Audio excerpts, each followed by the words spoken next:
personalities, an exploration into the origins and development of existence. Foreword. What more can we tell you? You may have noticed that these books are getting more and more advanced, more and more difficult to understand, and we are pushing the boundaries of knowledge far from anything previously known. We need to be careful because although, as we have said, existence is endless in its dimensions and there is so much more to talk about, it would be pointless in going too far from anything you could possibly understand.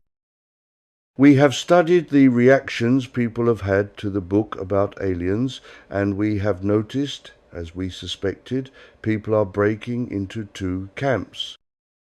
There are those who are fascinated by the information, who devour the information with a hunger bordering on gourmandise, and there are those who, for a number of reasons, are not able to relate to the information and so just turn away.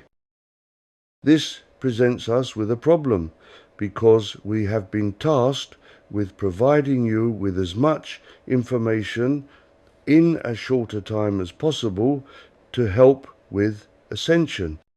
But we don't want to leave too many behind. However, there is a growing difference between those able and willing to accept this information and those who find it too strange, too different from anything previously known, and so cannot go on. We freely admit that this information is so different from anything previously expounded by so-called experts that it does take a stretch of the imagination. Book 5 was about aliens and was difficult. Book 6 is about DNA, and many, indeed most of you, will find it a real stretch to comprehend because it explains the range of influence DNA has in all life, all dimensions. So, we are approaching the place where the ability to comprehend for even the most open-minded of you will not go. But, as we have said, we have been instructed to make information available to all as quickly as possible, so we will introduce you to the subject of this book, which is about life as it really is. Not physical, not imaginary, but yet another behind-the-scenes area, once again largely unknown. Thus, many of you will find this book even more difficult to understand and accept than the previous book. Chapter 1. Introduction to the Unknowable. Already there are vast numbers of people throughout the world that are convinced that all that exists is physicality, and we must admit that we have been guilty in saying this. We did it for a reason. We had a number of aspects of what appears to be physicality to explain to you, and so there was no point in telling you that nothing exists except imagination and curiosity, and that they are aspects of God's mind. There was no point in telling you that, although God exists, he is an invisible force living in a nowhere place.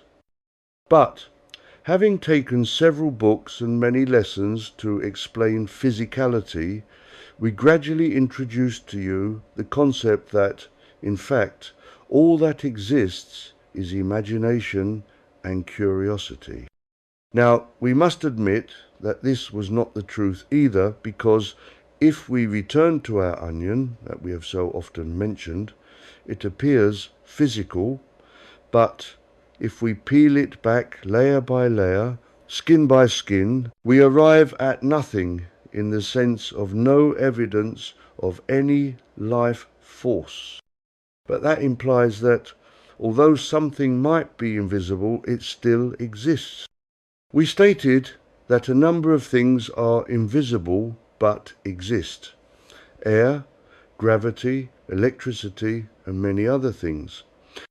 But we want to take you further back or forward, depending on how you look at life, and say that there exists life beyond that invisibility. We are not talking at all about something that can be measured but not seen, that there is a whole level of all life that has no means of being quantified. Obviously, if something cannot be seen, measured, weighed, or even estimated, if something is unquantifiable, logically it should be impossible to describe or to talk about. But talk about it we must. So we have our age-old problem of where to begin. We have said that all good stories start at the beginning, go on to the end, then finish. But we have also described life as a wheel, with no beginning and no end. While this is true, it is not all the truth. For instance, incarnation, as far as the average person is concerned, is a straight line: birth, growth, decline, and death. But we explained in the story about a straight line in the mud made by a cartwheel that behind that straight line was a circular wheel turning, transporting goods through the energy of the horse and the ability of the cartier, that life is really a turning circle with no beginning and no end.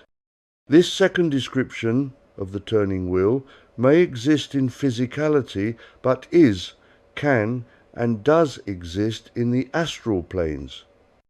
So we have two aspects to life. One, a straight line from one spot to another, or the progress of time from the past to now and eventually into the future. 2. Also, we have this apparent circle of life. We would like to bring to your attention yet another aspect we have mentioned in the past, and that is the now moment and the place concept. We have suggested and explained that, in effect, life only consists of countless now moments, and, equally, there is no space and only the here idea. Whilst this is also truth, and we hope that you have followed our other teachings to understand what we are saying, there are always other ways of looking at life. We have the somewhat unenviable task of explaining in simple language this next level. We want to wipe the slate clean and go back to the time where nothing existed. We hope that you can remember from our previous books that there was a time long ago where nothing at all existed. No planets, no space, absolutely nothing. Yet, obviously, something must have existed to create all that now exists. This is where we have a problem, because the simple truth is that when we said that nothing existed, we really meant nothing, not even God. We apologize to people who cannot imagine a life without God, and we have been guilty of telling you that God has always existed. The good news today is that God does exist, and his power is growing stronger by the day. But there was a time, if we may mention time, when we can go so far back in time to this nothing time and say that at that far distant moment, not even God existed. There was absolutely nothing. So, from that strange time, we need to find out how everything that we see, all that came into existence in this incredibly complex subject called life, came about. So this is where we need to step into the void and find out just what happened to bring life from nothingness to all we have now. This, as you can possibly imagine, is not going to be easy to explain, as we must introduce to you concepts that have never been described before. The Bible starts from the moment when God created the heavens and the earth, implying that there was a time when nothing existed and that God, happily for us, decided to step in and create everything. Even in other religious texts, they generally start with creation. Scientists talk about the Big Bang and spend a fortune investigating where everything came from, although we have told you how everything was created in other books. But no one seems to worry about what was going on before everything was created, before God came to be. There have been a few that have speculated, but no one has really been able to get to the truth of the matter. We also have a problem in that, no matter how far our records go back, and they go back to the time of the Big Bang, for obvious reasons there are no records available before creation. So, how can we possibly describe existence when there was no existence? Fortunately, the answer is simple. It is possible to go back to the time before all that we see in all the dimensions came into being, including the creation of God, for God was created by the simple process of delving into another reality. So we have rather tricked you, in a way, because we said that at one time there was nothing at all, and now we say that there was something, another reality. So did we tell you a lie? One could answer yes, but we do not deliberately lie. Sometimes we alter truth somewhat to gently explain reality, existence. But we would never lie to you. That is contrary to our code of honor. One should never lie. One should always tell the truth, even if one does not tell all the truth or mask truth in allegorical stories, as the Master Jesus did so often. Therefore, we ask you always to bear with us, and whatever we say in the beginning to introduce you to strange topics, we will always, eventually, guide you to the actual truth. As far as you can understand, one of the major problems we have is that no matter what we tell you, there are always other levels of truth behind and beyond what we say. Therefore, we are in the difficult position of never being able to reveal the ultimate truth about life, because it would be totally incomprehensible to anyone. So all that we tell you is true in its time and true in the limit of what we are talking about, but can never be the ultimate truth. To be honest, life and existence never ends, so there are levels of experience, levels of new life constantly being created, so the story never ends, nor will it ever end. So, no matter how hard we try to describe life to you, it is always only relevant to the slice of time that we select to study. Even as we are studying one aspect, countless other aspects are constantly being created. Life never stands still, so there will never come a time that anyone would be able to say that he knows all there is to know. But to return to the subject of this book, we mentioned that we played a trick on you by saying that there was a time when nothing existed, but then we mentioned that there was life elsewhere. It was a trick in a way, but it was also the truth. It is true that there was a time when absolutely nothing existed. It is also true that life as we know it was created as a unique object, totally different from any other life forms created elsewhere. Now, this is where the subject of this book is going to get difficult, because we want to take you into a completely different form of existence to anything you could imagine. As you can imagine, this is not going to be easy to explain. Already, to imagine a time when absolutely nothing exists is a real stretch of the imagination. But if we can do a sort of mind exercise, please try to imagine a time when there was nothing.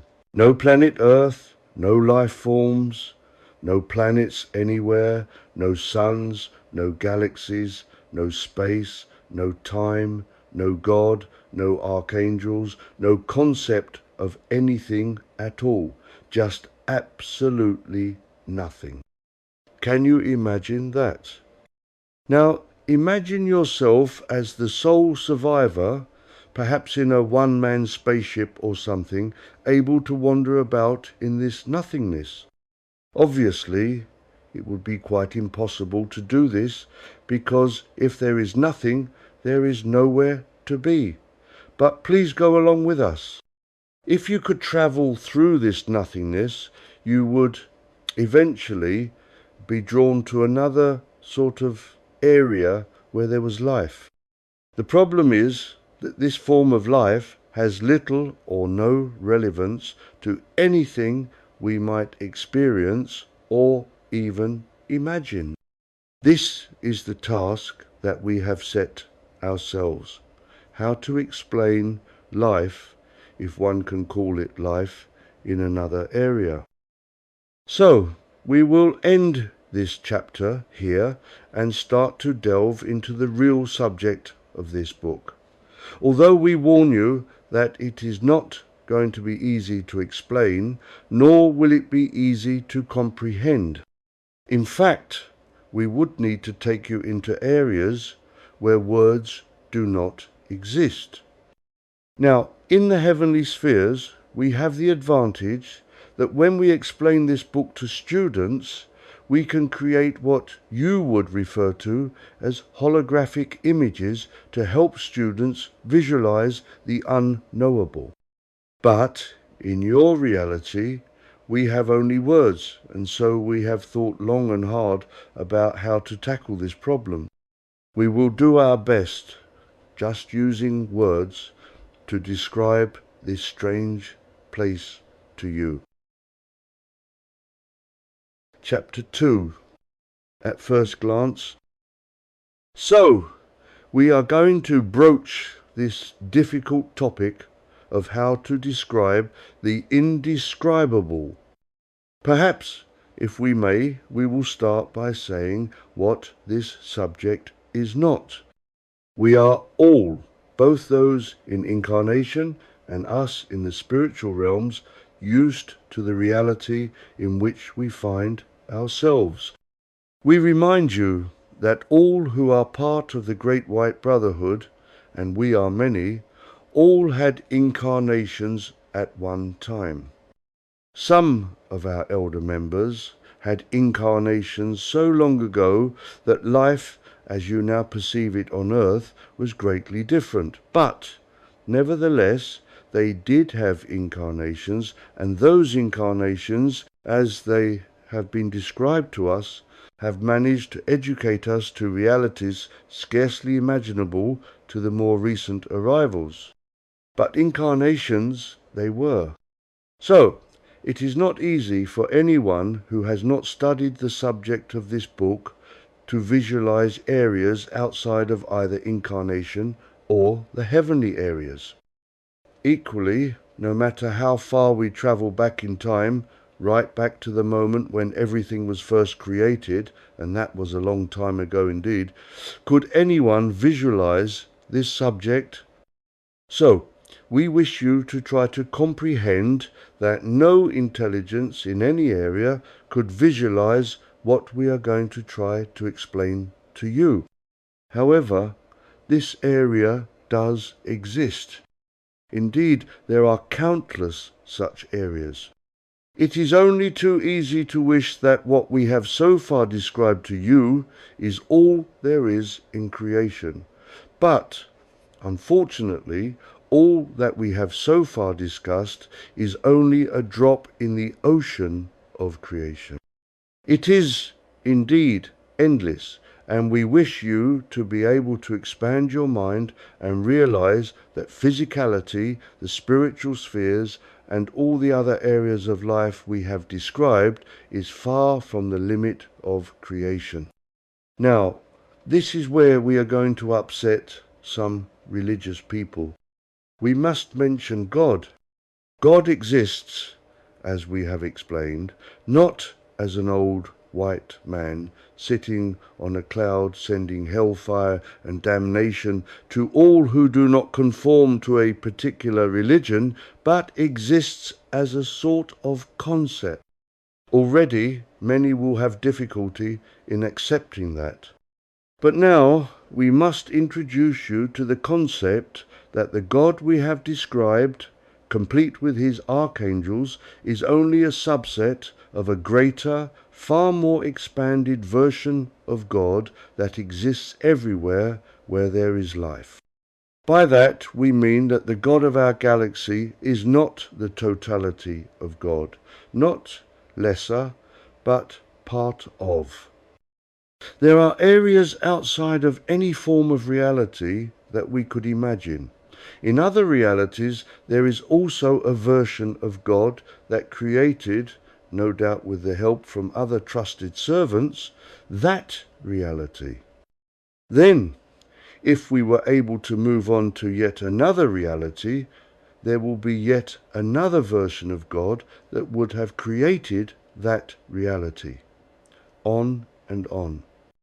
So, we wish you all to try to understand that no matter how different, how bizarre life anywhere else is, there is always a version of God that can be seen as the guiding hand behind it. Such is the nature of the creative force we call God, that his outreach is truly endless.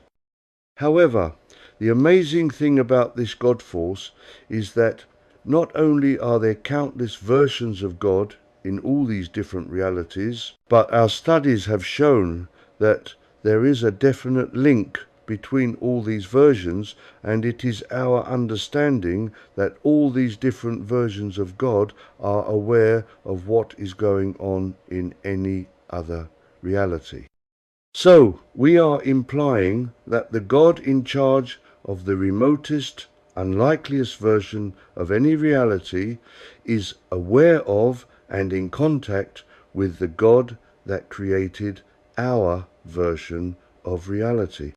This is a strange concept to contemplate.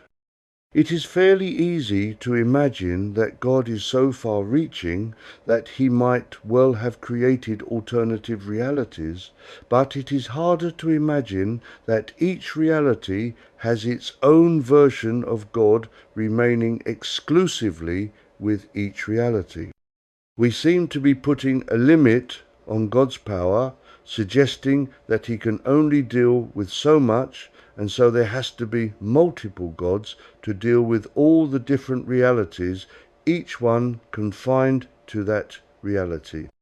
In a way we are, not because we think that Prime Creator has any limit, but for the reason that God is so intelligent, so powerful, that he deemed it wise to create different versions of himself in order that each version could independently create each version of existence.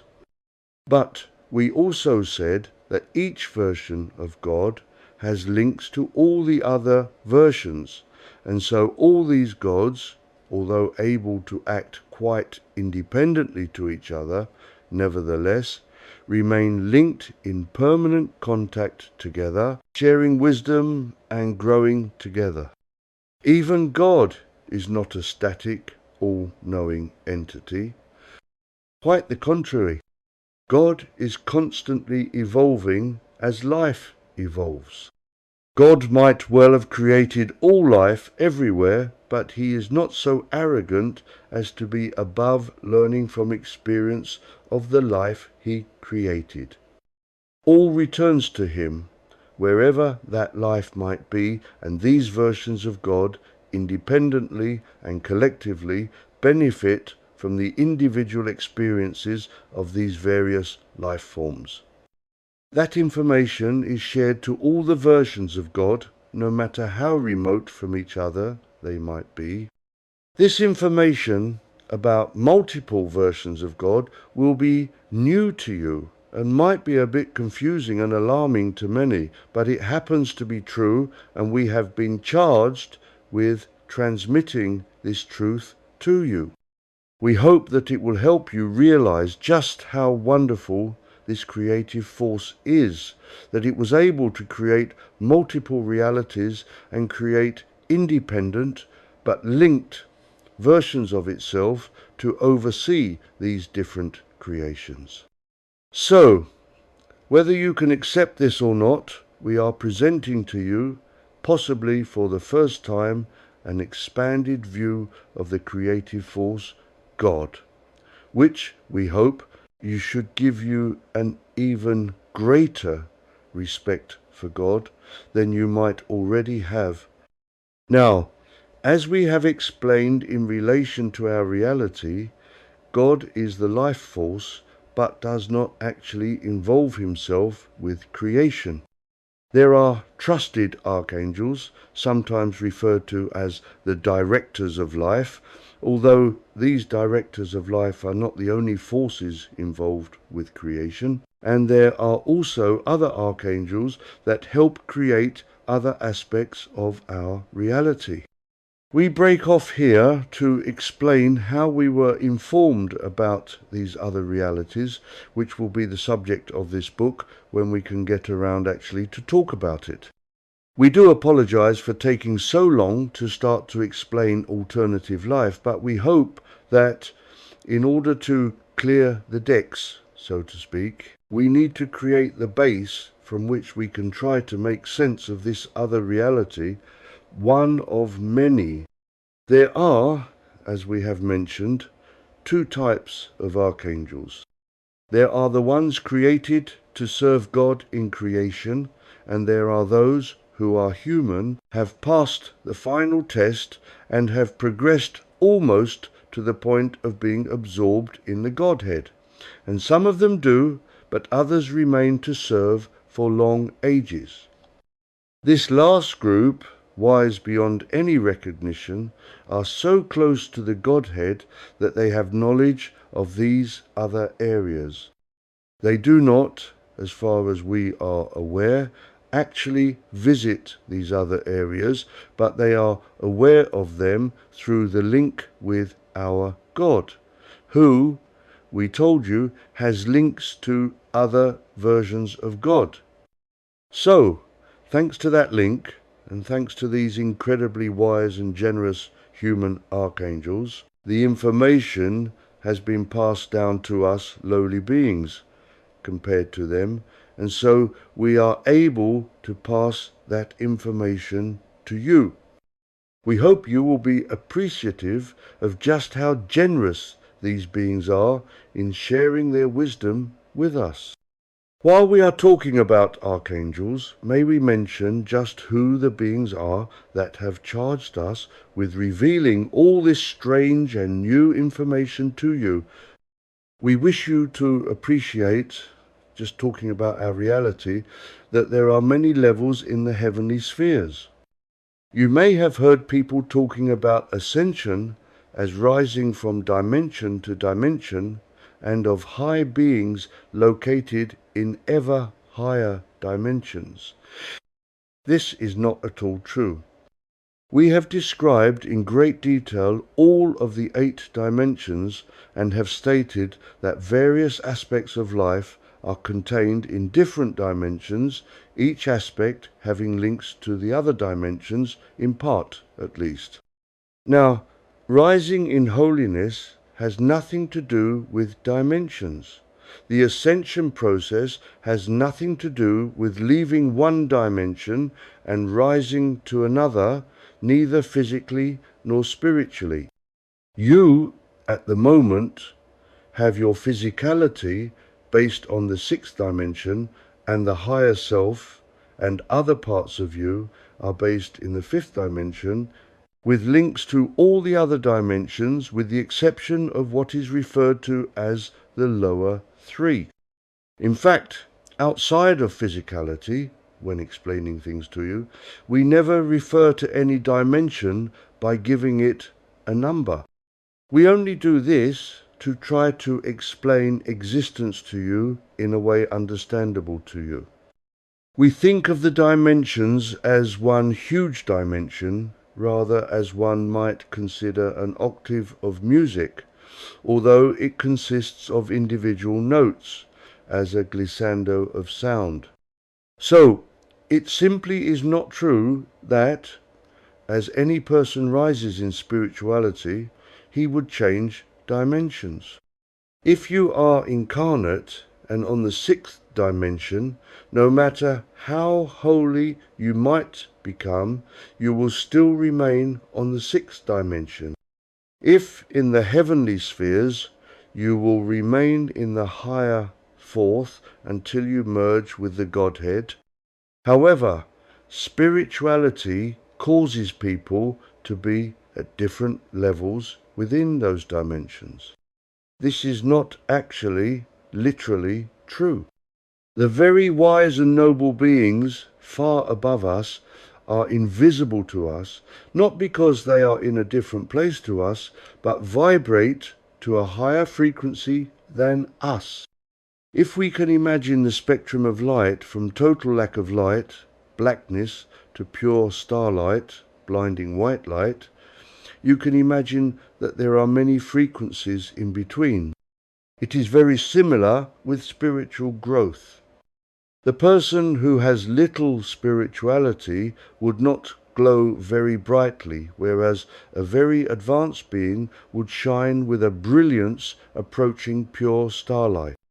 Obviously, in between are many levels, and there are humans, discarnate, in all these levels.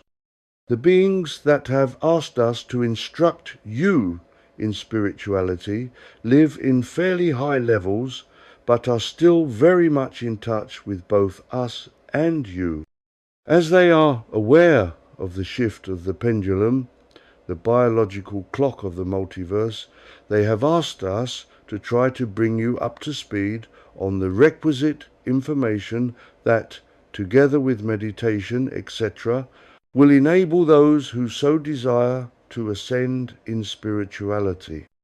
But, we repeat, you, as you grow more spiritual, would be seen by those with psychic vision as glowing more brightly as all your atoms change frequency within the dimension in which you currently live, but you will not be going anywhere. You will not be changing dimensions. However, you will be changing greatly from within. You will become more loving, more peaceful, more understanding of those lesser than you. You will be able to accept all life as it is and not look down or up to anyone except God, of course. You will radiate this fundamental aspect of God and of existence, love. So, we have spent quite a lot of time hedging around the subject of this book, and to be honest, we could fill a complete volume with what this book is not about, but we will not presume upon your patience anymore, but will try gradually to take you into this book, which, as we said, is about life in a totally different area that is outside of anything mentioned in any book and outside of anything we might have described to you before. We should really start a new chapter at this point, but as this chapter is short, let us make a start in introducing it to you. Now, the first thing we wish to say to you is that we want you to put behind you anything that you think you know about life. We want you to try to dismiss from your mind anything you learnt at school, anything that life has taught you, and anything that we have mentioned in the various books, videos, and lessons that we have made available to you. The only example we can give you is to imagine that you had spent your entire life just studying one subject, gardening for instance. So, all you really know about is gardening, and you might have become quite expert on that subject. Then, suddenly, someone asked you to stop studying gardening and to start to study another subject, quantum mechanics, for example. This would come as a shock and would require you making quite a mental change. Well, this, in a way, is what we are suggesting you do. Forget all you know and start again. So, let us start at the point where, in our little spaceship, we discover this strange new area.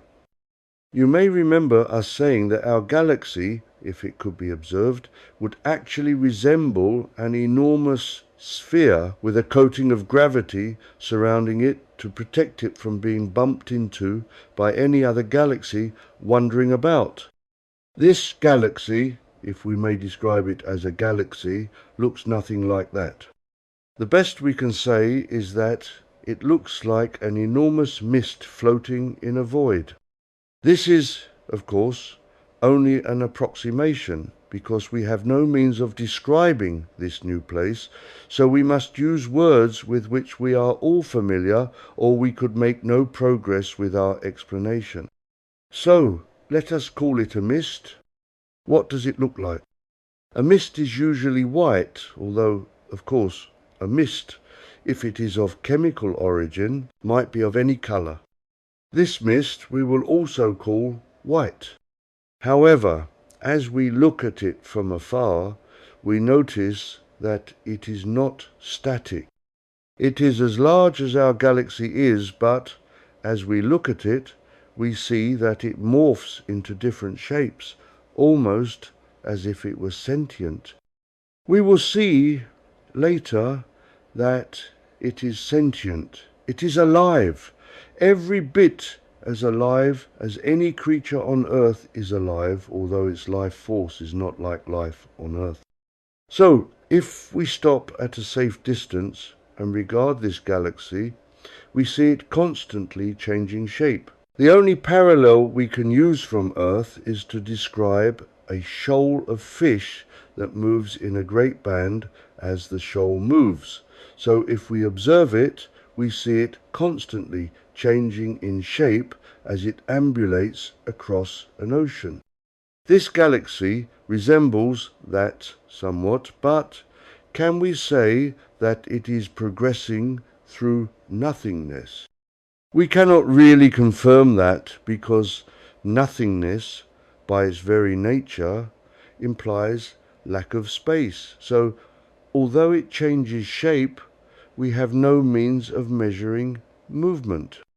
We suppose that if we had any means of calculating progression, it might be moving, but we cannot confirm.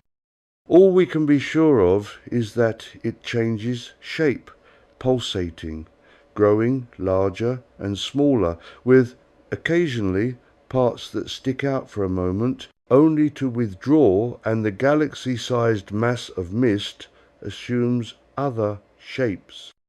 Obviously, with such a large object, this happens very slowly, so we do not want you to imagine that it moves, expands, and contracts quickly. It does not. It all happens very slowly. Now, this is where, once again, we need to presume upon your credulity. If you were to study this galaxy for the duration of your lifetime, you would not notice much difference, but as time is relative, it does change shape. If we could film for long ages this mist and then play back the film at very high speed, we would see it as we described, pulsating, expanding and contracting, and possibly advancing across the void of nothingness. We break off here to say just once that what we will say about this object for the duration of the book has not, we think, been directly observed by anyone, not even the human archangels. It is information gleaned by the most advanced human archangels directly from the God Force, with whom some are in touch. And we remind you that our God is in touch with all the other gods in all these other life areas. And so what the God of this alternative galaxy knows, our God knows, which is passed on to some human archangels and is in turn eventually passed to us. So what we will describe to you is obtained by this means. That will avoid us having to repeat endlessly the source of the information. Whatever we say about this area has been collected by the means we just described. Of course, you may accept or reject this information. So, to return to this galaxy-sized mist, it moves rather like an amoeba, constantly changing, and we question whether it is alive. Now, we could say that our galaxy is alive, and it is, but it does not seem to move as a composite whole, whereas this one does. We could say equally that a shoal of fish is not actually alive, although it is created from countless small fish who are alive, and their collective movement gives the shoal the appearance of life. So we need to ask if this mist is alive in its own right, or is it created from tiny objects, themselves alive, and giving this mist the appearance of life through the individual and collective movement. We will examine more closely this huge mist and try to determine what is going on. For the moment, we observe the mist and see it undulating, pulsating, swelling, and reducing. Suddenly, we notice that it withdraws to a point, a sort of singularity, stays like that for a while, and then, just as suddenly, expands to something like its former shape and continues its slow perambulations. What on earth is going on? Then, just as suddenly, it expands to truly enormous size, sort of convolutes on itself, almost as if it were turning inside out, reduces to a singularity, and then expands to its former galaxy-sized shape and continues as if nothing had happened. We need to explain this as best we can. The only example we have in our existence is a sun that, when it comes to the end of its life, expands dramatically and then contracts to a very small area. What we are trying to explain is not quite like that, but gives us a basis for understanding. So, let us explain again in slightly more detail. This galaxy-sized mist spends a while pulsating gently as it wanders about, and then, without warning, it might contract to a single small point. We use the word singularity because that is as close a word that we have to what is occurring. So, every particle of this mist, assuming it is made of discrete particles, rather like the large number of fish in a shoal, suddenly and instantly contracts to a tiny point. We might ask if this point contains the life energies of the individual parts from which it consisted, and whether this point has enormous mass, weight.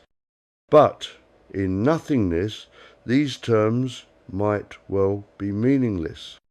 So it stays as a point for a while, and then just as suddenly and just as rapidly expands to something like its former size and continues as if nothing had happened. Then later it seems to do pretty much the opposite. It will suddenly and without warning seem to explode. It grows to enormous size, and just at the point that we think that the individual particles that go to make up this cloud may surely whiz off into the nothingness, it seems, from the outer edge to fold up on itself. The outer edge seems to meet at the middle. All the rest follows until it is all absorbed once again in this point, this singularity. And it stays like this for a while. The only example that we can think of to explain this in simple terms is to consider a pastry chef who might take a ball of dough, spread it out, and then take the outer edges and fold them into the middle. Not a very good simile, we agree, but if you can visualize this enormous sphere suddenly expanding to an unbelievable size and then, just as suddenly, not withdrawing in the opposite sense to how it expanded, but folding up on itself so that the outer edge of this truly enormous sphere is drawn into a tiny point followed by all the rest. How can we possibly describe the reality of that stupendous event? We just ask you to imagine, if you will, the outer edge hurtling into the centre, followed by all the rest until only a point remains. Then, after a while, it expands to its former size and continues its route as if nothing strange had occurred. Now, we must say that what we described above is true in principle, but the reality defies description. It is slightly different from our description, but, as we said, words do not exist to describe any of this, so we have described this mist using words with which you are familiar. If you could be there to observe this mist and its shenanigans, you would agree that the way we described it is correct, but the reality, if you could observe it, would be much stranger. However, if we must describe this entity, we must use terms and images with which you are familiar. Actually, observing this place will need to wait until we reach God-like status, and even then we may only be informed about it in the third-party fashion.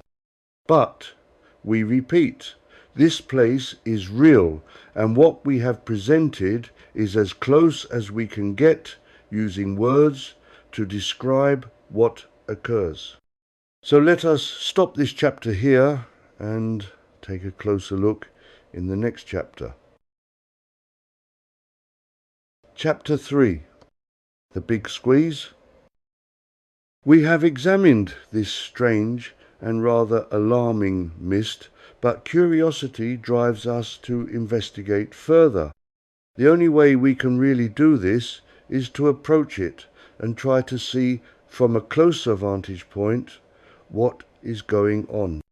But we need to be careful, because if this galaxy decides to expand, or indeed to contract whilst we are in contact with it, we might be engulfed in its movements. So, with some trepidation, we approach. What we observe is somewhat startling and difficult to accept. We wish you to accept that, as we reach towards this galaxy, it reaches out to us, or rather an aspect of it does. We see a sort of projection, almost like an arm, reaching out to us and surrounding us. Thus, we are engulfed in a part of this mist. We wish you to visualize that the majority of the galaxy remains a fairly long way away, but a part of it seems to have sensed our interest in it and has reached out to make contact with us. So, we find our little spaceship surrounded by this mist. It doesn't seem to want to harm us. Indeed, the feeling we get is almost of a welcome, a friendship. We get the impression that this mist is exploring us to find out who we are. Perhaps We are the first strangers who have ever made contact with this galaxy, and it is curious to know who we are, where we come from, and if we are friend or foe. The arm of this mist withdraws, taking us with it, and we are drawn into the body of the galaxy.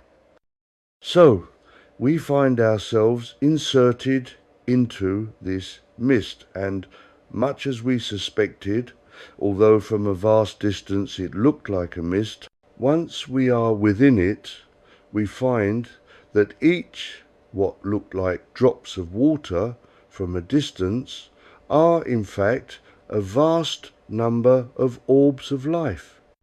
Now, we cannot effectively describe these life forms, so we must use words with which you are familiar in order to convey what we are observing.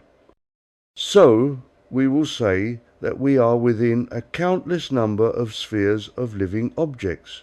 These spheres, although identical to our eyes and our senses, we realize contain life in an individual and collective sense.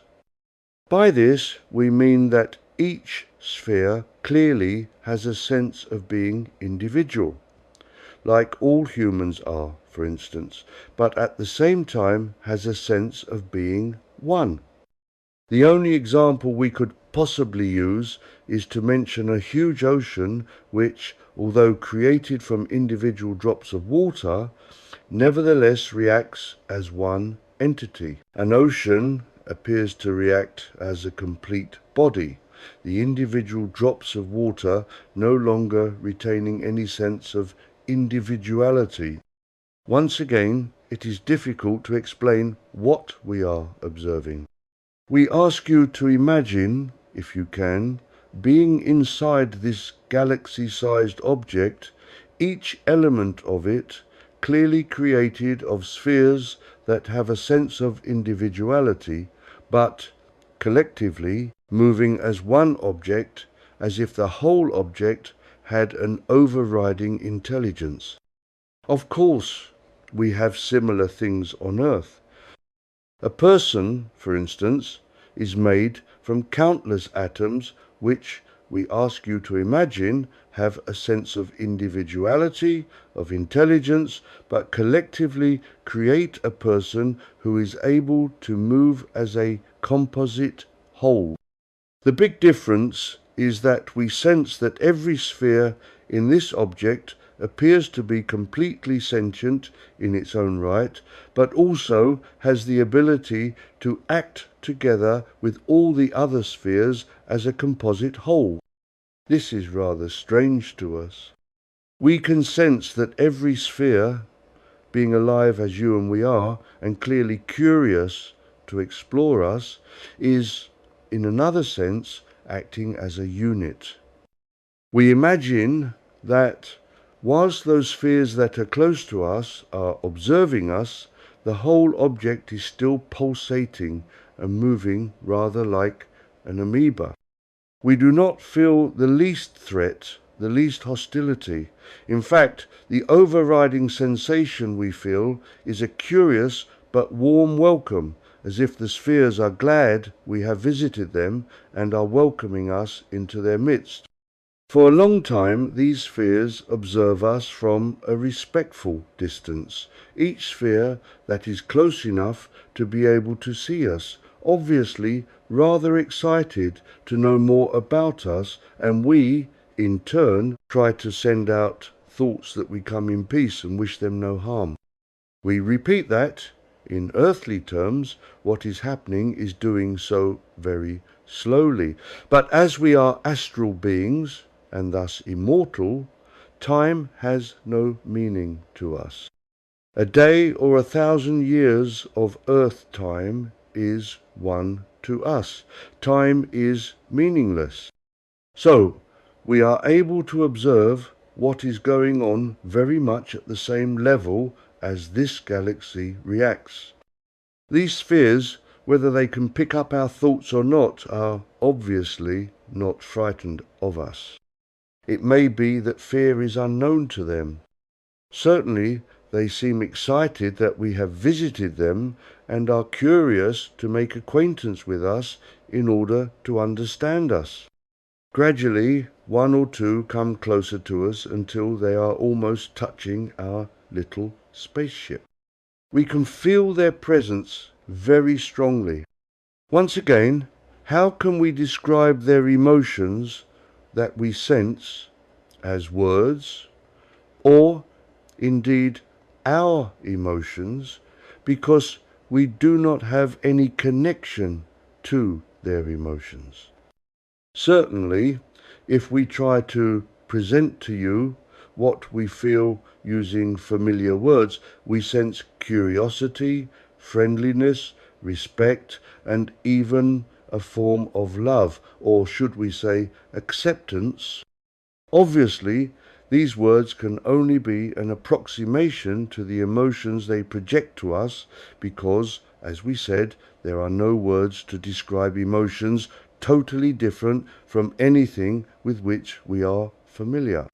But we, in turn, attempt to reply using our emotions in the hopes that they can interpret and understand that we return their friendliness and mean them no harm, and that we just wish to understand who and what they are. It may seem strange to people reading this that we are trying to communicate with spheres of energy and sending them human emotions, but if one considers that we do this with animals that we call pets, or indeed plants, and these animals or plants are perfectly able to understand the love, respect, and even admiration that we send them, and they in turn are able to accept and respond to our emotions, perhaps it is not so strange that these spheres can also respond to us. If they are alive, and to us they appear alive, it is not surprising that they have emotions and can accept the emotions we send them.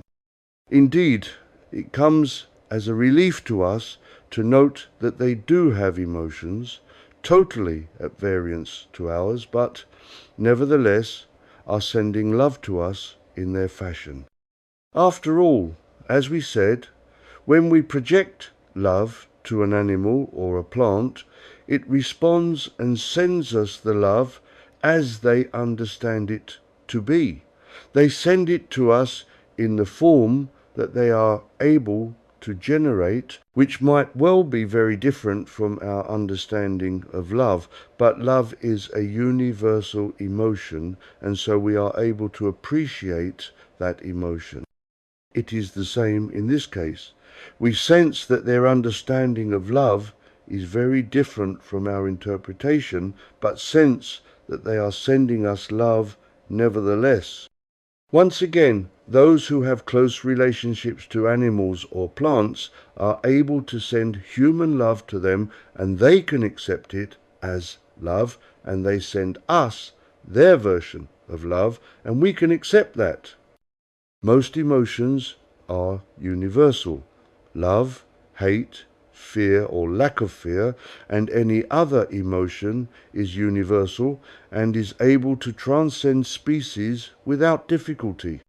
It is the same or similar in regard to these spheres of energy that are obviously sentient and are able to project love, acceptance, and fearlessness to us.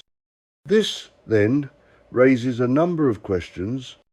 If these strange spheres in this strange life form that somewhat resembles a giant amoeba are alive, is the whole amoeba-shaped galaxy alive?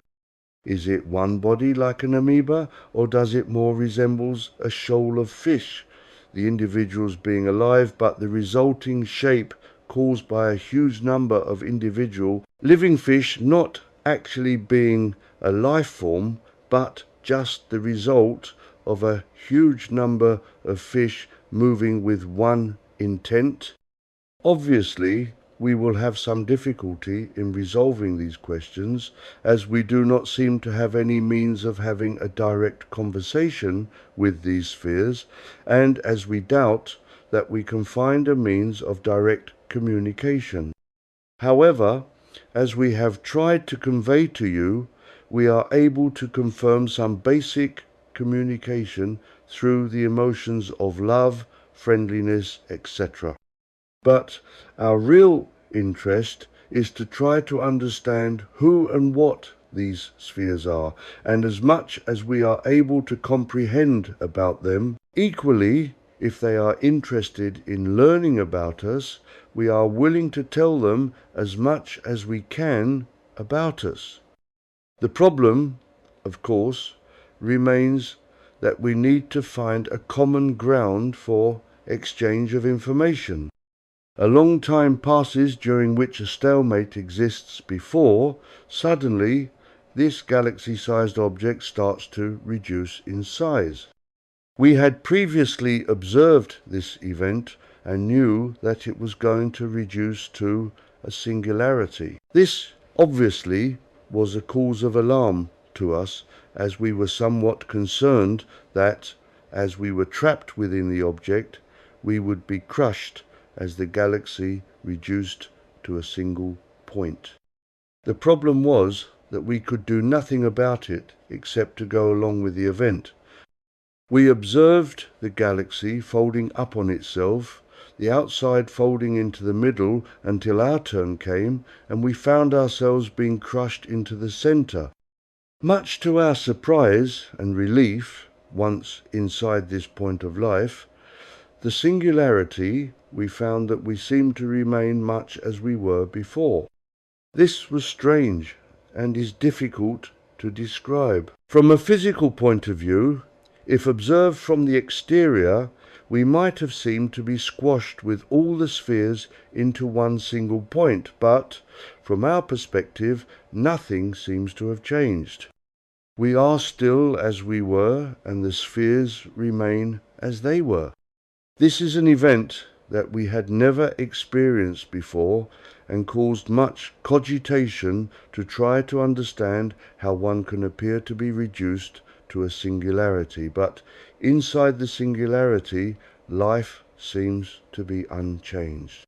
So we are experiencing something unprecedented in our knowledge, which at least leads us to admit that there is always something from which we can learn and from which we can expand our knowledge base.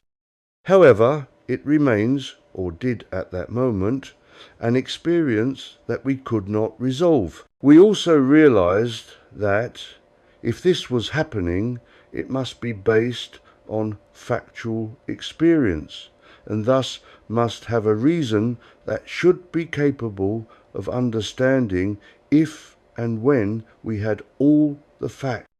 But for the moment, at that time, we just had to accept the reality in which we found ourselves and could only wait and see what would happen next. The fact that we are here describing the experience indicates that this strange experience was resolved in a peaceful manner and that we survived to recount the tale. So, let us proceed and state what we managed eventually to comprehend. Once we arrived at this singularity, and once all of the countless spheres of life had all arrived at the singularity, something even stranger occurred. We heard, or rather we felt, a voice communicating with us in a telepathic manner. This voice communicated some information to us. We were aware of this voice, and we assumed that the voice was heard by every sphere in the galaxy, and we were all given the same message. Basically, the message was this. The voice that spoke was from the controlling force that, apparently, spoke to the spheres on each occasion that the galaxy-sized sphere reduced to a singularity. It took the opportunity to impart wisdom in order to guide the individual spheres as time moved on. On the occasion that we experienced, information was given concerning the progress that the spheres needed to hear that would allow them to progress as a total unit and not as separate individual spheres. It urged the spheres to forget their individuality and to think and act as one unit. It describes how this controlling force saw the future, and when every sphere could combine and act as one, then that galaxy could move outwards and join forces with other galaxies, eventually hoping and expecting that all the other galaxies in this vast universe would work together as one. If and when this occurred, a level of harmony would be reached that would enable the controlling forces of all the galaxies to become one, and that would allow a level of peace, love and harmony ensue in a manner never before achieved. The message continued in a similar vein for some time. We who were listening to this speech found it somewhat surprising and not a little confusing. Of course, we agreed with the message, but were surprised that this voice that spoke with such conviction could come from some, apparently, external force. Our major concern was to discover who and what this force was. We have no president in our galaxy. We have wise and respected people who give us similar information, but those people are humans who have lived for long ages in the heavenly spheres. This voice seemed to come from nowhere, but caused no surprise to the spheres listening to the message, as they seemed to have experienced similar events each time the galaxy compressed to a singularity.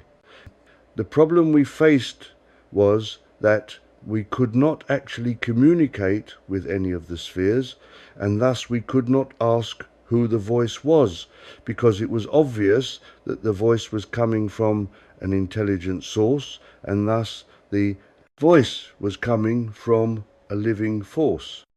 The next question we wanted to ask was, where are the other galaxies to which the voice referred? Did the voice refer to our galaxy, or did it refer to galaxies as yet unknown to us? It was obvious that we needed advice to assist us to comprehend what was going on. Therefore, we did what we have done before. We seek help from the very wise human archangels, as we have done before. For those who do not know what we are talking about, we will explain. We have stated that there are many galaxies, and each one has a God force in charge of creating each galaxy, or rather, creating the life forces and creating the archangels who, in turn, create all that exists in any galaxy. We have also stated that each God force, despite acting independently from any other God force, acts in a way such that each and every God force understands what all the God forces are doing. They share their knowledge, but the very advanced human archangels are so close to our God that they know as much as our God does. As our God force knows what all the God forces know, so it is possible for our archangels to know what the God force of the galaxy we are questioning knows. We are able to question our advanced archangels, and they have been kind enough to tell us what they know. This is what they told us. First, there are countless galaxies, each galaxy exploring an aspect of emotion: love, hate, beauty, ugliness, kindness, and its opposite: growth, decline, and so forth. This galaxy, or rather its God, chose to explore peace as its theme. Second, we might think that peace would equate to love, but it is not so. Our God explores love, but it is possible to live in peace without love. Beings can live in peace together without sharing love. Peace can be a cold, sterile emotion, whereas love has to be a sharing concept. It is not possible to love in isolation. Love is a sharing concept with all things, but as little as two people can live together in peace. Third, the archangels went on to state that the voice giving the message of peace was a collective result of coming together as a singularity. This is difficult to explain in simple terms, but we can say that as the spheres come together as one, so that oneness enabled the motivating energy of the galaxy to express its basic nature, peace. So the voice was coming from the very nature of the creative force, not from the God force of this galaxy, nor from any archangels involved with its creation, but from the prime creative concept of the galaxy. This is a difficult concept to understand, but it is important to accept that the theme of a galaxy is waiting patiently to express itself, and in this case, the coming together as a singularity provided the conditions for that prime force to express itself. If we can accept that, it provides that our galaxy, if it can all join together as one, our prime creative force could and will be able to express our galaxy's modus operandi, love. We repeat that we do not refer to God when we mention this. We refer to the fact that the galaxy, like all galaxies, is a living, thinking object, has a brain, emotions, and everything any person has. All is one. Therefore, as a person can express a point of view, so a galaxy can express a point of view. But in order to express a point of view, it needs to have every aspect of life in our galaxy coming together to be receptive to the message.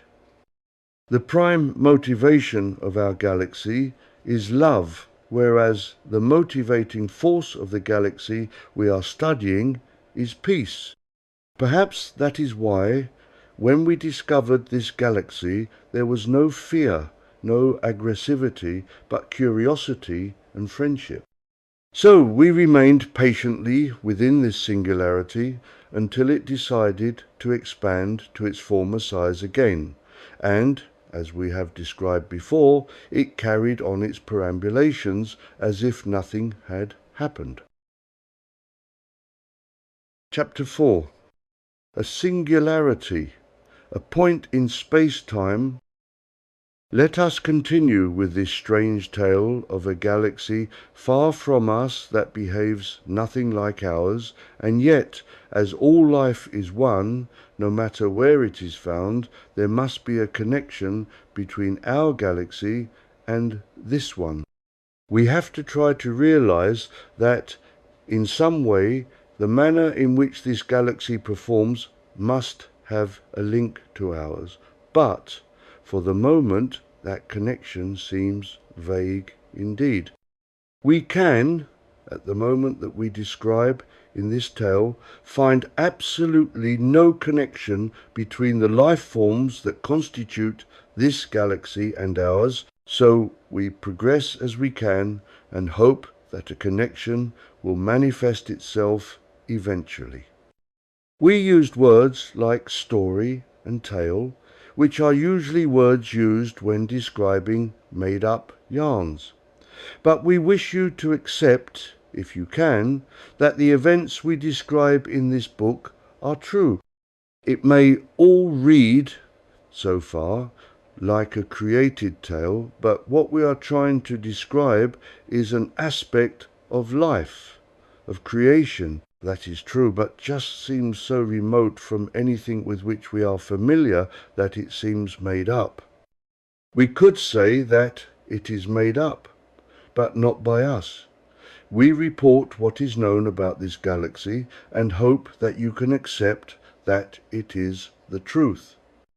Everything is created, and so the creative forces that work together to produce this strange galaxy task themselves to create an area in which the God force overseeing it all was able to explore the theme of peace. So, having said that, let us return to the point that we left off in chapter 3, which was within a singularity, listening to the motivating force of this galaxy, expressing the desire for all of it to come together in peace. Eventually, of course, we know that the galaxy expanded again, but before we follow that event, let us talk about a few things relative to this galaxy. We mentioned that the whole galaxy reduced to a singularity, but that all of us, both us in our imaginary little spaceship and the orbs themselves, were all reduced to virtually nothing, but were in no way harmed. This surely needs some explanation, as it seems to be a contradiction. Scientists often imagine that in the case of a black hole, for example, once reduced to a singularity, life would be extinguished. But our experience shows that this is not so. Life in a singularity continues. Therefore, we must assume that singularities have been incorrectly described. Let us try to analyze just what a singularity is. We know that this will take us away from our main story, which is describing the galaxy we contacted, but it will be appropriate and useful if people can understand what a singularity is, its purpose, and how life can continue once inside one. We imagine that a singularity is a tiny dot of something. This is both true and not true. Or should we say, as is often the case, it is true but not all the truth. To fully examine a singularity would require a book in its own right. So we hope you will forgive us if we just outline the concept and leave a complete description for another time. To understand what a singularity is, we need to examine somewhat matter. Once again, to fully explain what matter is would require a long treatise. We are getting once more into deep water because matter seems to exist but in fact does not. Matter is illusion, part of the great illusion of physical life. We have attempted, in other works, to suggest that matter does not really exist, and all that exists is consciousness and imagination, which together give us the ability to imagine that matter exists. But from our perspective, matter does seem to exist. Indeed, it seems to be the prime creation of our galaxy and also other galaxies. We can hardly think that, as we look around us and see all that exists, that it is all an illusion. If we bang our head against a brick wall, it hurts. This can hardly be imaginary pain, and we forgive anyone who rejects the concept that matter is illusion. The truth is sometimes stranger than fiction, and the plain and simple truth is that we create matter with our imaginations. So powerful is imagination, so powerful is illusion, that matter seems real. People, animals, plants, planets, and so on. So if we can accept that matter is illusion and that nothing physical actually exists, why do we imagine it to be real? Is there a point that does exist? Can we locate something that we can say is physical? Once again, the answer is both yes and no. We must repeat that nothing physical actually exists, but there is something that we call consciousness. So, what is consciousness? It is a force that exists in a way connected to life, and yet is in another way not connected to life. You may remember in chapter 3 us stating that the prime directing force of the galaxy we were contacting, talking to us, that force is consciousness. How can we describe consciousness in any meaningful manner? If we take a living onion, we may be able to realize that it has a form of consciousness. It is possibly self-aware, it is alive, and thus has the desire to grow and to reproduce. And we might call all that desire its consciousness. And yet, if we peel the onion, layer by layer, we find no life force. There is nothing associated with the many petals that we could identify as its life force, its awareness that it was alive before we killed it by peeling it or chopping it up.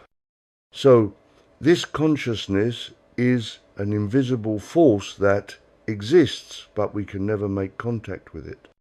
If we consider all that seems to exist, all the people, animals, plants, earth, including rocks, stones, sand, air, water, and so on, the one thing that we can say is that it is all alive and is conscious.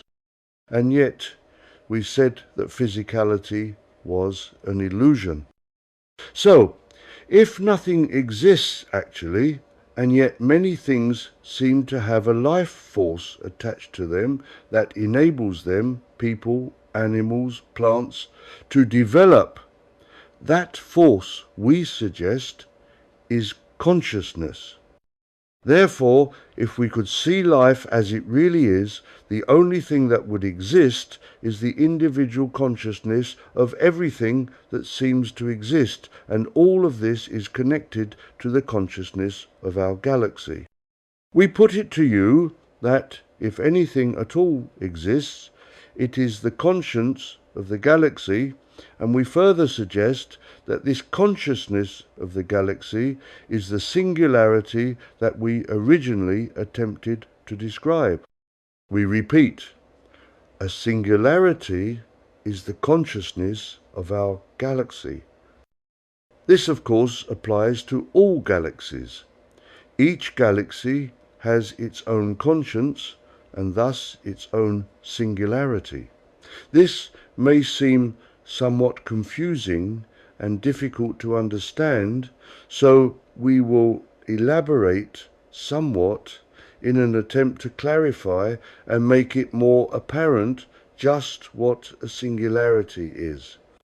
We imagine that matter, in all its diversity, exists, but, as we said, it is an illusion. Matter does not really exist. It exists in the individual and collective consciousness as a concept, an imaginary form that enables us and everything else to have the appearance of form. This is necessary because without the idea of matter, life would have no basis in which to be able to have experiences. Those experiences are what enables us to proceed in maturity, both material and spiritual.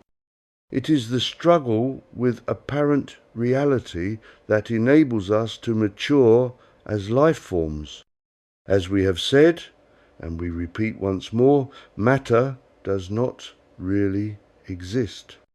However, if we take matter away, what we are left with is nothing. Not just empty space, but absolutely nothing. So, if nothing exists, it would, logically, be impossible for any life form to manifest itself, because even spiritual, non-physical, requires a spiritual form of matter in order to exist.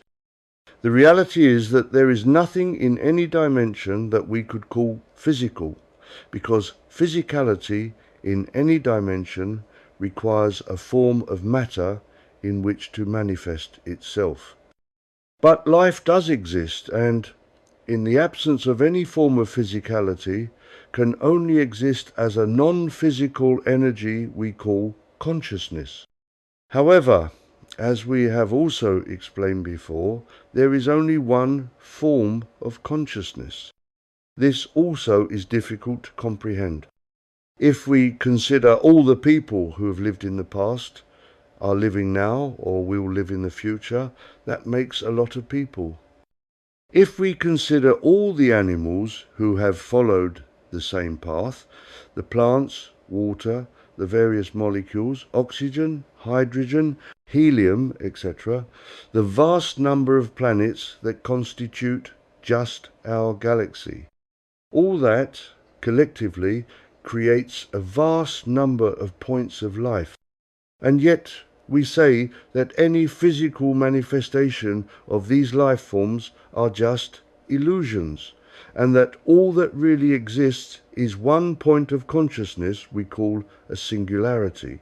And from that one point of consciousness, all the illusion of all that we see and that history records is manufactured to enable life to appear physical.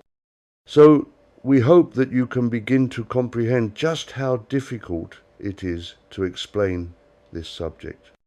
It takes a real stretch of the imagination to realize that you, if we may use you as an example, do not actually exist as a physical person, and that you are just part of collective consciousness pretending to have a body, personality with strengths and weaknesses, living in a world that seems so real and enables you to have countless experiences each and every day, but that it is all a form of illusion. We do understand those who turn away and reject this concept. We will not try to convince you. We have been guilty of saying, in the past, that life had physicality, but that was because we knew that most of you were not ready for the information we now give you, which, we repeat, is that you, both you as an individual and you collectively, as part of all life, only exist as part and total of this singularity of consciousness. All that exists is an invisible point of life that we call a singularity, and that is actually the totality of all life in our reality. This point of reality, this singularity, may well be invisible, but it is real and is alive. It is part of the only thing alive. So, let us make sure that you have understood by looking at the subject in an opposite way. There exists in our galaxy just one life form, and this life form we call a singularity. But the singularity has marvelous attributes. It can create the illusion that our galaxy is real and made up of a sun and countless planets. Further, the singularity has the ability to create the concept of countless people, plants, animals, air, water, and everything else that we see. It creates the illusion of matter. Further still, with the help of certain archangels, it can create the idea that we have thoughts, ambitions, hopes, and aspirations. It can create all the dimensions and heaven and hell. In short, all that we have been talking about in the various books and lessons that we have given you is all created, one way or another, from this singularity.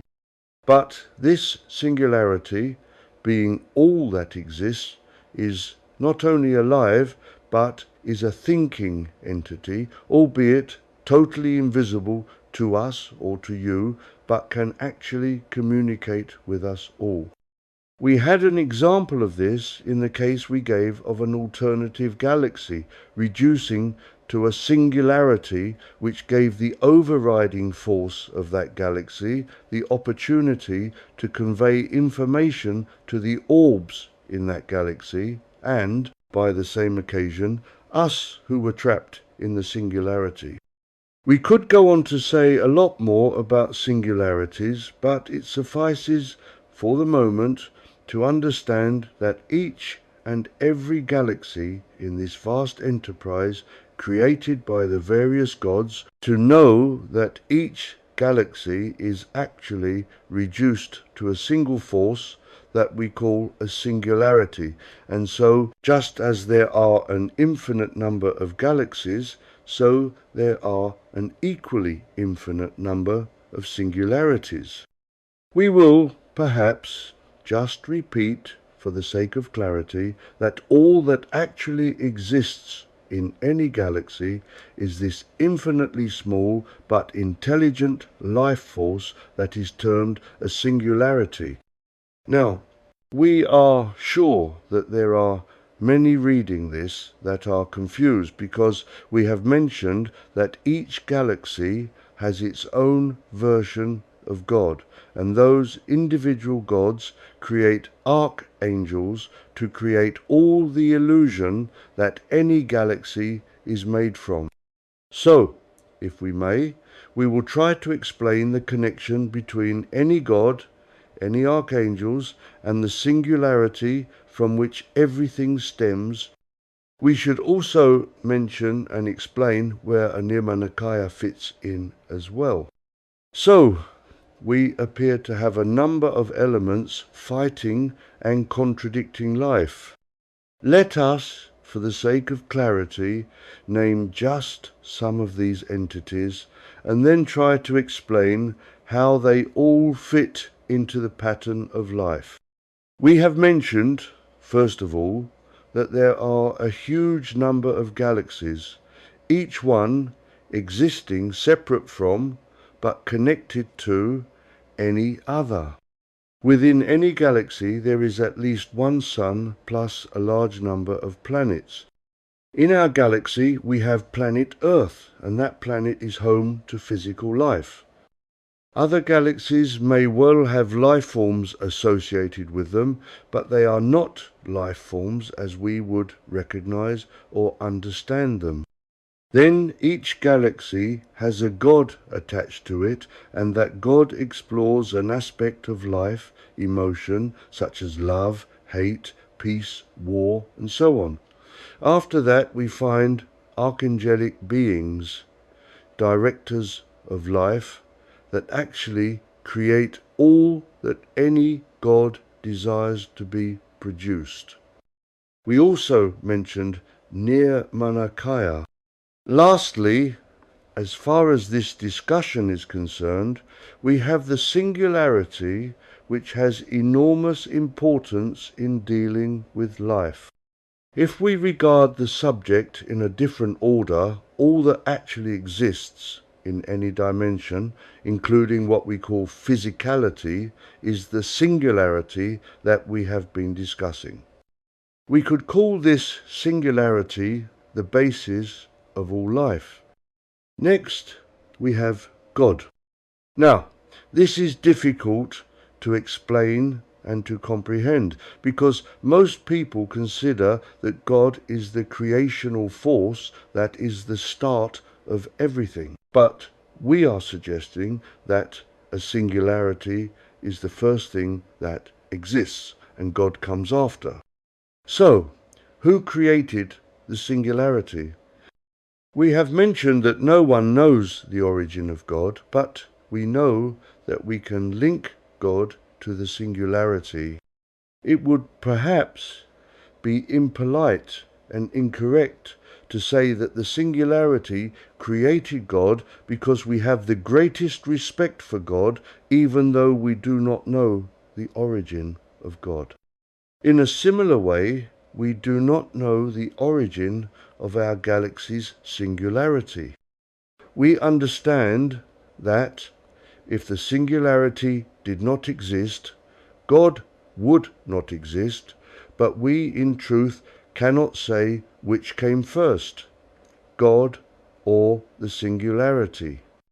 It is similar to the question, or which came first, the chicken or the egg? The chicken comes from an egg, but without the chicken, eggs could not exist. We have an identical problem concerning God and the singularity. It is generally accepted that God is the force that creates everything, but we do know that without the singularity, nothing would exist, including God.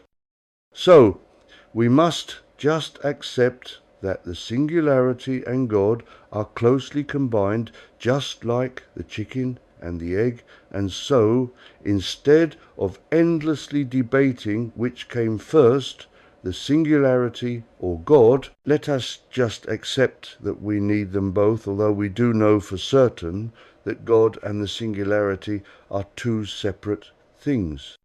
Now, as we have just stated, there are a large number of things that appear real and without which life, as we assume it to be, both physical and non-physical, could not be.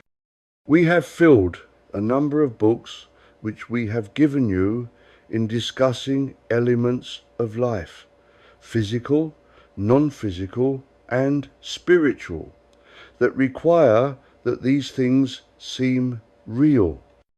But we have gone to some lengths also to tell you that none of it is factual in a solid sense, and that all that exists, including God and his angelic forces, are part of the singularity which is also consciousness. Now, assuming that what we have said is true, and if we did not know beyond doubt that it is true, we would not have stated it, it implies that consciousness is at the origin of everything, and all that follows on in any domain is created by consciousness. It begs the question as to what consciousness is and where are its origins. Is there an overriding entity somewhere above and beyond God that is creating in its mind all that exists? Is this wonderful mind what we call consciousness? We in the spirit realms have pondered this question for a great deal of time. We have questioned human archangels who, we remind you, are so advanced that they are almost the equal to God, and we have yet to receive a definitive answer. We know for sure that the singularity is all that exists, and this singularity incorporates consciousness. We further know that consciousness exists in two parts: individual consciousness as applied individually to all things, and collective consciousness as applied to groups. We also understand that consciousness is constantly developing as life develops. This, of course, implies that there is a feedback system.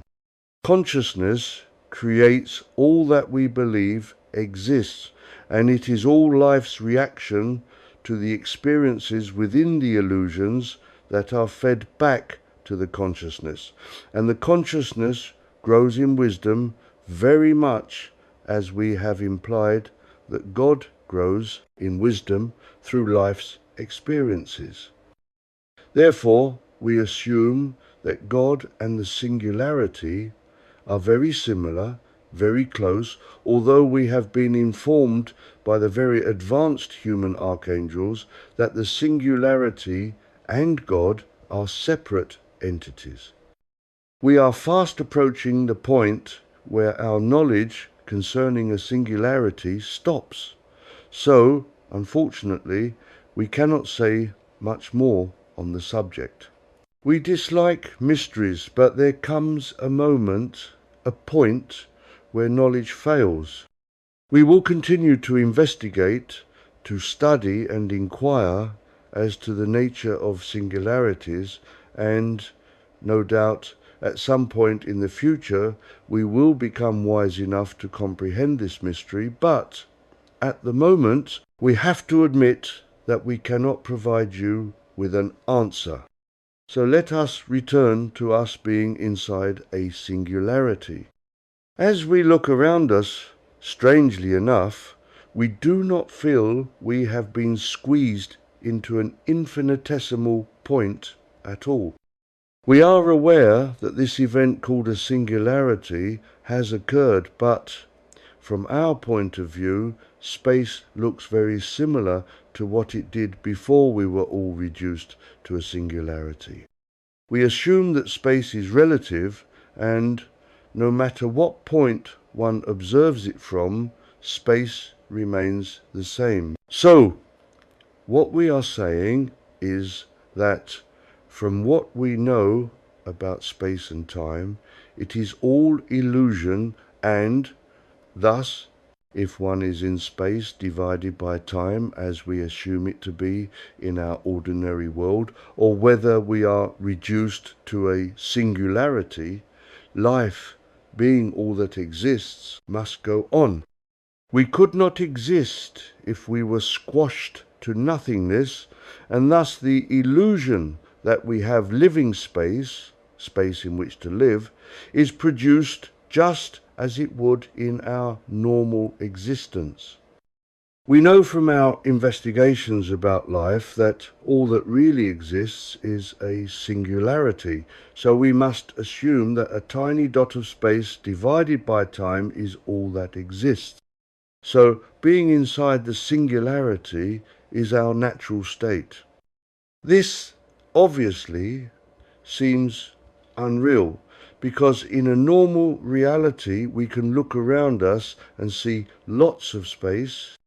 We can look into the night sky and see for millions of miles into space, but our infinitely wise human archangels inform us that it is illusion, and that, in reality, we are all inside a singularity. We remind you that a singularity is a dot of space divided by time so small that it virtually doesn't exist, except as a concept. The singularity is so small that it could never be accurately measured by any measuring instruments. It could only be described in rather meaningless mathematical terms, yet everything physical, everything non-physical, is contained in this virtually non-existent spot of space divided by time. We apologize for hammering this point, but understanding what an incredible object, if we can say that it really exists, a singularity is important. It is fascinating as a mind exercise to imagine all of eternity in terms not only of space but of time also, space and time being connected, contained in a spot of something so small that it can hardly be imagined, let alone measured, but once inside it, space divided by time seems perfectly normal. This, of course, is because, as we have said, our reality is contained within a singularity, and we accept space divided by time as being real and endless in its dimensions and diversity. Just as suddenly as this galaxy reduced in size, it expands again back to its former dimension and continues its perambulation through the nothingness in which it lives. We wish that we could continue our instructions about singularities, because we have not mentioned all that we know, but this book is about this strange world we have discovered, so we will end this chapter here, although we have not talked about this galaxy much, but attempted to describe a singularity. I hope you found this both interesting and informative, as singularities are of paramount importance in life. We will, in the next chapter, return to our recently discovered galaxy and continue investigating it. Chapter 5. From Mind to Matter. we feel the galaxy starting to expand again. Just how long it took to expand from a singularity to a full galaxy, again, we cannot say, as time is relative.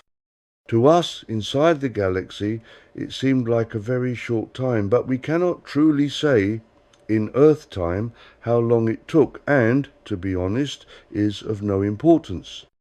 What is important is that the galaxy did expand, and the reason that this is important is because, as we went to some length in the last chapter to explain, the singularity is all that exists. And so we realized that this expanded version of the galaxy was returning us back to illusion once more. Or at least we reasoned that we were entering illusion again. We knew enough about illusion to understand that this galaxy, just like ours, required illusion in order for it to have life experiences that it could not appreciate if trapped permanently inside a singularity, a single dot of consciousness. Now, the thing is that in our galaxy, just on planet Earth, there are a myriad of life forms in all of the dimensions, and that requires this expanded form of illusion in order to create what appears to be reality for all the life forms in all the dimensions and in all the abstract aspects of life, thought, desire, emotion, etc. But what puzzled us was that the orbs that surrounded us all seemed to be identical, and none of them seemed to have any physical form different from any other, nor any sort of identity. The only attribute we could ascribe to them was that of peace, as they reflected the motivating force of the God of that galaxy. This seems illogical to us. What was the point of creating a vast number of orbs, clearly all alive, but with no distinct separate identities as far as we could see? So we thought about this and wondered if it was possible that the galaxy was more advanced spiritually and had outgrown independent personalities, ego-based, and had progressed to the point where they reflected the will of their God. This seemed a possibility, but itself raised other questions. If all the orbs had reached this stage and were now identical, what was the point of that? Then we remembered that the voice that spoke to the orbs encouraged them to come together and reflect the will of their God. Peace, so that implied that the orbs had not yet reached that advanced stage. So, we hope that you can see that we had a dilemma, a mystery to solve. On one hand, the orbs seemed identical, and on the other we realized that the orbs had not reached the stage of being identical and of just reflecting the will of their God. We felt the need to resolve this mystery, or we would never understand what was occurring in this galaxy, and also common sense told us that there must be a connection between them in their galaxy and us in ours, and if we could find out what was going on in their galaxy, it might have a bearing on how our galaxy might develop, assuming, of course, that this galaxy was more advanced than ours. It also crossed our minds to wonder if the opposite obtained, and that this galaxy was so primitive that the orbs had not yet developed independent personalities. In any case, we felt we needed to try to find out just what stage of development this galaxy was at, and as much about these orbs as possible. The huge problem was, of course, as we have previously mentioned, we seemed not to have any means of communicating with these orbs, as they did not seem to have any language, or at least any language with which we were familiar. We were all well versed in telepathy, but even this did not seem to provoke a response that we could identify with. We managed to find an answer to this problem eventually, and, if we may, we will explain. Although it might seem improbable or even a bit foolhardy, we decided to see if we could enter one of these spheres and connect with them that way. So, we sent out a thought that we would like to do this, and much to our surprise, one of the spheres came up to our little spaceship and enveloped it. We should, at this point, admit that we were not actually in a spaceship. We were in a sort of globe of consciousness, protected by a form of gravity. We mentioned a spaceship in order to keep our description of travelling through nothingness and of entering the galaxy simple, but now, in order to keep the story going in a comprehensive and understandable manner, we must admit that it was in a sphere of consciousness. However, in reality, one of these orbs blended with us and accepted us into their world. It was most strange and a feeling that none of us had experienced, nor one that we could imagine. We will attempt to explain, although, as is often the case, we are limited by words, and words do not always exist to convey sensations unknown to Earth humans, but we will do our best to convey our impressions. As a means of opening this explanation, may we suggest what one person might experience if he were to blend with another person? We refer to humans and human experiences. We are all separate in the sense that we all have feelings, sentiments, emotions, and ideas that are unique to us as individuals, although, as we are all connected, and as there are only a limited range of these feelings, we would, if we as humans blended with another human, expect to experience feelings that we would be familiar with. We would expect to find love, hate, peace, anger, fear, calm, family attractions, feelings of sexual attraction, or the opposite, and so on. The range is relatively limited, so whatever we would be aware of in terms of emotions within ourselves, we would expect to find in other people. Of course, some feelings might be more prominent in one person than another, but most people have a range of feelings, of emotions present, and we can all share those feelings. But how do we explain, or even ourselves, understand feelings and emotions totally at variance to any with which we are familiar? And how could we expect these spheres to understand the feelings and emotions we have, which would be at total variance to them? However, we have 2 points of reference.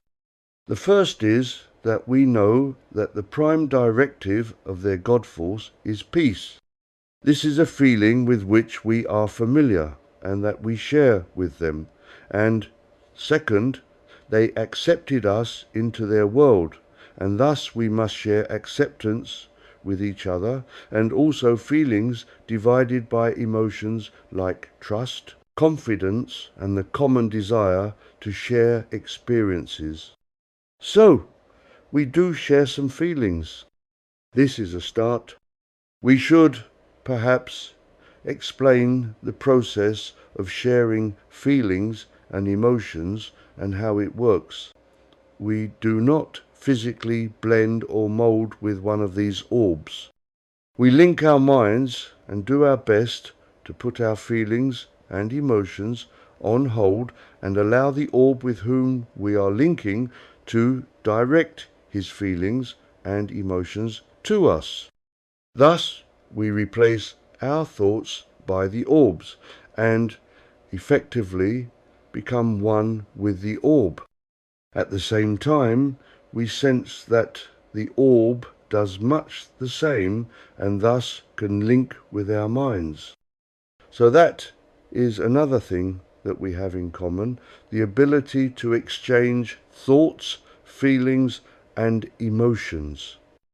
As you can imagine, this is a fairly advanced form of spiritual exercise and not one that could occur between primitive entities. We should also point out that such actions do not imply a highly developed degree of holiness. There are in our realities creatures, beings, entities that are decidedly unholy, black magicians, archons, and some aliens that have developed the ability to stifle someone's thoughts and replace them with their own. So, the ability to share thoughts does not automatically imply holiness. But we feel we can trust these orbs, and allowing them to probe our minds would not be negative. We will also point out that we, ourselves, are sufficiently developed as to be able to reject any advances by these orbs if we felt any malign intentions. So, we are doing a mind link, if we may thus express the process and allowing the orb that we are in contact with to probe our minds. We must be fair to the orb in question, and if it is kind enough to allow us to explore its feelings and emotions, we feel that we must reciprocate by allowing it to explore our feelings and emotions. We mentioned that we already knew we had a few things in common, but when we really linked with this orb, we reached a stumbling block in that there was virtually nothing to which we could relate. But we battled on to see what we could discover. The first problem we found was that the orb was not constructed of any material with which we were familiar. We are sure that most of you are aware of what is called the periodic table and the various elements, oxygen, hydrogen, helium, etc., and are also aware that most, if not all, matter is made by combining these elements in various ways to construct metals, plastics, glass, and all the things we see on Earth. Even bodies, human, animal, plants, rocks, and earth are formed by elements found in the periodic table coming together to form everything. But this orb, and by extension we imagine all the orbs, were created from elements unknown to us. These elements remained unknown to us as we have no means of analyzing just what their periodic table contains, assuming they have a periodic table. Physically, they appear to be made from some sort of translucent material, the degree of transparency altering from time to time, presumably in response to changing thoughts or emotions, by which we mean that sometimes the orbs seem virtually transparent and sometimes quite opaque. Why this should be is a mystery. Another thing we noticed is that these orbs are not fixed in their shape. You will be aware that the majority of objects found on Earth tend to have a fixed shape, with the exception of some primitive life forms like amoeba or some jellyfish that can alter their shape somewhat. The basic shape of these orbs is a sphere, but, we notice, can alter to become elongated or pear-shaped, etc. We also noticed that we never saw any of them becoming square or rectangular, triangular or pyramid shaped. Whatever shape these objects moved into was always based on spheres, rather as if a sphere could be pulled into elongated versions rather like a rugby ball. There were never any sharp corners. So, we were confronted with entities made of unknown material, able to morph into different shapes without there being any obvious intelligence, causing this change of form, and able to alter their degree of transparency, once again, without apparent reason. What they thought of us is not really relevant to this discussion, but we imagine that they were just as confused by our appearance and thoughts as we were by theirs. Please remember that, as we said, we were in a sort of bubble, a sphere of consciousness, protected externally by a coating of gravity. However, we were real entities within that bubble, not in physical form, but as spheres also of consciousness, each one of us with his own particular thoughts, ideas, and emotions. The exact number of us in the sphere of consciousness is not important. We mention it due to the fact that if the intelligence in the orb we were investigating was singular, it may have been confusing to it to be picking up thoughts and feelings from multiple minds, but that is not our fault. We travelled to this galaxy collectively, and so were multiple minds. To go back to the orb, what could we see when we entered it? First of all, we could sense no life at all. We expected this orb to be a shell, a container for some life force, but although the interior was not totally empty, we could not feel that there was any living being inside it. When we said that the interior was not empty but contained something, what we noticed was that it was full of a transparent sort of jelly.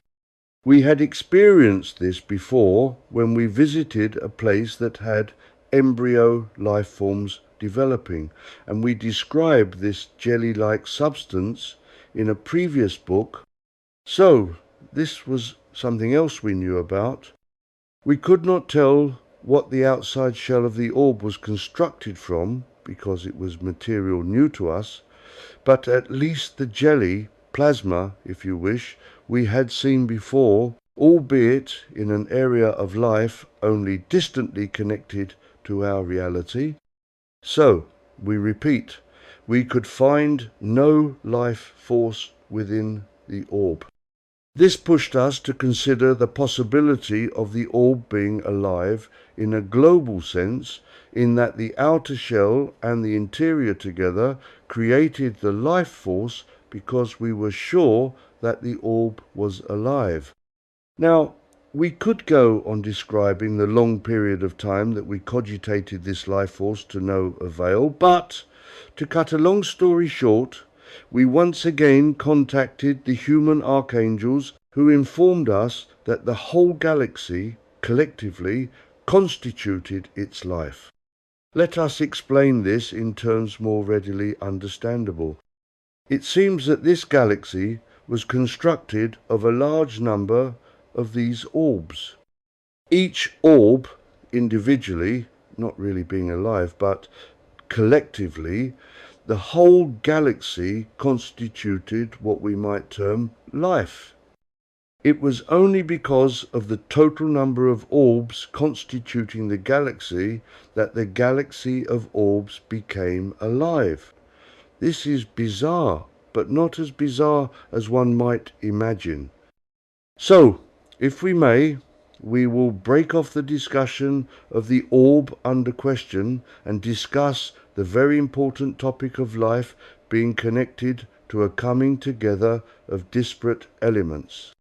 We have talked about this before, but we wish to describe it again because it is one of the fundamental building blocks of what we call life, and that life could not be if there were not all the disparate elements, humans, animals, plants, and everything else, the physical and non-physical, existing, that constitutes the conditions for life existing, at least in our galaxy. Once again, this seems ridiculous, but happens to be the truth. So let us expand on the concept in an attempt to make it understandable by all. This is a very difficult concept to describe. If you have read the information we gave you in at least one of our books, we mentioned that in the beginning, God created a huge but finite number of points of life, a number sufficient to cover the needs of creation from the beginning until the demise of this galaxy. These points of life are sufficient to cover all sentient life plus all the planets, etc., from day one until the end of time, as far as our galaxy is concerned. This is a ridiculously huge number of points of life and could not possibly be imagined or calculated by anyone. But the exact number of points of life were decided by God in conjunction with his archangels, and that exact number of points of life were created and placed in one of the dimensions. That exact number, no more, no less. This does read like imagination gone wild, but it is the truth. Now, the strange part is that all these points of life are indestructible and will live forever until, one by one, the points of life reach perfection and return to the Godhead. Even stranger is the fact that to create life, all of these points of life need to be there in order to create that life. Whatever the number of these points of life are, and the number is beyond anyone's ability to calculate, that exact number has to exist in order for there to be life. If it would be possible to remove even 1 point of life from the huge number, life would cease to exist. If it were possible to remove just 1 point of life, the whole galaxy, including all the dimensions and all the life in the whole multiverse, would vanish in an instant, and there would just be nothing. Not a vacuum, nothing at all. Fortunately, it is not possible for any point of life to disappear, so life continues. So, what happens, in effect, is that this huge number of points of life, themselves not initially alive, collectively create life as we know it. Now, we called the points of life by that name and perhaps gave the impression that they were already alive. This is not quite true. What we should have said is that they were potential points of life, because it was not until they were all together in the 8th dimension that the magic happened and they all spring to life. Life came into being in the form of all these countless points of potential life, and even more, if you can understand, those life forms created one life. So, we have individual life in the idea of these individual points of life, but also collectively these points of life came together and created one life form we call God. We could use the example of a person who is made from a myriad of atoms, each one alive, but when they come together they form a living person. All or most of the atoms that constitute a person are necessary, but it is the coming together of all these atoms that create a single living person. It is the same concept with a galaxy, universe, multiverse, call it what you will. It is the coming together of all these individual points of potential life that creates them to be alive, both as individual points of life and collectively as one life. We hope that you have understood what we were explaining.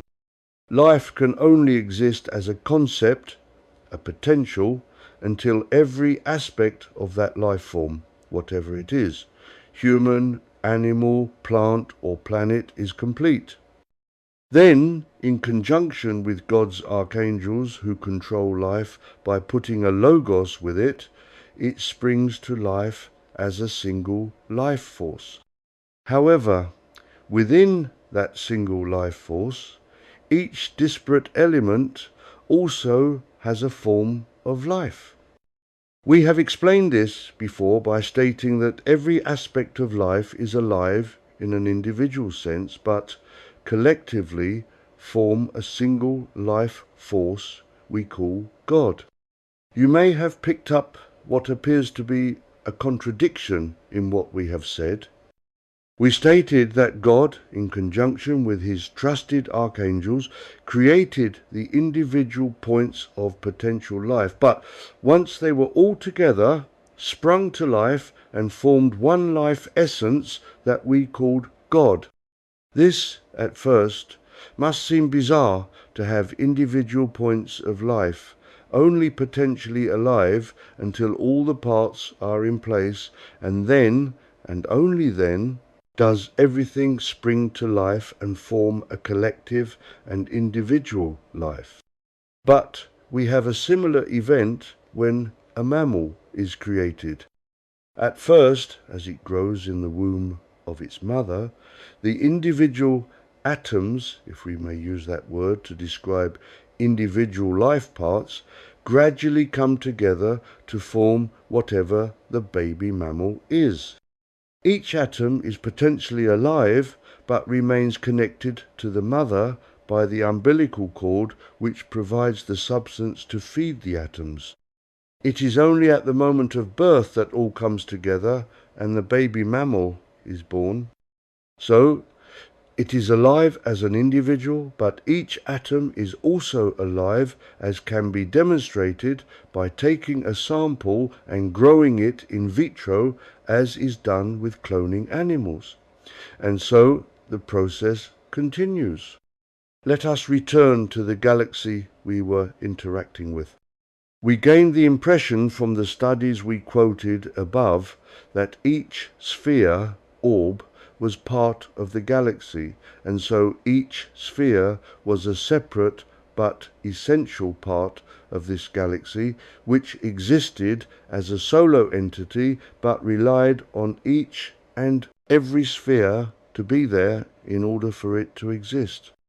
So, we have to assume that the sphere with which we were connecting was alive as it was part of a living galaxy, but we could detect no life force within the sphere. So, in a way, we were not much further forward.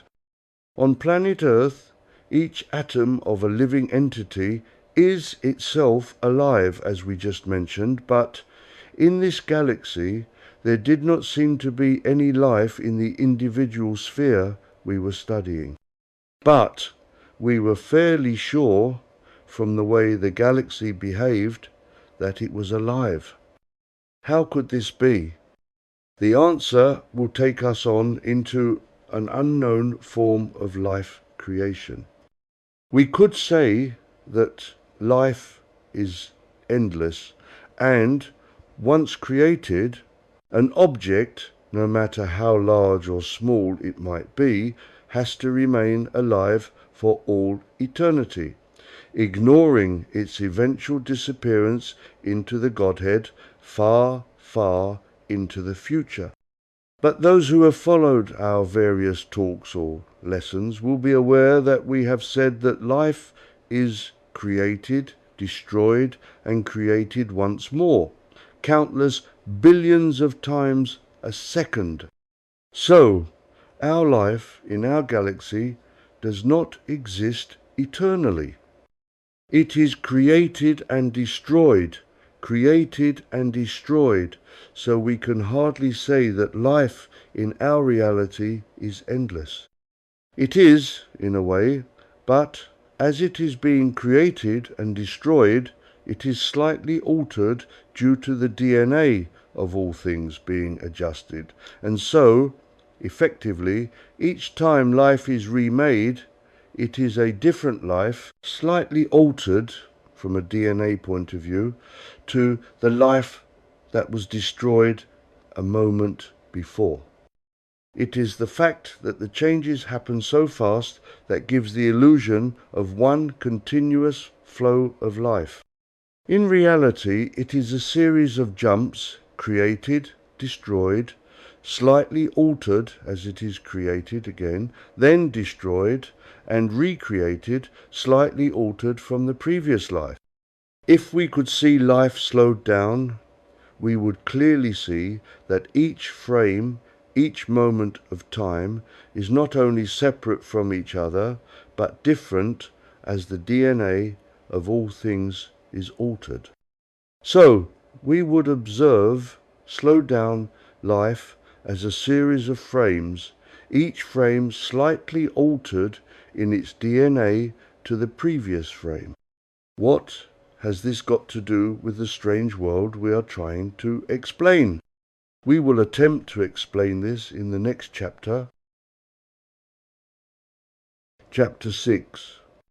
The solar life force. As the galaxy slowly expands to something like its former size, so we expand with it. This implies expansion in two fashions. First, we expand from a tiny dot, part of the singularity, to the size we were as we traversed emptiness en route for this galaxy, and second, we expand in the sense of moving away from the dot of the singularity and move out to space in the galaxy, as does all the orbs. This is impressive to watch.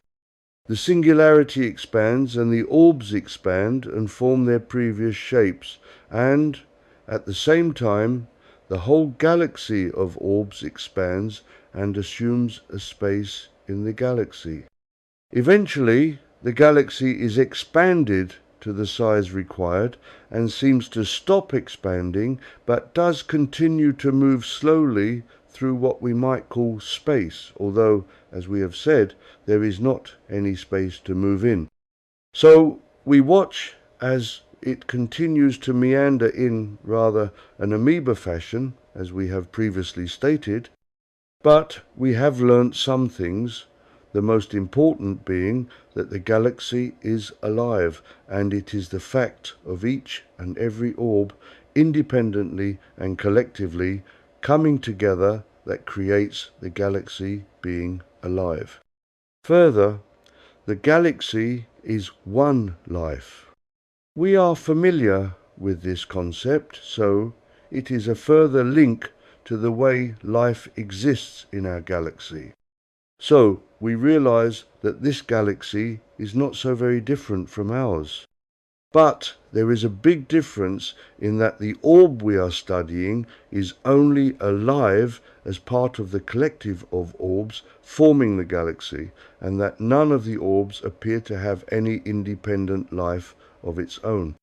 This is very different from our galaxy, which, it is true, collectively forms life, but at the same time, the individual life forms have an independent form of life, an awareness of consciousness. Without that independent form of consciousness, nothing would exist. Not you, not us, not anything. This, obviously, is a vast difference from our galaxy, of which planet Earth, at least, is brimming with life of all kinds. Now, we know that the galaxy we are considering is alive, and the God force animating it has peace as its prime directive. We are also aware that this galaxy operates under different rules, in that it is only alive due to the fact that all the orbs collectively create its life. This pushes us to want to know more about the orb we are studying, because we find it difficult to accept that the orb as an individual has no life force, but collectively creates life. Can you see the conundrum? Each orb appears to be lifeless, but when the orbs join as one, life is created. So, We decide to investigate further the orb in the hopes of discovering how it can be both lifeless and yet contribute to life when acting in conjunction with the other apparently lifeless orbs. We wonder if we can discover this secret, it will open a door to another aspect of life apparently unknown to us. As we have said, the orb in question has an outer shell made of some unknown material, unknown to us, that is, and all that appears to be in the interior is a form of jelly, a plasma, and that is all. There is nothing that seems to ask to be in any way connected to life, and yet there must be. We have often stated that there are no miracles, no magic. All is science, physics, no matter how impossible some things might seem to be. If we could quote an example, there are some extremely skilled magicians able to perform to an open-mouthed public the most incredible feats of magic, and yet, once the trick is revealed, we see that it was all sleight of hand and no magic was involved. In a similar fashion, even the most improbable events discovered in life, if we know the trick, are just applied advanced physics. The only possible exception being the creation of life itself. Even this common sense tells us that there must be a rational explanation to, but at the moment we cannot see beyond the magic, and so we are in the position of the open-mouthed public, completely baffled as to how the feat is achieved, although we suspect that the secret will be revealed to us one day. This is why we are so interested in these orbs. The one we are studying, and, by extension, all of them, seem to contain nothing connected to life, and yet, once they come together, life is produced rather like a rabbit appearing from the magician's hat. This puzzles us greatly, and so we cogitate on what possible force can be contained within the orbs that seem inert when contained within an individual orb, but that springs to life when all the orbs come together. Once again, with the assistance of the advanced human archangels, we think we have the answer, although explaining the technique to produce life is not going to be easy. But we will try. This is what we were told. Life as we know it to be is not quite according to our understanding. As we have previously stated, we have always considered that life was created as single dots in a kindergarten galaxy far away in time and space to our galaxy, and each one of these dots of life were transferred to the 8th dimension of our multiverse, where they wait patiently to be called onto the stage of life in some way, shape or form. Indeed, we wrote a book about it, and rest assured, if we were not totally convinced that this is the truth as far as life in our sector is concerned, we would not have given you this information. We do not speculate, nor do we fabricate, so we were and are convinced that what we told you is the truth. But what we do not know was that apparently what we wrote is relevant to our existence, but not to alternate realities like the one we are now considering. This seems, at first, a bit strange. We know that the God of our multiverse created life as we stated it to be, and thus we rather assumed that life everywhere would follow a similar pattern of creation. This has taught us a valuable lesson. We should never assume anything when investigating unknown matters, but always look at the evidence and follow that evidence wherever it takes us. In the case under discussion, let us follow the evidence and see where it does take us. This requires an open mind, and we will admit that it is as difficult for us to be open-minded as it is for large numbers of you. Perhaps you can understand that people who have lived in non-physicality for vast periods of time and collectively and individually have studied the science of life as it applies to our multiverse would find it difficult to be confronted with evidence in direct contradiction to any knowledge previously assimilated. It is not easy to go back to square one and start again, but this is what we are required to do if we wish to understand this aspect of life. This is why, at the beginning of this book, we suggested that you would need to forget all that we had told you about life and start again. This, of course, is not entirely true because, as we said, there are some aspects of life in this galaxy that correspond to some aspects in our galaxy. But what we are suggesting is that the prime creative force has followed a different path to ours, and thus we need to clear our mind and be prepared to accept new information. Having stated all that, to prepare you that we are heading into uncharted waters, let us try to explain to you that which was explained to us by these very advanced human archangels concerning this galaxy and this God's creative powers. The first thing we learnt was, as we already knew actually, was that there are a vast number of galaxies spread throughout what we might call the multiverse, and that each one of these galaxies has an independent God creating life in various ways according to an overriding directive. We need to explain this very important statement because it is totally new to you and to many of us and will change the way we consider life. The part that is so important is the last line of the above sentence, according to an overriding directive. What does that mean? People have often questioned that if God exists, then who made God? This question has been asked but never satisfactorily answered. It is assumed that God just is. God is the beginning of everything, and it is pointless in questioning the origins of God. God just is.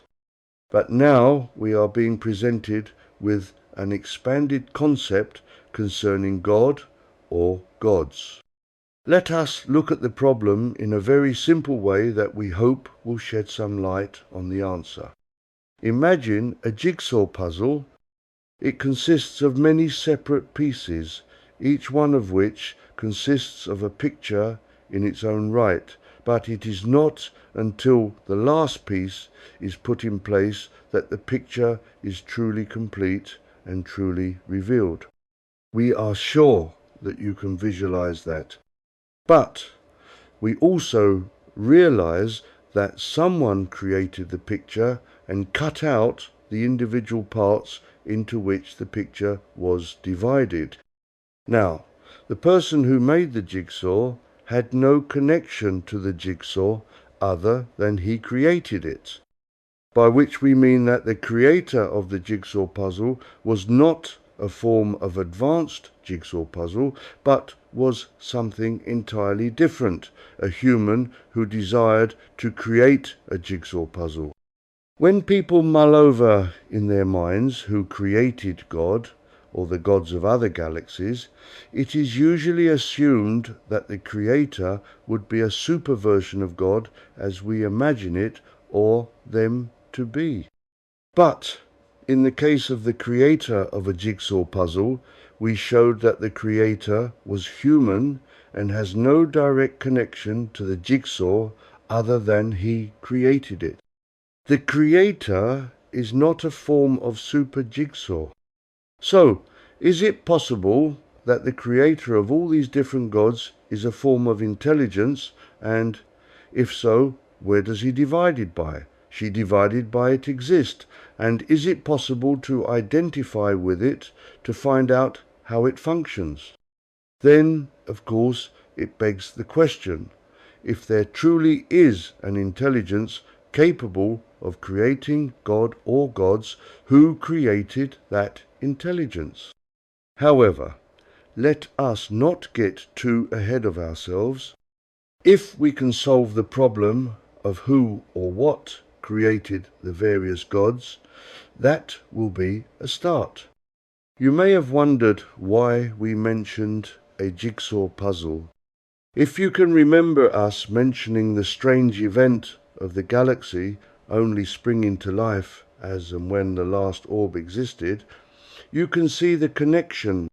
The jigsaw is only finished, complete, when the last piece is in position.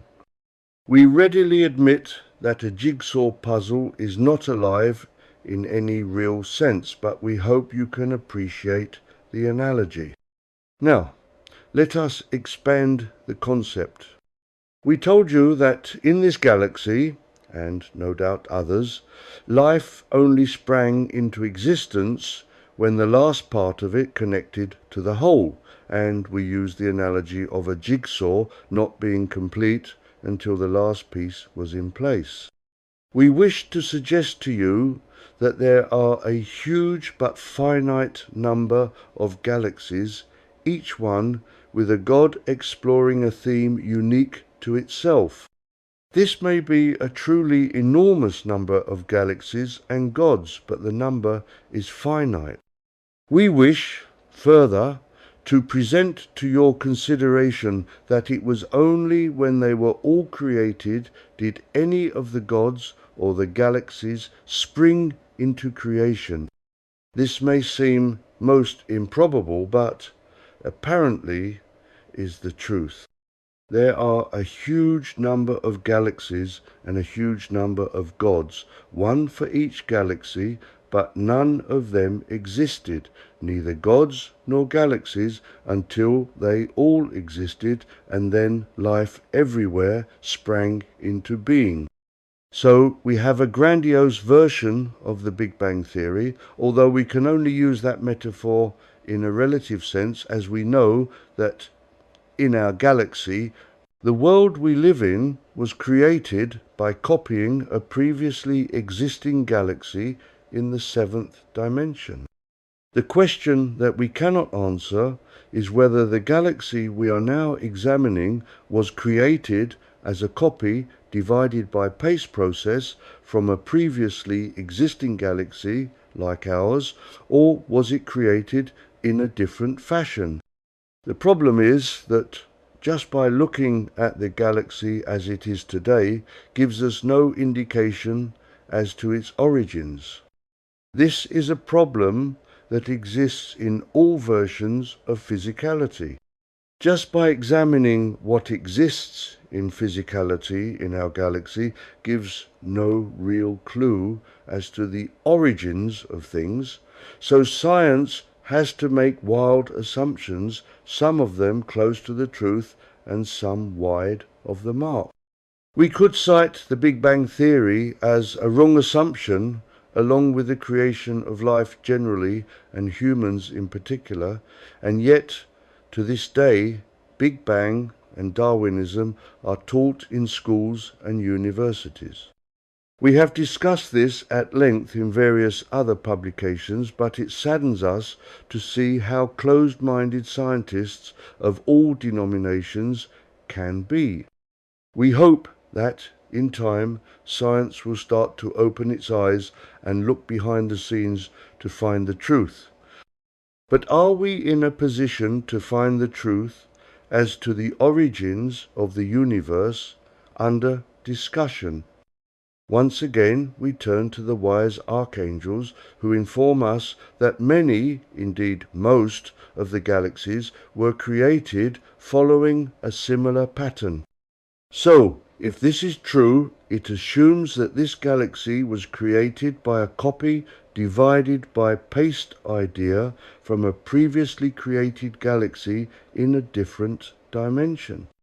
This of course, opens doors to a plethora of other questions as to whether this galaxy has dimensions like ours, whether life forms born and raised in a kindergarten system like ours, and so forth.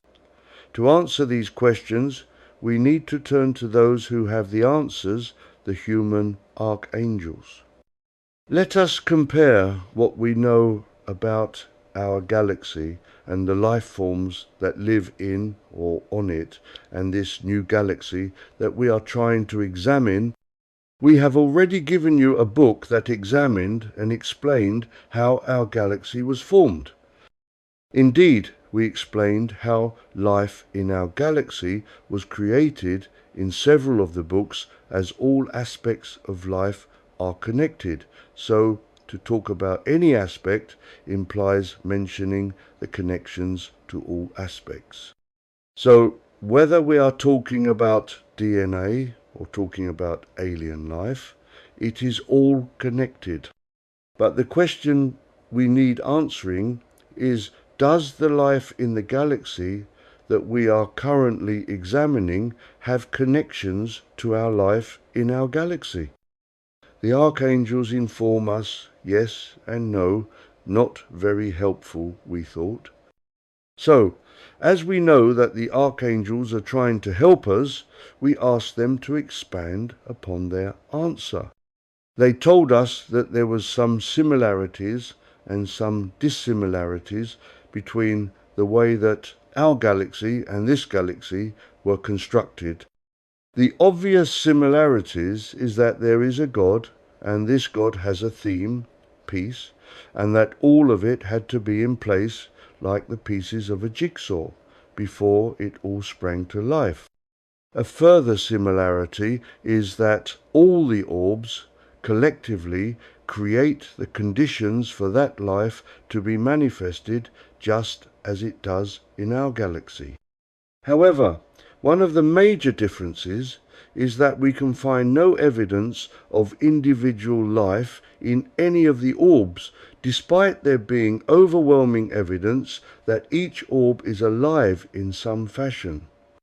We really must investigate this important difference and find how something can be alive despite there being no indication of where that life force is contained.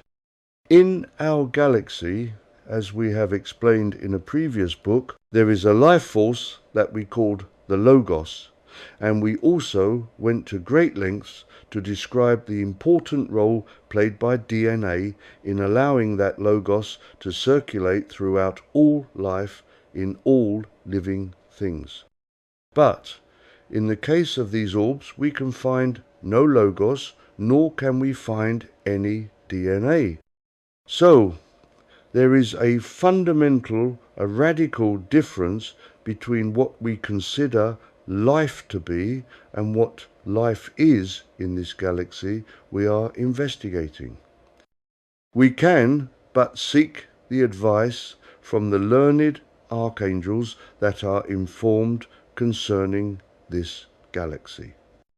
What they tell us is somewhat difficult to comprehend, as it is totally different from anything with which we are familiar.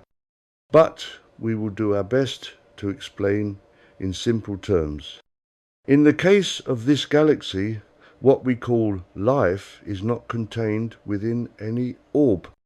The orbs are elements of a collective, and it is the collective that forms a life force. Please let us expand on this concept.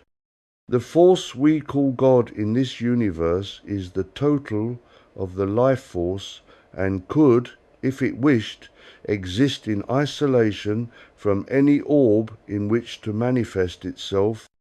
In other words, it could represent the total finished picture of the jigsaw, to refer back to a previous analogy. But at the same time, this God force decided to create these orbs for some purpose that is not clear to us. Having created these orbs, it animates them rather as a puppeteer would manipulate a puppet. So, the orbs are not directly alive in an individual sense other than the life that this God gives them. So these orbs are both alive and not alive. So it appears the life force of this God reaches out and provides the orbs with a limited amount of life force, not really sufficient to allow them to act as individuals, but sufficient to act as a collective. But at the same time, this God could, if it so chose, supply any individual orb with sufficient power as to be able to act as if it was alive in an individual sense. This is what happened when we decided to investigate an orb. The God force sensed our interest, and thus gave this orb sufficient God force to be able to interact with us. And thus, to us, it seemed alive in an individual sense. This also is how, when the God force decided to interact with all the orbs to implant some information, it drew them all into a singularity. This, as you can imagine, is a new concept to us, and we find this very interesting. It is interesting in that, as all life is one, despite this God force acting in a very different way to our God force, there must be some connection to our God force. So we need to investigate any connection to our way of life, which we will do in the next chapter. Chapter 7. The Jigsaw Puzzle. In the last chapter, we noticed some fundamental differences between our galaxy and the galaxy we were investigating, notably the way that the God of the galaxy we were investigating and our God created life forces in our galaxy and the solo creative forces of the God under consideration. This God, apparently, created orbs, but did not endow these orbs with any life, as opposed to our galaxy, in which our God, via the directors of life, created countless stones, plants, animals, and people, each one containing the logos of life, and each one having experiences which were passed back to our God so that it could grow in wisdom. So, a moment's thought would enable us to realize that the God of the galaxy we were investigating had no means of growing in wisdom, as it had no feedback from the orbs. Yet we consider that the feedback system allowing our God to grow in wisdom is a fundamental attribute of our God. So, is it necessary for our God to grow in wisdom, or is it enough that God exists and has no need of more wisdom? A tricky question, and if we can investigate the nature of God, it might shine some light on the true nature of what we call God and enable us to find out if there is some other intelligence behind and above these various gods that we know about, an intelligence rather like the one we mentioned when we considered the creator of a jigsaw puzzle. Once again, we need to draw a distinction between the God of religion and the God of creation. We know from experience that the God of religion is prime creator, remote from any investigation, and it is blasphemy to consider investigating it. We must also say that the God of any religion is connected solely to planet Earth and the galaxy in which planet Earth is, and there is never any possibility investigation of any other gods in other galaxies. If there was any investigation of any galaxies remote from ours, it would be assumed that it was our God that created it, something that our investigations suggest is not true.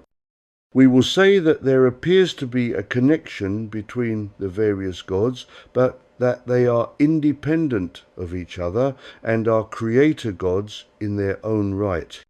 We hope, eventually, to discover how these gods seem to act so differently to each other and why our God appears to want our life experiences and another does not. So, we will devote this chapter to investigating the differences between the two gods.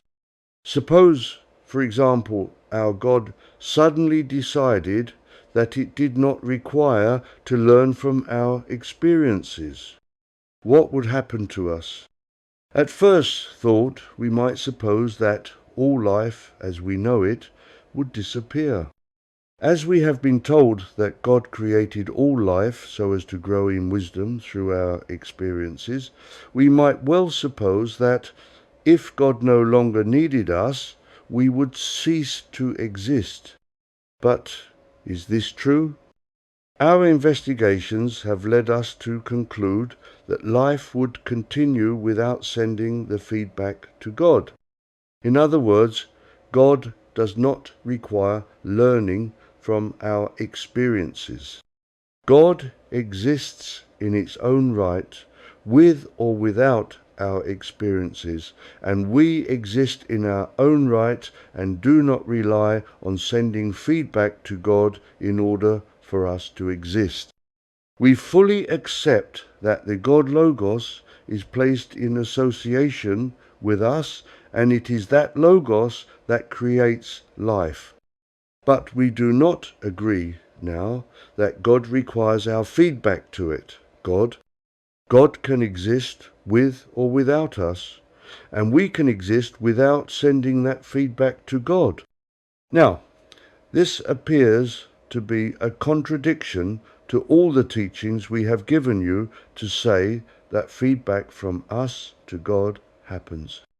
But it is not.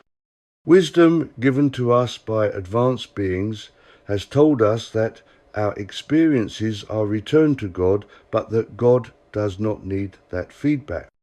There is a difference between our experiences returned to God and God needing that experience in order to grow. If that is so, then why are the results of our experiences returned to God? The answer is that life is a chain, and once an experience occurs, our reaction to that or those experiences need to create a link, a circle. In other words, God sends out a life-creating experience, and it is our reaction to any experience that needs to return to the originator of that experience for the force to be reabsorbed into the Creator and for the energy to be dissipated. This is a difficult subject to understand. We might say that the electrical energy sent down a wire needs to be used up by an electric machine in order for that energy to dissipate. We could not have a situation where electric energy is sent down a wire and no machine use it up. Electric energy cannot just remain in the wire. So, in our galaxy, our God has put into place a system in which energy from that God is sent out to us, and we need to use up that energy through our experiences, which then returns back to the Creator, God. And that provides our God with more energy to be sent out to create more experiences. It is an endless cycle of energy being sent out, used up, which effectively returns to God, and that creates more energy to keep life going. It is an endless cycle. Although this happens, we do not think that our God needs that energy.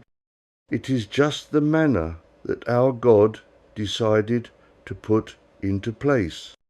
Our God could operate without any real contact with us, and we could exist without the feedback loop also.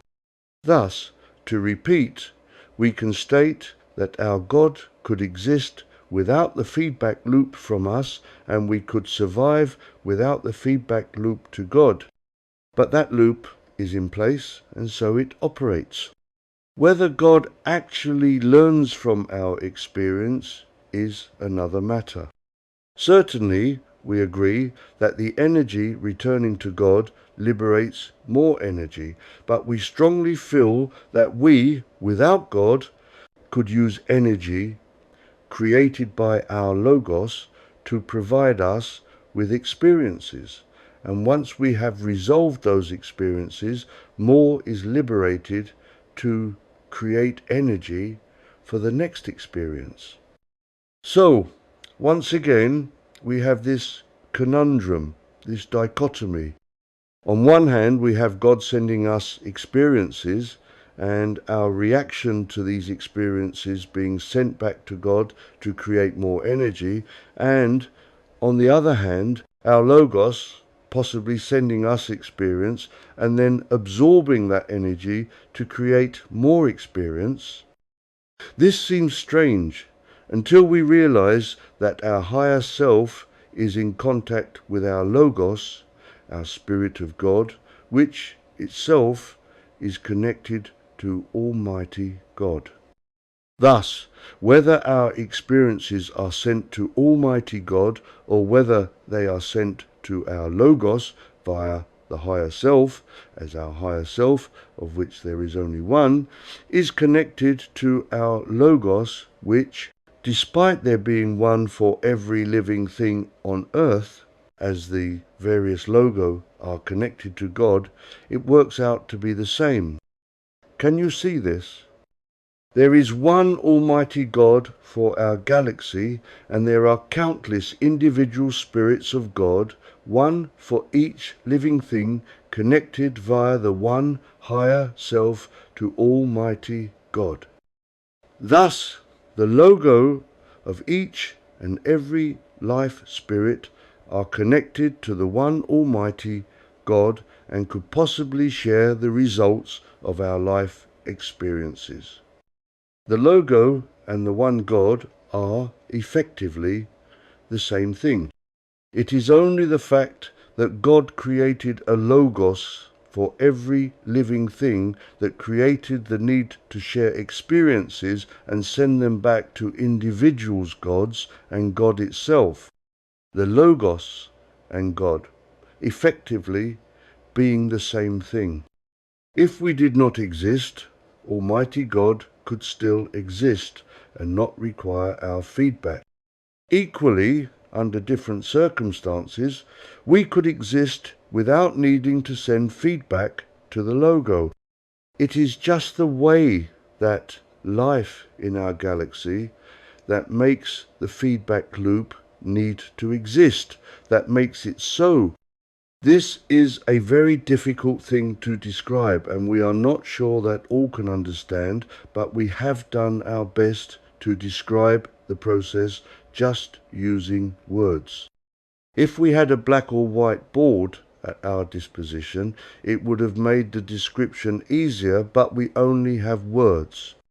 So, to return to the galaxy that we will call the Orb Galaxy, we do not have such a complicated system, as there is only really a God force. Admittedly, this God maintains a connection to each orb, but has no feedback system and has only a tenuous hold over each orb instead of a complex interplay between itself, Almighty God, and the logo, the individual versions of Almighty God, divided into countless versions of itself, one for each logos. So, we hope you can see that this version of God, the Orb God, has only a limited connection to our version of God, and yet they are all gods. Logic would decree that the different gods would all be the same, but clearly they are not. Now, we don't know how many galaxies there are in all, and thus we don't know how many versions of God there are, nor by what degree they vary. one from another, but it does seem strange to think that they may all vary one from another. If we consider in our galaxy how many different personalities there are amongst people, but they are all created by one God, one higher self, which is itself closely connected to Almighty God, but all have individual versions of Almighty God that we call Logos. It makes us wonder if behind all these various gods there might be an overriding force, a sort of super god, rather like the creator of a jigsaw puzzle that created all these gods. So, if we can visualize all the individual pieces of a jigsaw as all the various gods, each one different but each one connected to the overall picture, we can imagine that behind each god is an overall God that creates a sort of complete picture of God. Then we wonder what being made the various gods, just like we wonder who created a jigsaw puzzle, each piece separate but collectively create an overall picture. This is complicated, so we will repeat the story. Imagine a finite but varying concept of a large number of gods of a number of galaxies, each god different, but each god part of a complete number of gods, which, when they come together, form a picture of a super god. Then, if this is so, it begs to find the being that created the gods. So, if we consider our God plus the God of the Orb galaxy, that are just two gods in a multiverse, and that each galaxy has an individual God, it is only when all the gods are in place that we see the complete picture of what all the gods create. This might be considered to be a super god. But then we realize that there must be some force that creates the various gods that come together to create the overall God picture. So, we have our God as just one of a number of gods. Then, when all the gods are in place, there is a bigger picture, a sort of super God made of all the different gods coming together. Then, behind all this must be a grander force, intelligence, that created the super God. The only way we can really describe all this is to think of a jigsaw puzzle, but think of it in reverse. First, there is an intelligence who wants to create a jigsaw puzzle. So, he gets a picture, then the picture is cut up into small pieces. It is only when we put all the pieces together again that the picture is revealed and we think of the person who created it all. So, if our logic is correct, there are at least three stages to life. 1. The individual gods, which, when they come together, create. 2. A larger picture created by the individual gods coming together, and 3. A higher wisdom that created the whole thing. We have enough problems visualizing just our God, so you can imagine how complex it is to investigate the total number of gods, and then to try to find out the intelligence that created all the gods. And yet we know that life tries to keep things simple, so we rather suspect that if we can see behind the magic, the answer will be simple, assuming that our thinking is correct. We have, at this moment, little to go on other than we have discovered two versions of God that seem to differ somewhat: our God and the Orb God. All the rest, for the moment, is speculation, and yet something tells us we are on the right track if only we can see behind the magic to the physics involved. The question is, of course, how do we investigate this complicated event?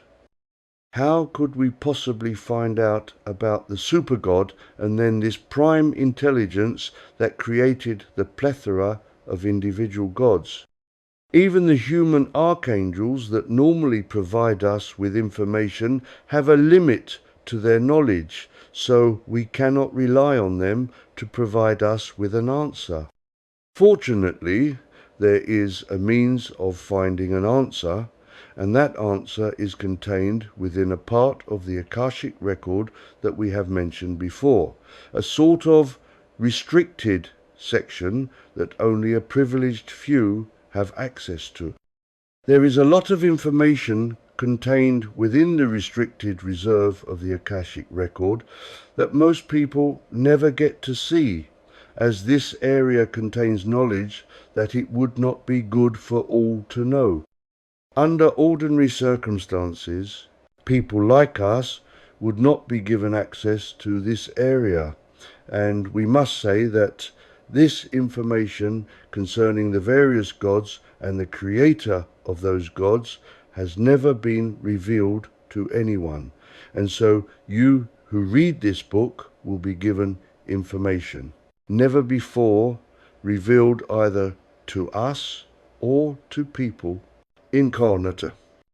Permission has been granted because time is short, and it is important that you are all given as much information as possible before the next phase of life takes over.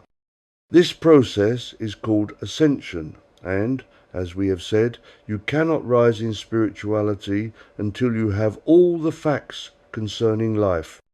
So, for the first time in modern Earth's history, we can reveal to you how this bizarre aspect of life works and how it was all created. This we will start to do in the next chapter. Chapter 8. The diverse personalities. In the last chapter, we introduced the strange concept of multiple intelligences, God after God, each one more creative than the others. We suggested that there was a creative force that made a large number of gods that would need to come together to form a super god. By that, we implied a large number of individual gods that needed to join forces in order to create a super god, and from that super god, all the individual gods of all the individual galaxies were created. This is a difficult concept to describe effectively because we are suggesting that all the individual gods, including our God, needed to be created, and it was only when all the gods were created that they came together to form from the individual gods a combination of all the gods that formed a super god, created by and from all the gods being created. The only way we could effectively describe this was to use the example of a jigsaw puzzle, where a complete picture was cut up into many small pieces, and each piece needed to be put back together to reform the original picture. Then, and only then, could all the pieces reveal the original picture. So we are suggesting that all the gods need to be created before coming together, which actually creates a bigger version of life, and with it, individual gods that could not exist until all were created. We think that you will agree that this is very difficult to describe, as we need all the gods to be individually created and come together before any of the gods could exist. It is a bit like the question of which came first, the chicken or the egg. To create the chicken, we need an egg, and to create an egg, we need a chicken. Actually, we need two chickens, a male and a female, in order to create a fertile egg. So, to create individual gods, one for each galaxy, we need them all to exist, but for them all to exist as individual gods, we need them all to exist as a collective already. The only way to resolve this problem, it seems to us, is to have an overriding intelligence that created them all, just like the person who takes a picture and cuts it up into pieces. The picture is still there, but cut into pieces, and it is only when they come back together again that they create the original picture. So, our job is to find out who or what this overriding intelligence is and where it comes from. This may, at first glance, seem to be an impossible task. How can we even imagine a force capable of creating a vast number of gods, because it implies not only a force capable of creating gods, but, by the same token, capable of creating, at least in principle, in theory, all the subsections that go to make life in any area. For instance, if we consider just our galaxy, not only do we have a God, but we have archangels that put into creation all the dimensions and the countless complicated life forms that have all been created. Now, this implies that either this overriding intelligence, this master creator, had all this in mind when he created our galaxy, or it endowed our God with the creative power that enabled our God to formulate and put into action the incalculable number of marvels that go to make up all life as we know it, to be in our galaxy without us even considering all the other marvels created by or in conjunction with the gods of all the other galaxies. Who amongst us could even consider such an entity? Then, of course, we have to face the dreaded questions of what does this entity look like, if he has any form, and where does he come from, where does he live, and, most dreaded question of all, who made him? We call this master creative force him, just because it is considered normal to refer to God in the masculine. If that offends you, please refer to this overriding force as she, it, or any other appellation you care to give it. We do not wish to offend anyone, but we must refer, if we wish to discuss this entity, by some term. So we call it he. As we stated previously, we have the restricted area of the Akashic record that comes to our rescue and gives us some answers. Enough answers for us to be able to put two and two together to describe the makeup of this extremely complicated creation system. Now, we did say at the end of the previous chapter that we would attempt to describe the Master Creator, but to do so, we need to make sure that we understand the effects of creation rather than describing prime creator, and then hope to connect that to the various effects that are manifested. So, the first thing we need clearly to understand is that there are a finite but large number of gods, similar to ours in creative force, everyone in charge of creating a galaxy somewhere. Our galaxy, universe, multiverse, call it what you will, has been created by our God, who chose as his creative theme love. We have, in various books, talks and lessons, attempted to describe at least some of what our God created.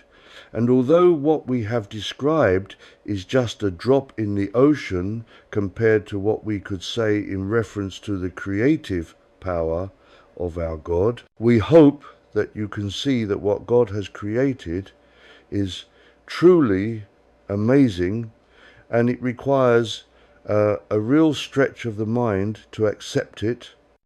If we go back to the concept of the jigsaw puzzle, if there was just our God, the complete jigsaw picture would show just an image of our God, assuming that gods can be seen. So, once again, we ask you to accept what we are saying metaphorically, and that the picture of God in the jigsaw puzzle is hypothetical. God cannot really be seen. It is an imaginary picture. But we mentioned another galaxy that we referred to as the Orb Galaxy, and said that there was a God force in charge of that galaxy. We discovered that the motivating force of the Orb Galaxy was peace. So that would give us two pictures in a jigsaw, one of love and a second of peace. Now, we stated that these two gods were independent of each other, but were at the same time connected as part and total of the jigsaw picture. Obviously, if we were able to investigate the Orb Galaxy more thoroughly, we would discover other similarities between it and our God, but it suffices for the moment to accept that there is more than just our God in creation, and each God can create independently from our God, although there always remains a connection between the gods, a connection that we won't, for the moment, describe. So far we have put into our jigsaw puzzle two pictures, if you will allow us to continue to use this analogy. So, this points us in the direction of the creative force that created the two gods. If there was only one God for all of creation, that would simplify matters, but the fact that we know that there are more than one creator God implies a force higher and above God that creates gods in the plural. Before we attempt to describe this higher force, let us continue to fill our jigsaw image with sufficient visages of gods so as to complete the picture. We have admitted that we do not know the exact number of gods there are, nor do we know the number of galaxies, but we do know that for each galaxy there is a creator God. And we also know that each God has a theme that he acts upon. We assume that some force has decided how many themes exist in creation: love, hate, peace, war, etc., and has created a God and a galaxy to explore each and every aspect that could be created. Therefore, we assume that some higher force has considered each and every aspect of creation and has created a God and a galaxy to explore all of the aspects of consciousness that exist. So, just as we have people on earth that reflect all of the possible aspects of thought, of being, of reactions to life, so there are gods and galaxies that also reflect the same themes. This is curious, because although the theme of our God and all his creation is love, nevertheless we find people that display individually all of the aspects of emotion possible. By which we mean that there are people here on earth and also in the various dimensions that display love, hate, peace, war, fear, compassion, and all of the aspects of emotion that exist. This seems somewhat confusing, as logic would decree that, as the theme of our planet is love, we would only find loving people on our planet, and any people who display other emotions would have been born into a galaxy that explored the emotion corresponding to the emotion of that person. In other words, those who are loving would be born here, but those who are hateful or fearsome or compassionate or whatever would be attracted to the galaxy, the God of which would explore the same theme. So all this seems rather strange. On one hand, we have all these galaxies and gods, each one dedicated to exploring a particular theme or emotion, but at the same time, we have here on Earth a mixture of people who display the very same emotions. Now, we don't know for sure if there are entities that only follow the theme of their god, but we can state with certainty that the people on or around planet Earth display a mixture that are not necessarily only displaying the emotion of love. Indeed, there are many who seem to be in opposition to love. So, what does this tell us? What inference can be drawn from the fact that people here on Earth or in the astral dimensions surrounding Earth can be of any type of emotion? Can we infer that the galaxies and gods of other areas are closely connected to the people attracted to planet Earth? This seems to be getting stranger and stranger, because either planet Earth seems to be a special case, unconnected to the other galaxies and gods, or in some way the other galaxies and gods are totally connected to the people of Earth, including all those in various dimensions. Can you understand what we are suggesting? Our investigations have revealed that there are a large but finite number of galaxies and gods remote from Earth, each one of which is dedicated to exploring a particular theme or emotion, and that there is one god and one galaxy for each emotion. But at the same time, here in our galaxy, there are people who also respond to each emotion. So, logic would suggest a close connection to each galaxy and its god and the people of Earth who respond to the very same emotions that the various gods and galaxies purport to study. It is almost as if planet Earth is acting as a sort of capture point, a clearinghouse to all the various galaxies and gods apparently devoted to the study of the various emotions. This seems to defy logic. If the theme of our galaxy and God is love, how can it be that the people of our galaxy can show such diverse emotions?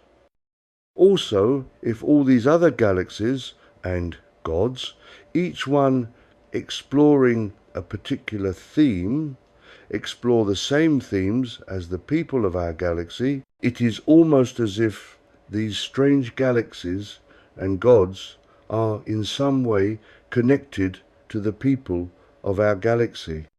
But if this was so, it would imply that the people of our galaxy were also connected to the galaxies and gods of these various themes. It seems to imply that every person alive connected to planet Earth is also connected to one of the other galaxies and gods, the connection being the emotional theme, peace, harmony, hate, cruelty, and all the diverse emotions. We will repeat this in slightly other words. We have discovered, dispersed throughout the multiverse, a large but finite number of galaxies, each one under the control of a god, and each god exploring an emotional theme. But at the same time, we know that in the multiverse connected to our God, there are a similar number of people, logo, exploring a similar number of themes. This seems to imply that each one of us is not only connected to our galaxy, but at the same time is closely connected to another galaxy and another god according to how we react to emotions, love, hate, compassion, etc. To cut a long story short, it implies that people, logo, are not only connected to our galaxy in all its dimensions, but at the same time are connected to the various gods and galaxies, exploring the various emotional themes. We draw the conclusion that if we go back to the concept of a jigsaw puzzle, and if we could create a picture of each god as a piece of the jigsaw, each part, each face of a god would represent an aspect of emotion as lived by the people that go to make up the people of our galaxy. This has strange ramifications. It implies that the people alive in our galaxy have a particular personality because the overriding master force created them all as part of this jigsaw.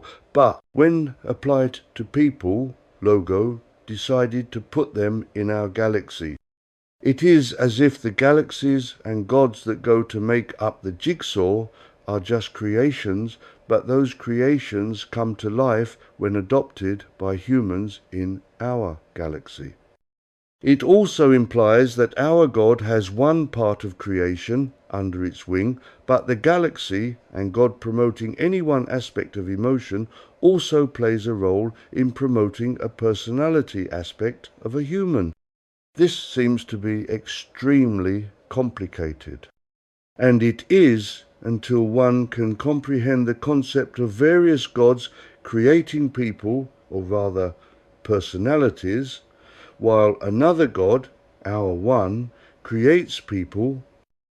So our God creates people, Logo, while the personalities of those people are created by other gods in other galaxies. It implies that live people and their personalities are two separate aspects of life.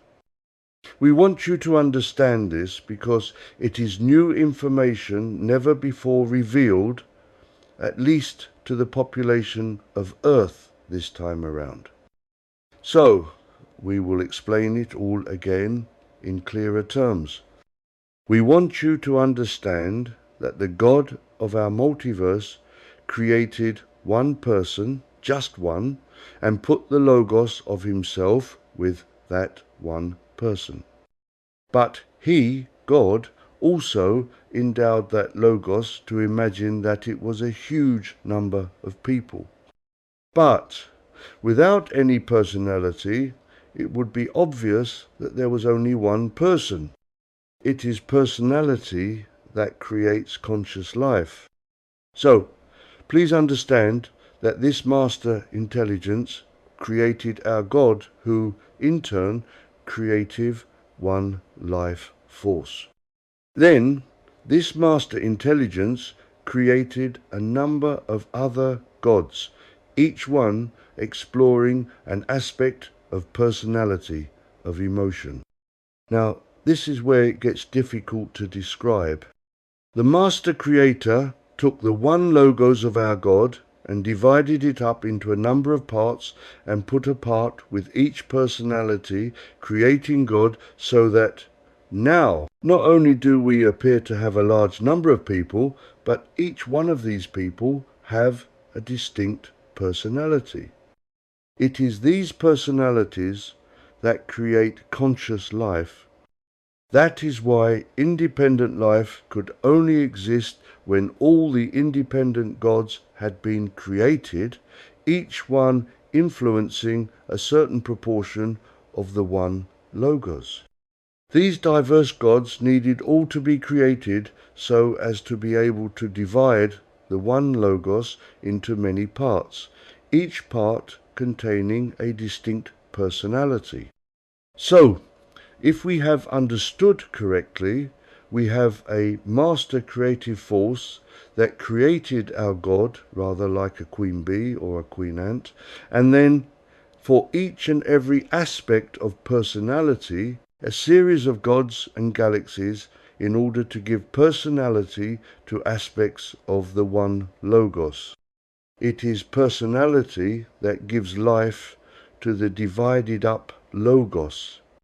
We could, before we try to discover more about this dual existence, attempt to find out why all living things are attracted to planet Earth and its various dimensions? The answer is simple, and we have mentioned it many times. Planet Earth, the only one in which there is physical life, and the dimensions around planet Earth are the only ones in which complete humans, body, personality, and soul come together. Why planet Earth was chosen as the melting pot for all life, we cannot say. We can only acknowledge that it is so.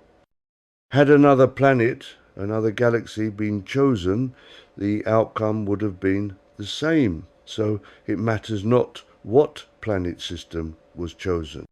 What is important is to realize that life, particularly human life, is split into two parts. One part is the life we live on Earth and in the dimensions surrounding Earth, and the second part is to realize that each and every life logos has a personality, and these personalities group and develop in and around other galaxies elsewhere. There are various personality types, and these personalities group in one area, a galaxy for each personality. Thus we have bodies and then personalities. Eventually we must decide how the bodies and the personalities link together, and if they ever actually join, or if they remain apart. This will be the subject of the next chapter. Chapter 9. The Planets of Personality. You may remember that we discovered and explored, to a certain extent, one of the personality galaxies and its creative god. We could call it the Orb Galaxy because it seemed to be a galaxy containing just a vast number of apparently lifeless orbs. We further discovered that the theme of the god of this galaxy was peace, and when it drew all the orbs into a singularity, stressed that it wanted the orbs to explore and appreciate the concept of peace. With hindsight, now that we have learnt more about these galaxies, we can appreciate that what we were involved with was a galaxy and a god that was created to explore the concept of peace. We stress that it was purely by haphazardness that we discovered one that explored peace. It could have been any emotion that we stumbled across, and we suggest that the experience would have been similar. So let us describe what we saw, what we deduce, and finally what we know about this orb galaxy, and by extension all the personality creations. We mentioned a galaxy that contained a huge number of orbs. We said that there was no evidence that these orbs were alive in the sense that we are, but we realized that life can take many forms, and we should not jump to the conclusion that just because something does not seem to contain life as we know it, it is not alive. It also teaches us to dig deeper and investigate where life leaves off and non-life starts. We use this phrase, non-life, because, in fact, as you should be aware by now, nothing can die, but we do appreciate that some things seem more alive than others. For instance, if we look at a forest in full flower, it is obviously full of life. But if we look at the same forest after a devastating fire, although it can be argued that the fauna and flora have just changed form, to our eyes it seems to have lost most of its life. Now, if we examine all the life forms in our galaxy, plants, animals and people, we can see what is obviously alive and what is not. But if we look at the orbs in the orb galaxy, we can find no evidence of obvious life. This, we now realize, is because each orb is not so much life, but an aspect of personality. This is interesting because we said previously that a logos, a living thing, can only spring to life when its personality is attached to it, and yet, if we examine pure personality, it does not seem to contain life in any visible way. But there are a few things we can deduce from the intelligence given to us by the very wise archangels who have access to the restricted area of the Akashic record. One of the things is that if we could count the exact number of orbs in this orb galaxy, that would tell us how many people there are in our galaxy that have peace as their theme for life. However, the problem is that many of us have a multiplicity of personality aspects to our makeup, not just one theme. For instance, many of us have peace in our personality makeup, but that does not stop us having other aspects as well. Love, calmness, compassion, understanding, and many other kind aspects. We might also have other personality trends as well. Short tempers, a certain degree of hate, bigotry, and other somewhat negative bits to us.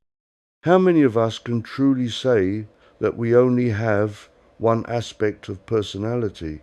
Very few, we would suggest.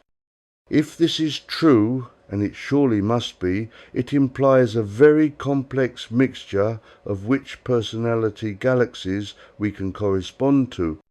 So, this raises yet another problem, a set of questions we must try to answer. If we all had just one personality trend to our makeup, this aspect of life would be simple. Let us try to look at this in a basic fashion. We now know that there exists in our galaxy, just to consider humanity, a number of different types of humans, some male, some female, some who appear to be in the wrong body. Some tall, some short, those with different skin colours and so on, a true plethora of people with different physical features. Now we have discovered that each and every one of these people have attached to them personalities that come from a different galaxy. This master creator that we have yet to discover, for some reason best known to himself, decided to create galaxies and gods and put into those galaxies something, at least in the case of one of them, that appear to be all that contain personalities. So far, so good. Although it seems somewhat complicated, at least we can understand how personalities are created. But we don't know how personalities are distributed to people, why, and just to complicate matters further, we know that most people have multiple bits of personality. So, to find the answers to these questions is going to take quite a bit of delving. We will ignore for the moment the different physical attributes that we all have and concentrate our efforts on trying to discover the complexities of personalities. We will also just concentrate on humanity, because if we start to analyze all of life, stones, plants, and animals, we will get lost in a maze of information. In fact, we did touch slightly on the aspects of minerals, plants and animals in a previous book, but we deliberately kept our investigations slight because we very quickly started to discover that life generally and personalities in particular were closely connected to DNA. We gave you a book on the subject. Now, we mentioned in the book about DNA that much of it was invisible and was referred to as junk DNA. We implied that DNA was of extreme importance and was second in importance only to life itself.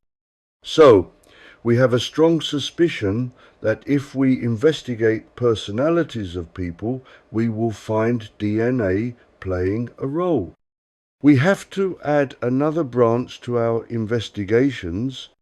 We discovered a number of gods, galaxies, and aspects of personality, whether they be orb-shaped or any other shape, and now we are suggesting that DNA is probably playing an important role somewhere in the story. This is where we have to say that we are grateful for having presented the various books we gave you in the order we have, because if you have read all the books, you will have a fairly clear knowledge of some of the aspects of personalities and will be able to piece together with us the jigsaw we are attempting to put together. As we have just mentioned, DNA always seems to be involved with life somewhere. And in the book on aliens, we mentioned that some aliens are actually unused personality bundles, assuming an independent life in the astral realms for a while. We have somehow to try to draw these disparate aspects together to make sense of personality. We will say that our ultimate goal in this book is to locate and understand somewhat this master creator if we can, but we know from experience that we will not be able to do this if we have not some degree of mastery of life, both physical and non-physical. Therefore, it seems to be important to us to try to understand these personality spheres and their gods and how they all link to life in our galaxy.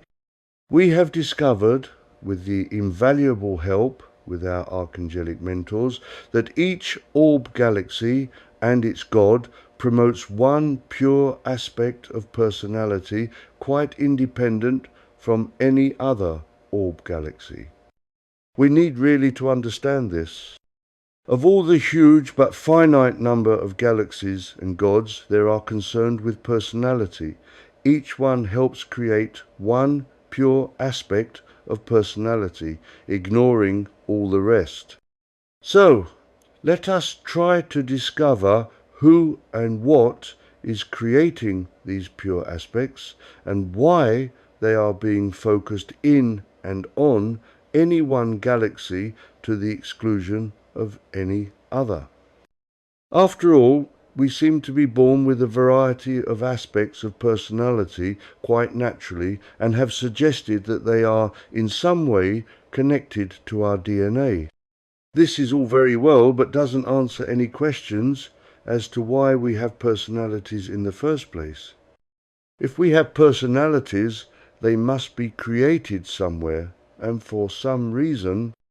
In a previous book we mentioned the links we could locate between minerals, plants, animals and humans, and suggested that each species, mineral, plant, animal, etc., started with the same basic attributes, but as consciousness evolved species by species, so we added more and more levels of awareness according to the species.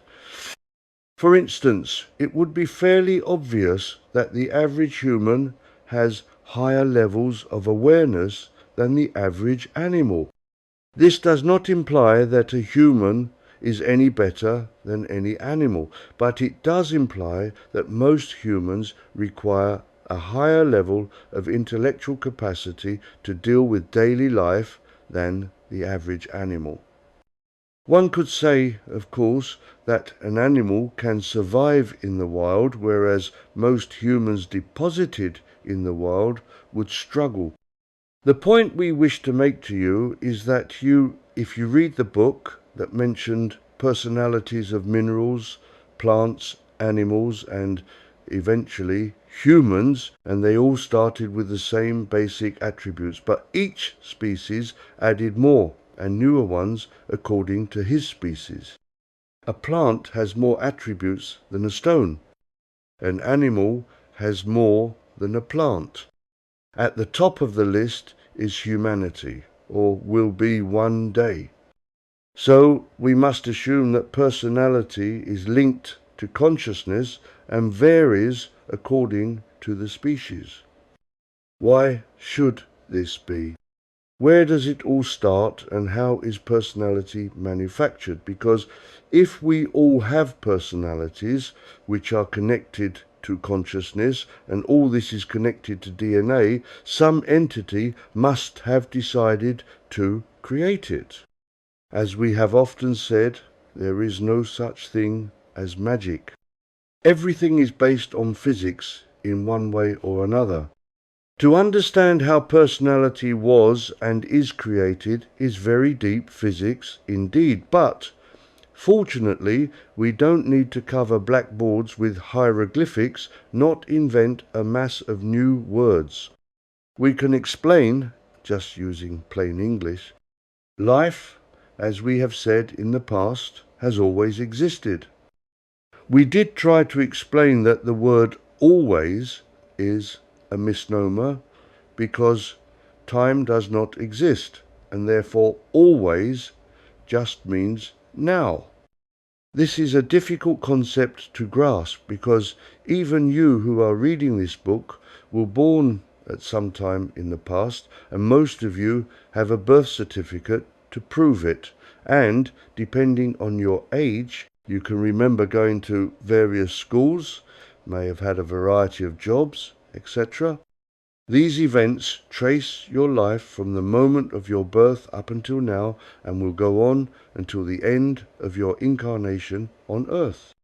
So, you have the concept of life continuing day after day, ever onwards, inculcated in you from the moment of your birth until the moment of your release from incarnation. At that point, everything changes, because once you return to your home in the heavenly spheres, time no longer has any relevance. Time, and indeed space, are only associated with incarnation. All people in the heavenly spheres are immortal. You are immortal. But we, or rather you, are incarnate and thus have to deal with apparent space divided by time. It is no use pretending that space and time do not exist in so-called 3D reality, incarnation, because they do. This is where things start to get very complicated. The almighty powers that created all life had eventually to create life in two manners or fashions. We have explained in other works that humanity was not originally designed to come to Earth. Earth was created for minerals, flora and fauna. However, when it proved that these entities were not sufficient, humans were introduced. This dramatically changed everything because humans are much different from even the most advanced animals. Humans have levels of awareness, of consciousness that no animal could achieve. We will say, at the risk of insulting you, that the humans that incarnate at the moment and in the past are only a primitive form of human. In the future, as we move more fully into ascension, so an advanced race of humans will be introduced. These humans are being prepared even now, and when the time is ripe, will be introduced. The humans will be at the level of Jesus or Buddha or of the other great masters, and many of them will be even more advanced. You may remember Jesus saying, "These things I do, you will do, and more." That is what he was referring to. But in the meantime, we have to take things slowly, and we had our incarnations, and you are now going through yours. We may not be at the level of the great masters who will come here, but we all do our best. There is a logic to this slow progression from primitive people to very wise ones. It may be thought that if all new arrivals on earth were very wise, noble and peace-loving people, life would dramatically change and peace would reign. This is not so. We were, for a long time, in the negative swing of the pendulum of life, and evil had full sway. Now, as you should know, we are gradually moving into ever more positive moments, but we are not fully there yet. Evil forces are being chased from the theatre of life, but, as most people are aware, the evil ones are clinging on and keeping as great a stranglehold on all aspects of life as possible.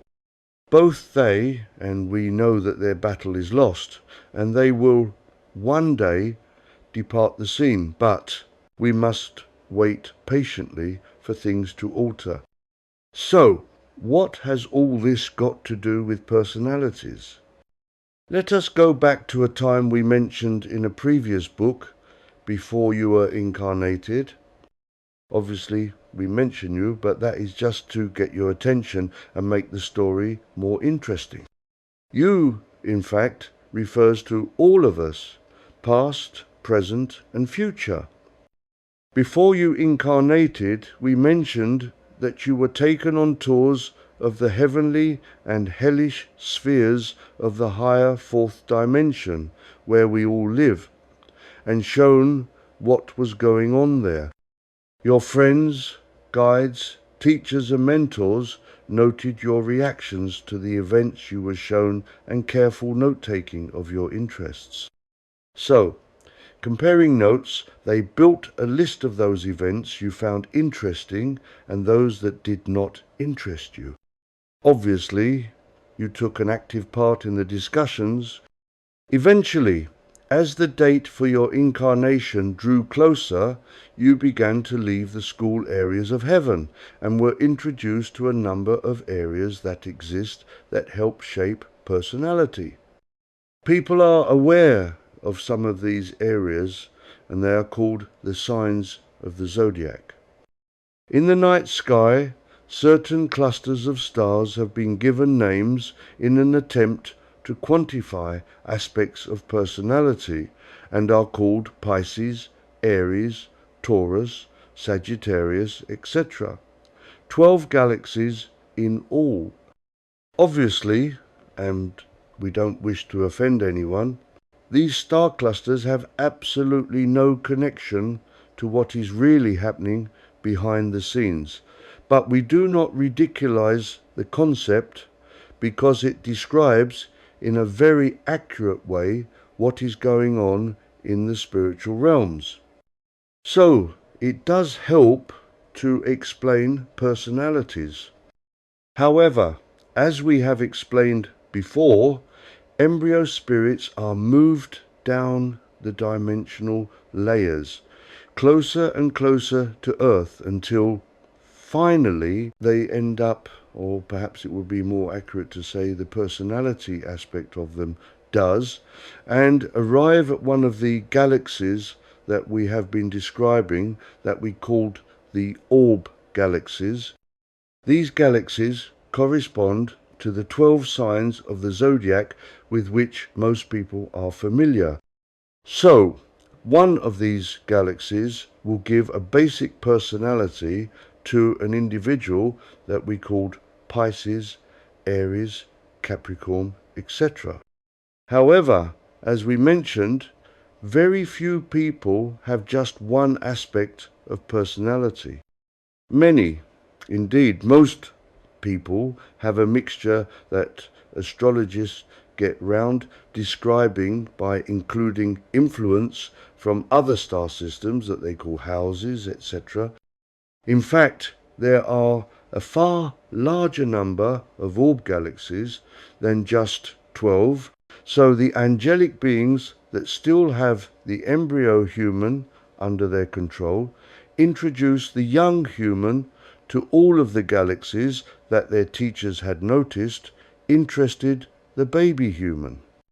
So The personality aspects of this young person finishes up with a main personality aspect, but with a variety of sub-aspects added. One could perhaps compare it to a school system where a student would study a main subject, say mathematics, but would also study other subjects. English, or his native language, foreign languages, physics, sport, or whatever. So, the student would leave school and enter the real world qualified as a mathematician, but would also have a certain mastery of a number of other subjects. What we all go through, or rather our personalities do, is very similar. So, we have a main personality, but a number of sub-personalities also. But we haven't really described what a personality is and why we need them.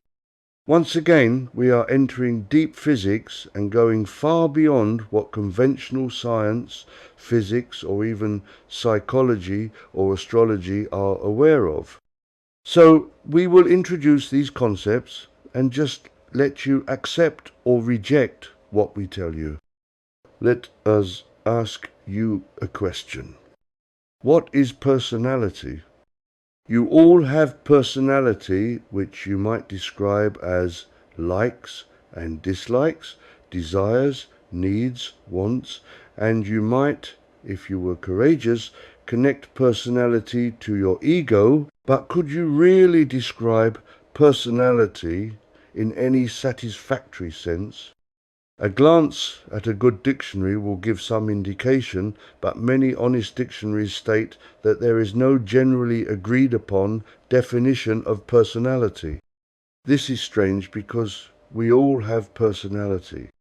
We stated that life without personality would be meaningless. It is personality that separates man from machine. Most animals have distinct personalities once one gets to know them, and we could suppose that even plants have some form of personality. It is most obvious in humans, and yet dictionaries, or rather the people who write dictionaries, struggle to define personality. Perhaps this is because the human being is composed of two distinct aspects. One is connected to physicality and the other is connected to personality. It is far easier to understand what we call physicality than personality. For a start, much of what we call physicality is visible.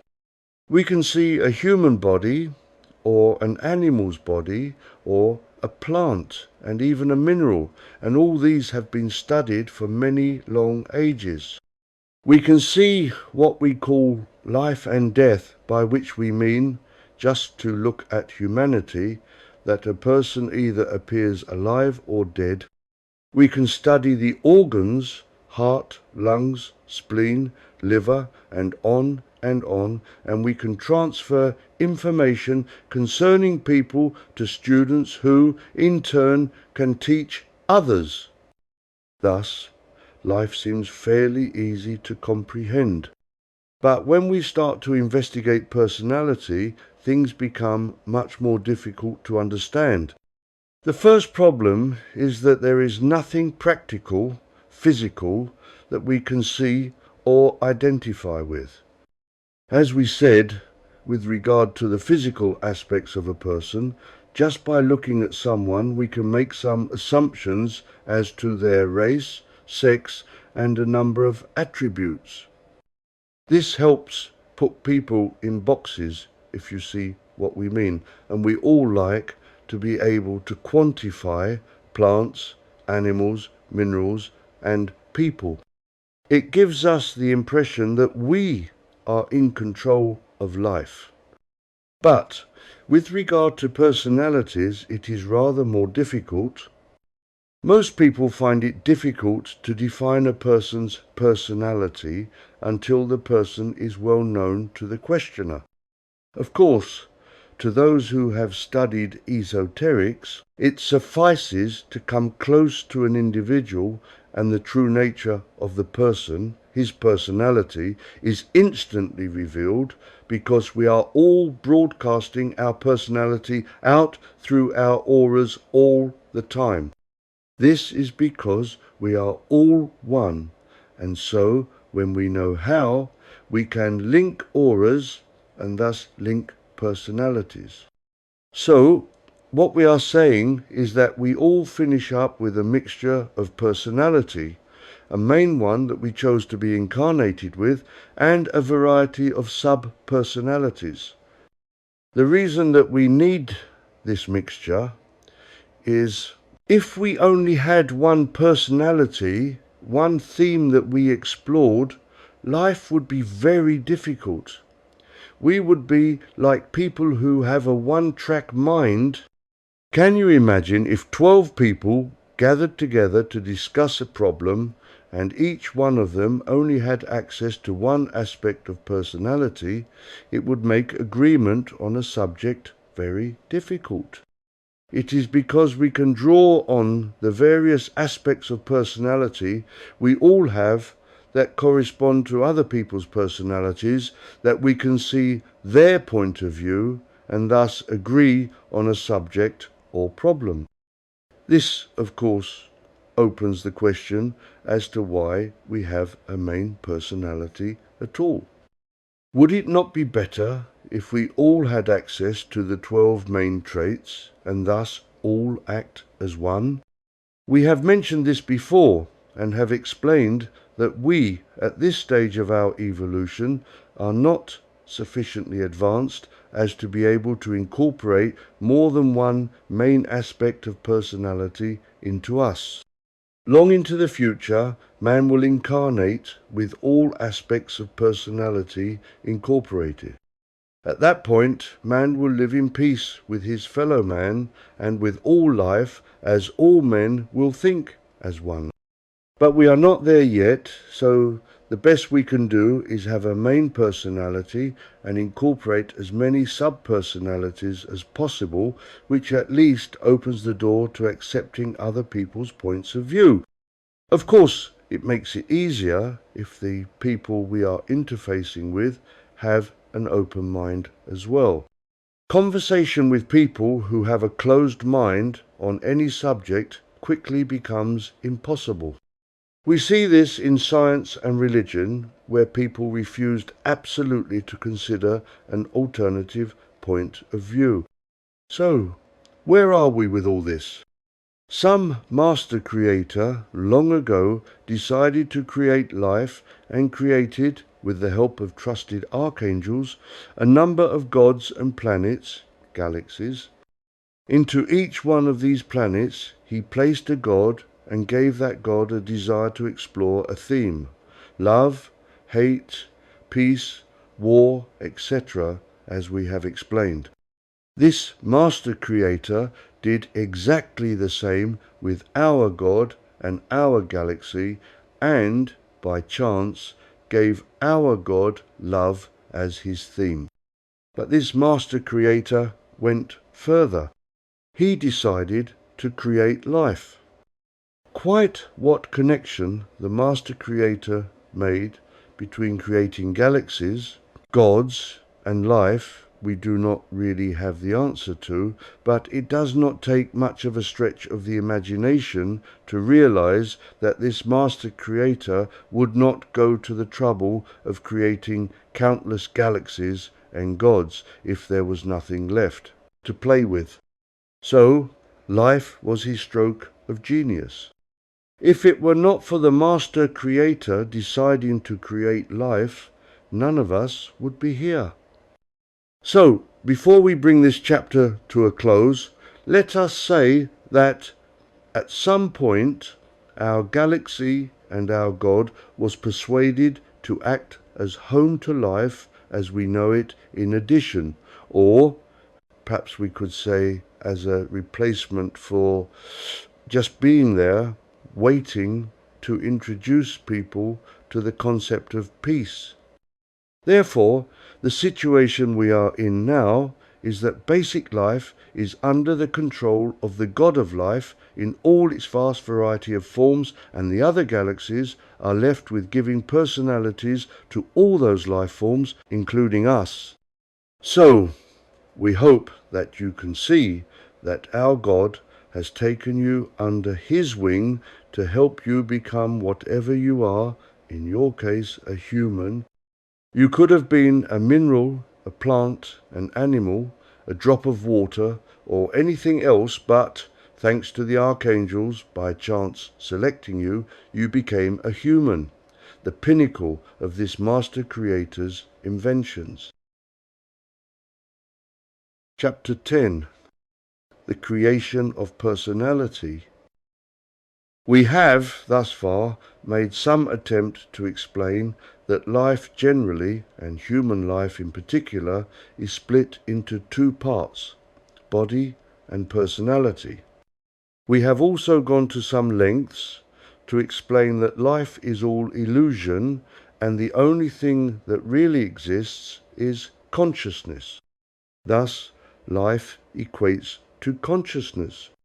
We have also explained that personalities are created in separate galaxies, each one under the command of a God who was tasked with promoting one aspect of personality, which we linked to the signs of the zodiac, of which there are just 12, although we explained that there are a large number of other aspects to personality, each one under the control of a God. Finally, we explained that our galaxy, whilst it had a theme to explore, love, had also been tasked with raising all life that we might consider physical, minerals, plants, animals, and humans. We have not delved very deeply in this book, so far, to the vital role played by DNA. We mentioned it, but have not really linked it in this book to just how vital DNA is, although we did explore its importance in another book we gave you about DNA. Now, we have a problem because we do not like to repeat ourselves, and those who have read and understood the book on DNA should be able to link the importance of DNA to this book about physicality and personalities.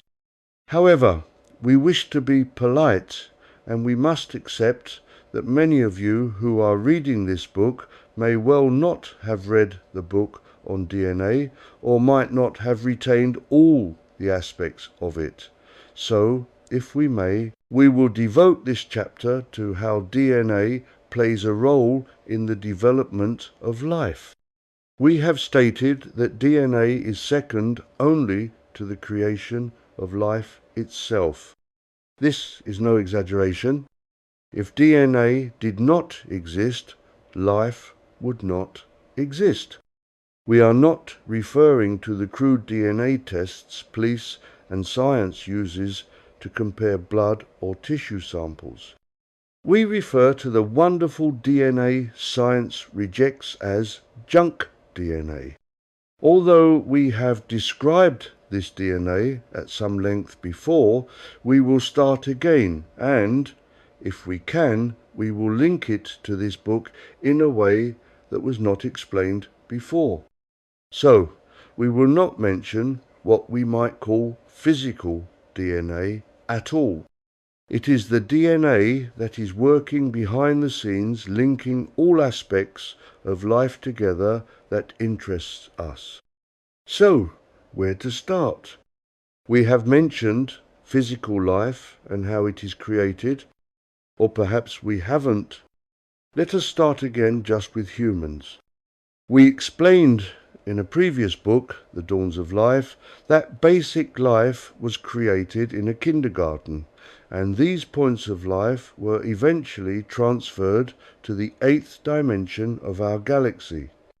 Eventually, archangels gave a logos of life to them and gave them a unique identity. This might have been anything but. In your case and ours, it was the logos of human life. Thus, you and we became humans. Before you had a logos given to you, you were a point of life, a singularity, but that life was without any denomination. It was just life, if we can thus describe such a wonderful creation. However, archangels gave you something that is referred to as a logos. That logos tells you what you are destined to become. That could have been a grain of sand, a drop of water, a plant, an animal of any description, or a human. By chance, you were given the logos of a human. But the question is, what is a logos? What is it that tells you that you are a human instead of anything else? The logos is DNA. The word logos refers to DNA. Now, each and every aspect of DNA is unique in several ways. It not only implies that you are human as opposed to a raindrop, an animal, or anything else, but that DNA is ascribed exclusively to you and creates exclusively you. So, when an archangel reached into the bank of life and selected a point of life, a singularity, it gave that point of life something we call a logos, which actually means it gave that point of life DNA, which not only told that point of life that it was going to be human, but that it was going to be you. Can you understand this? At one point, you were just a point of life, which is a singularity. This implies that, in reality, there is only one point of life. We have not really explained this in quite this fashion before because we have to explain things slowly. We are now at the point that we must explain things in a more exact fashion and hope that you can follow. So try to imagine all basic life as a singularity in the 8th dimension. A singularity, as you should know by now, appears as an almost invisible dot of consciousness, although, if you have followed this book so far, you will know can consist of a vast number of living things but reduced in size to an unmeasurably tiny dot. The archangels reached into that tiny dot, extracted a tiny portion of life and attached to it some DNA that corresponded to you, and you were created. Now, we must ask, where did the DNA come from that created you? This is the miracle. Long before you were who you have become, you were created as DNA in a kindergarten that we have described in a previous book. Then, eventually, you were transferred with countless others into the 8th dimension of our galaxy. But you were not only DNA, you were given the spark of life. Now, this DNA was not human at that point. That DNA is part of basic life. But when a human was needed, the archangels took the basic life form, complete with its DNA, and added a final component that had been stored awaiting your moment, added it to the DNA, and it all became you. So, just what is this final piece of DNA that creates you? This final piece is DNA that contains the components of your personality. Thus, if we can start to link this together, just to consider, you are a point of life given to you by archangels, but created by God. This point of life is what we refer to as a singularity, and implies that everything that has ever been created, or ever will, is this tiny spark of life, this singularity that implies that there is only one tiny spark of life for all things. That is why we constantly tell you that all is one. It is because everything at its origin is created by this one single point of life, a singularity. The outreach of this is phenomenal if we can understand it. All things, whatever they are, exist because they all contain this one tiny spark of life. It is something that few people really stop to consider, but the result of everything being created at its base from one identical dot of life implies that absolutely everything is the same.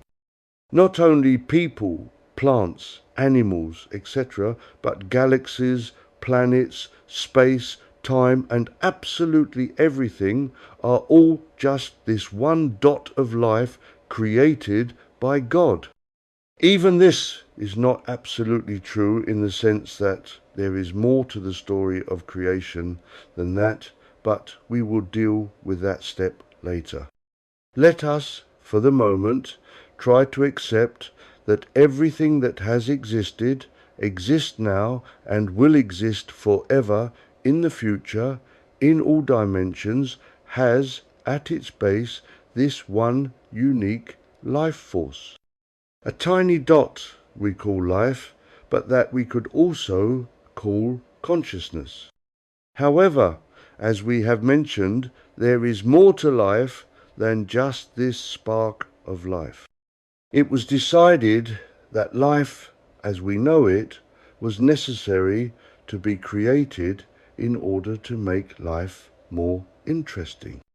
After all, one tiny dot of life might well be a wonderful creation, but does not create a very interesting life for anyone, God and the Master Creator included.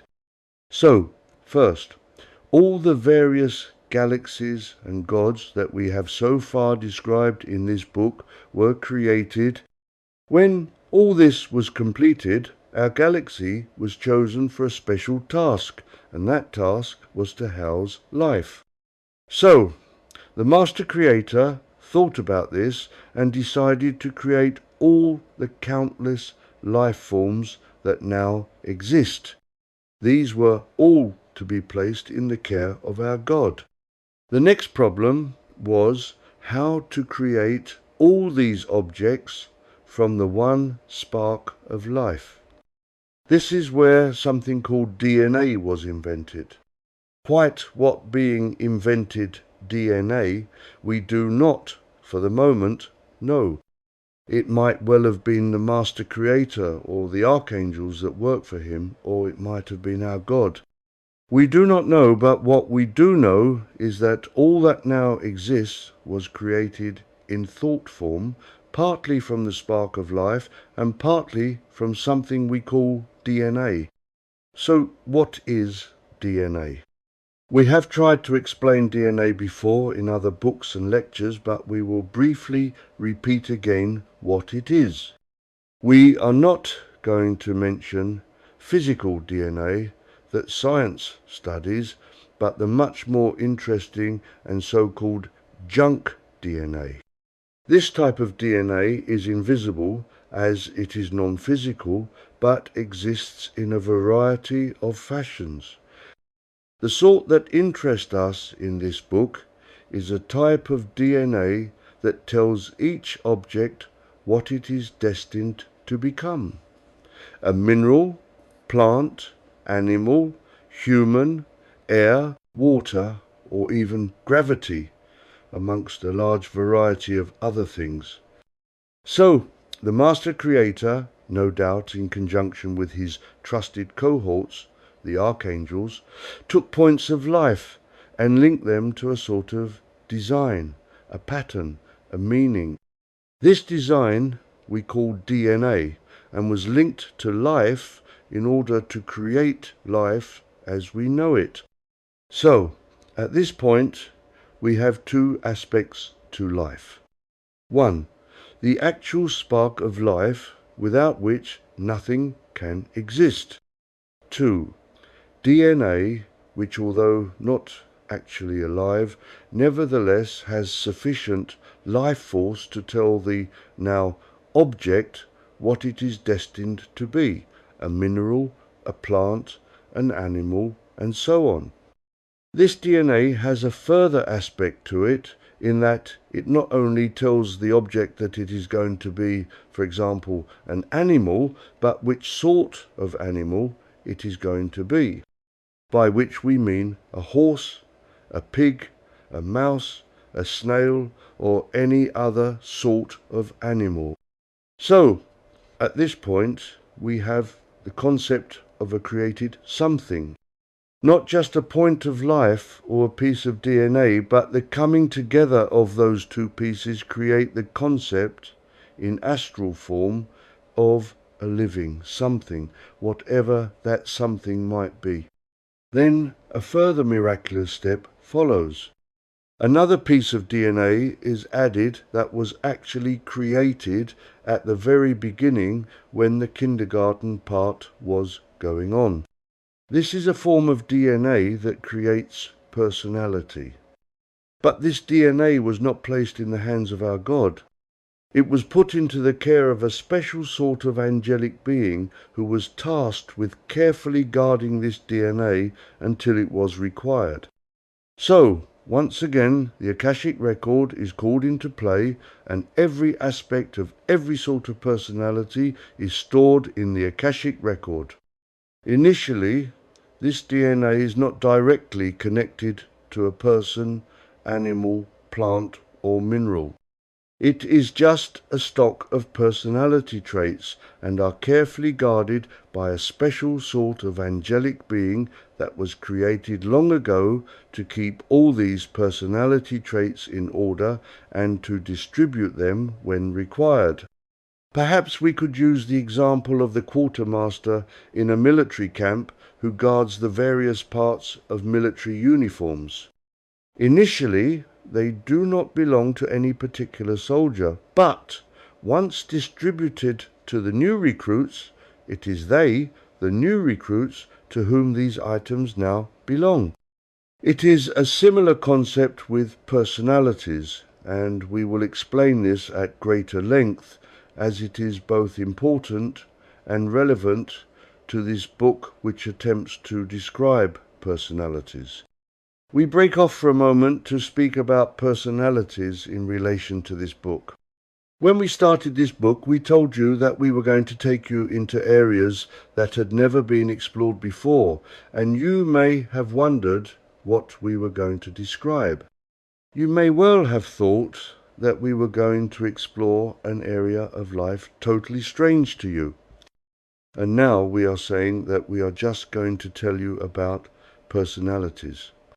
Personalities are not at all a new subject, because all people have personalities, and we know all about people and their different and sometimes strange personalities. But you may have noticed that in this book we have already written a number of chapters and many thousands of words and still have not fully described personalities. We crave your patience because the subject of personalities, the study of their origins and their uses, is very complex and has never before been attempted even by the most respected psychotherapists and psychologists. Generally speaking, they describe how people react to different personality traits and leave it at that. We are tasked with explaining the origins of personality, how and why they were created, and why we all have personalities, not the same thing at all, and a difficult and complex subject to describe.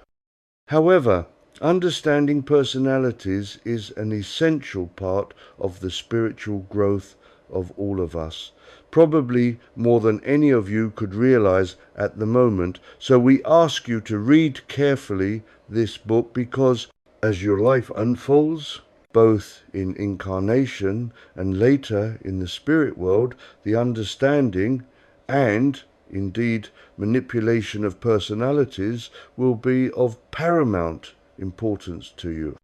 Therefore, please allow us to continue with this long and difficult task of describing how personalities are distributed not only to people, but, believe it or not, to all life wherever it is. It may not be obvious at first glance to comprehend that everything has a distinct personality, but as all is one, basically, if you have a personality, all must have a personality to some degree. It is only our personal development that blocks us from appreciating that everything must have some form of personality, from a grain of sand up to and including our entire multiverse. Indeed, learning to feel and to respect the feelings of, just for example, Mother Earth, is a sign of great spiritual advancement and of an advanced aspect of personality of the individual concerned. Now, this is where we feel we should recapitulate somewhat what we have so far described in this book, and in others to a certain extent, and try to link it all together in as simple a fashion as possible, because, unfortunately, the study of personalities is far from finished, and we do not wish to pile new information on top of previously given information in an endless heap, or both you and we will get lost in this maze. Understanding personalities in medical areas is hard enough. The average doctor has to complete his studies of the human body before he is permitted to delve into how medical people think the mind works. So the average student doctor has to spend many years before he is considered to be qualified to try to help people with emotional problems. Of course, once you have read and understood this book, will know much more about the psychology of people than even the most qualified of doctors. But we hope that you can appreciate that it will take us a great deal of study before we consider that we have given you enough information not only to understand who you are, but those of you who are interested in becoming healers will require all this information. Much of it is new to man incarnate at the moment, and we must also say that there are large numbers of people, non-incarnate, who have never studied his complicated subject. So we ask you to be patient and follow along, as what we will reveal in this book will eventually be incorporated in medical studies, thus helping student doctors to understand humanity. Personality is of the greatest importance, and a deep study of it is necessary in order to understand how life develops. So, let us once again return to the basic development of life, and then we can add other parts in a more understandable manner. We mentioned that something called life was extracted from this singularity of life that was created by what we call God, and that each aspect of life picked out by archangels was not only a tiny speck of life, but was also the totality of life. Perhaps, at the risk of losing your attention, we can spend a few lines to explain this. This strange thing we call life is a force that exists. Quite where it came from, we are not sure, because the deeper we explore the origins of life, the more strange events we discover, each event based on the fact that life existed, and each event requiring a manipulation of that life force. We should, perhaps, inform you that although we have given you information about life far in excess of any information previously given by any group, all this information is based on the fact that life already exists. So all we can tell you at the moment is that, as far as our researchers have concluded, life has always existed. The only real new information we can add is that life was not invented by our God, but by possibly a greater being that we term the Master Creator. We cannot even be sure that life was created by this Master Creator, because although he has created all the steps that enable life to develop as it has, at no point is there any indication that this wonderful Master Creator actually created life. Indeed, much of his creation seems to be based on the assumption that life already existed, and this Master Creator took basic life and built upon it to create all that we know and much more in areas that we have yet to discuss. For don't think for a moment that what we have so far told you is the limit of all that exists. There are other areas of life yet to be discussed. The only common denominator is that it is all based on life. However, we have a singularity that we call God, and this singularity is connected to all the gods that we have so far mentioned, including our God and, we assume, the Master Creator. So we want you to accept, if you will, that somewhere is an area that creates life in a singularity. Quite where this life force is contained, we don't know. As far as we are aware, the only beings that know where this life is kept are the archangels charged with selecting parts of it to create what is necessary to be created. So, they reach into this singularity that we call life, but that we could also call consciousness, and take a portion which is not only a part, but the totality of life. To that, they add a piece of DNA, which tells that life force that it is going to be a something. At that point, it is placed in the 8th dimension of our planet. So, in the 8th dimension, if we are just to consider you, you would be placed. At this point, you would not know that you were going to be you, because your identity had not yet been placed with you. You would just be life plus the knowledge that you were going to be a human. One could almost compare it to an embryo in the womb of the mother of some type. Life, but no identity. At some point, two people who will become your parents take the necessary steps, and a fetus starts to grow in the womb of the lady who will become your mother. So, the beings in the higher 4th dimension need to find someone who will be willing to incarnate in the family that now has a pregnant lady. Obviously, this could be a lady anywhere in the world. A rich lady, a poor one, a lady in a developed country, or a less developed one. You can work out the possibilities for yourself, but all the possible choices are in the 8th dimension. Further, they know that they are alive, and they know that they are human, but that is all they know. So a fairly large number of these embryo humans in the 8th dimension are invited down to the 4th dimension, and so a large number arrive. We should perhaps say that we are referring to the upper 4th dimension in case there is any confusion. Then a small portion of DNA, which forms personality, is placed with the potential humans. There is just enough of this DNA to give the persons the desire to explore life.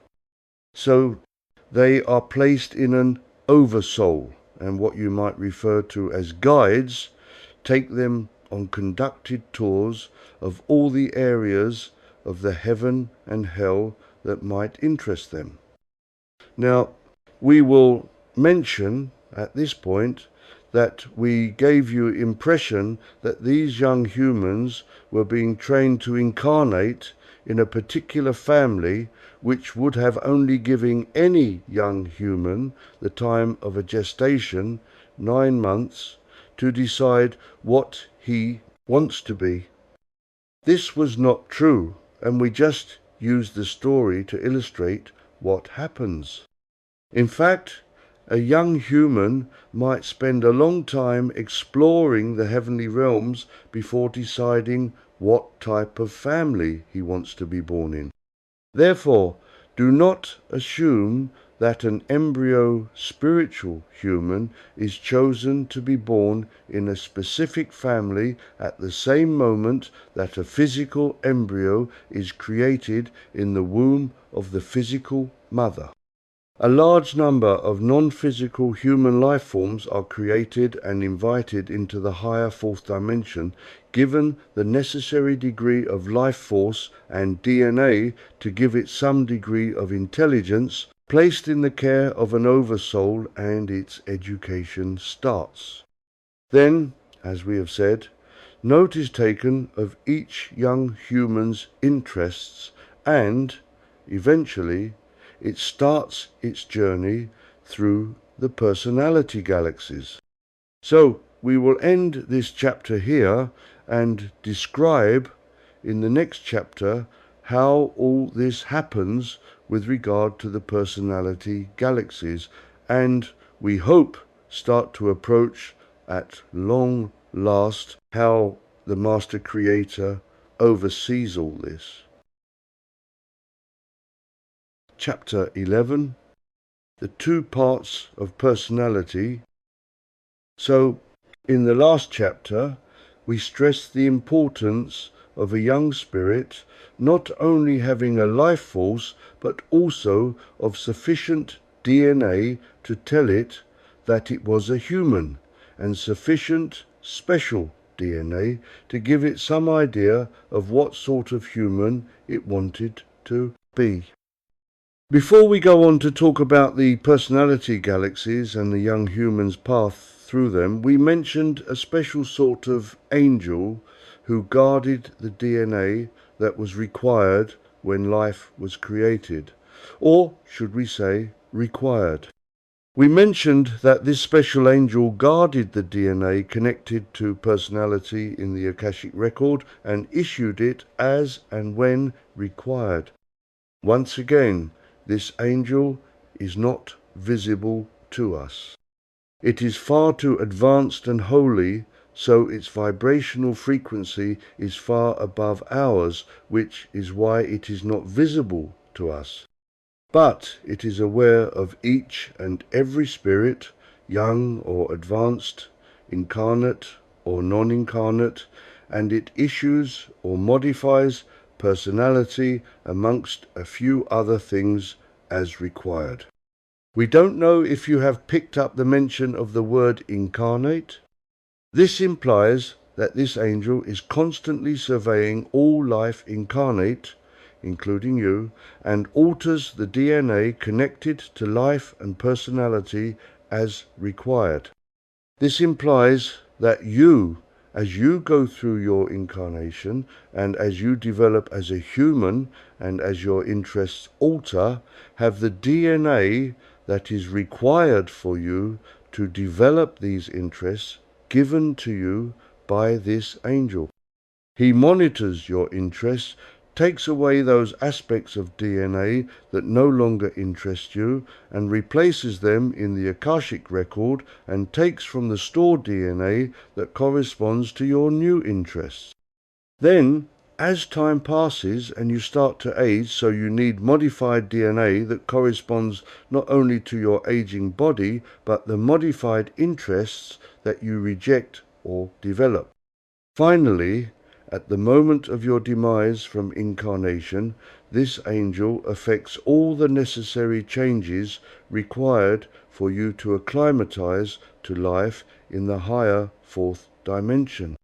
So, This wonderful being is constantly in touch with all people, including you, and is monitoring your desires and changing interests, personality, and withdraws or replaces those aspects in the Akashic record as required. Now, we mentioned the word angel, and an angel is usually imagined to be very much like a human, and indeed there are angels like that, but this angel is far removed from anything related to a human.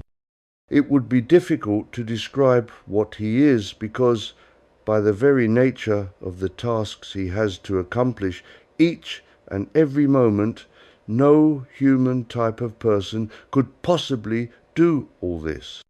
This angel is more like a machine. Not artificial intelligence, we hasten to stress, but an extremely complicated and powerful living force, rather like a warehouse that receives and issues parcels each day. He is constantly surveying all life, everywhere, minerals, plants, animals, and humans, and is taking and replacing DNA in the Akashic record as each entity requires change. This also is new information never before revealed to people incarnate.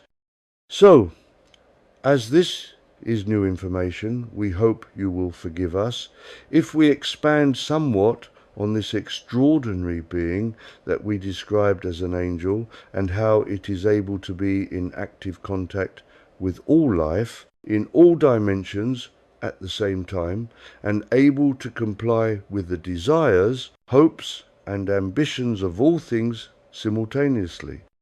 Logic would deny that such a thing were possible. Can you imagine that anything that was alive, mineral, plant, animal, and human, either incarnate or discarnate, could have each and every aspect of its personality constantly monitored and modified as the object concerned required, and this endlessly throughout time? Further, as even planets, galaxies, time and space are alive and thus have personalities, this being is monitoring these objects and divided by or events and are modifying them as life alters. Once again, this seems like madness, but we assure you is truth. So, can we explain more fully what this angel is, where it is contained in the chain of life, and any more about it that will make it seem to be a more plausible entity to you? The first thing we must say that it is not in any way connected to humanity, but it clearly must be in some way alive.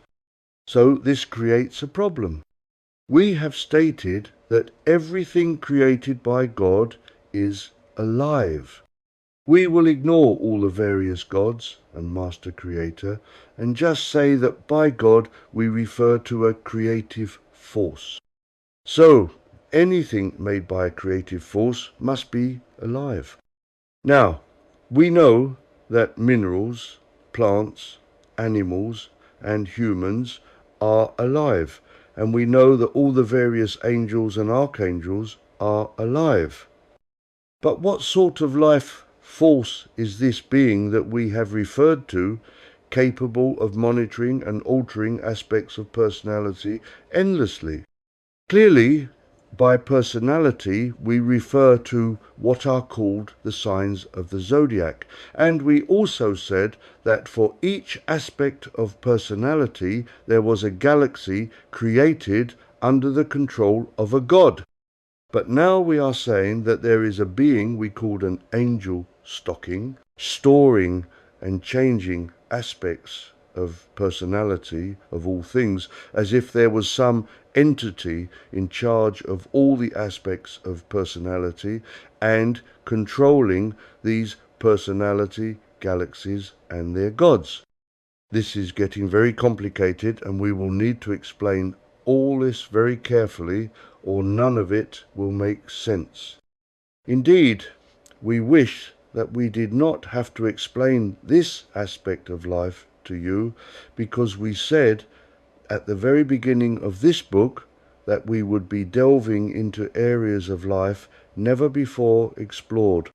We are now at that point, and reluctantly we have been asked to explain all this to you. But the problem is that there are only so many words in the English language, and only so much that we can ask you to accept. A number of times already we have stopped in the addition of new information and have recapitulated over and again what we have already explained.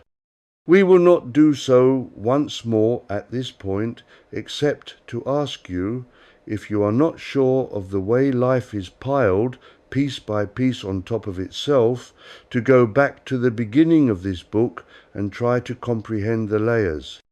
So, we will go on from the point that we found ourselves, which was personality traits being brought forth or returned to memory banks in the Akashic record. Therefore, we ask you to accept that this life force we are dealing with is yet again a new form of life, in no way connected to life as we have previously described. This may seem strange, but as the various books we have yet to give you are written, we will have to explain that there are a large number of life forms that we have yet to reveal and explain to you. Religious history of planet Earth tends to focus on one God and leads us to assume that that is all there is in creation. Virtually all the information we have so far given you tends to reinforce this point of view. But if you have read and understood what we have so far said in this book, we introduced you to the concept that there were other galaxies and other gods that we said were related to personalities, and even mentioned a super creator, a sort of developer of gods. Now, we are asking you to believe in yet another sort of God or super God that is connected with the creation of personalities. We mentioned that each personality galaxy had a God in charge of it, including our own galaxy. And now we are suggesting that collectively there is a master God that controls all the various gods and galaxies that are related to personalities. We could, of course, ask you to accept that just because there was a number of personality trends, why should we consider that each one required a new galaxy and a new God? Why could they not all just be functions of creation of life by our one exclusive God? A fair question, and one that we could easily accept, thus reducing the number of gods required to one, as mentioned in our Bible, and thus keeping life much more simple.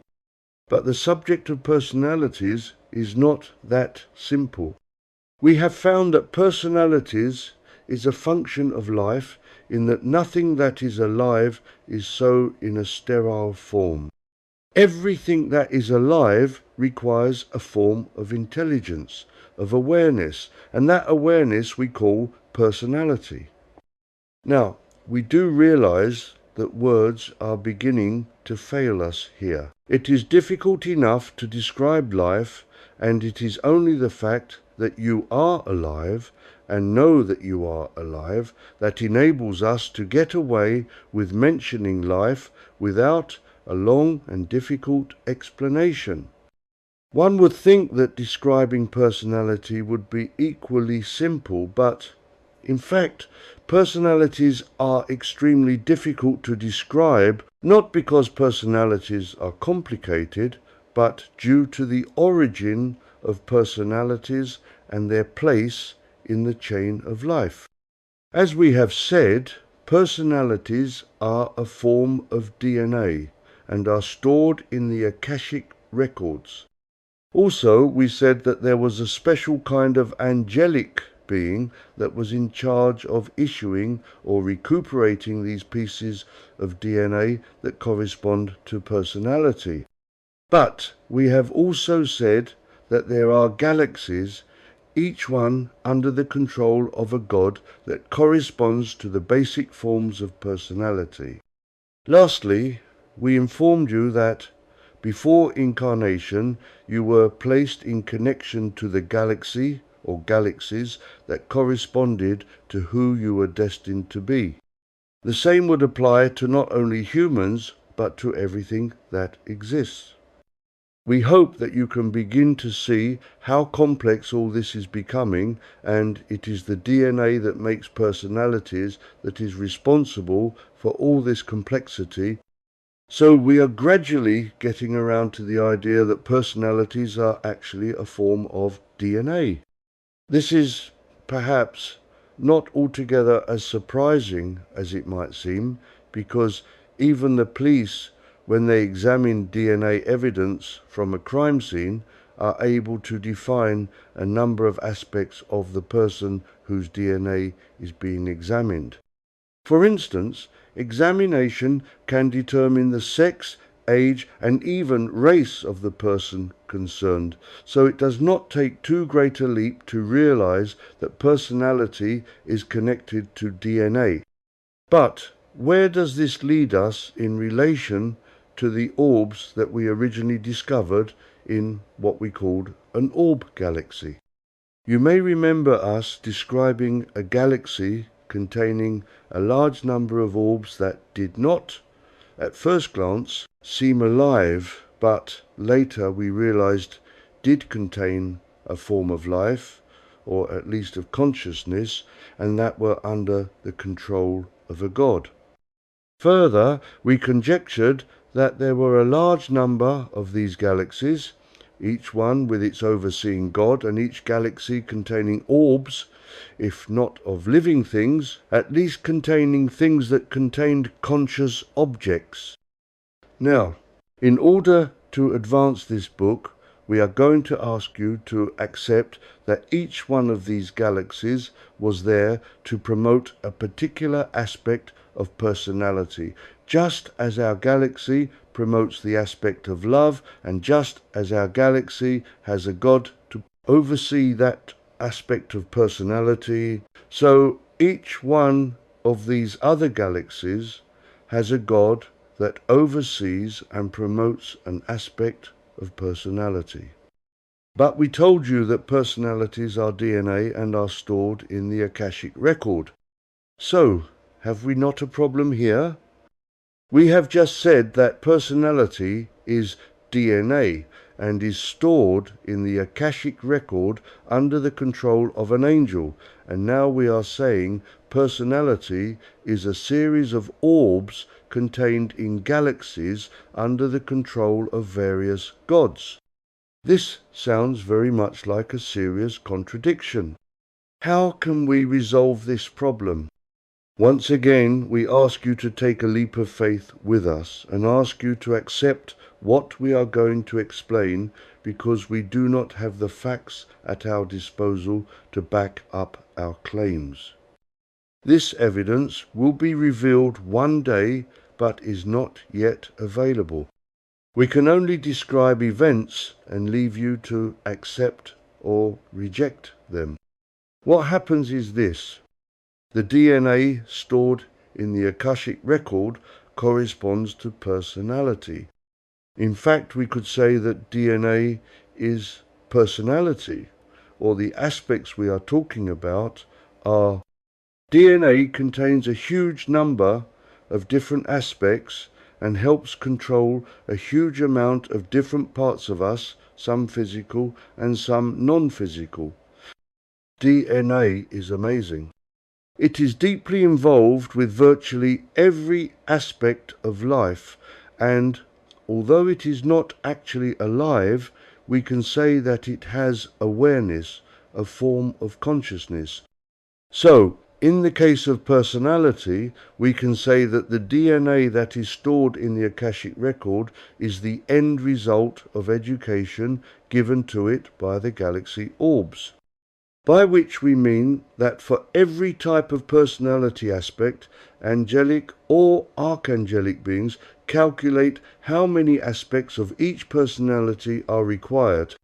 Then that exact number of orbs are created, one for each person, animal, plant or mineral that will eventually require that type of personality.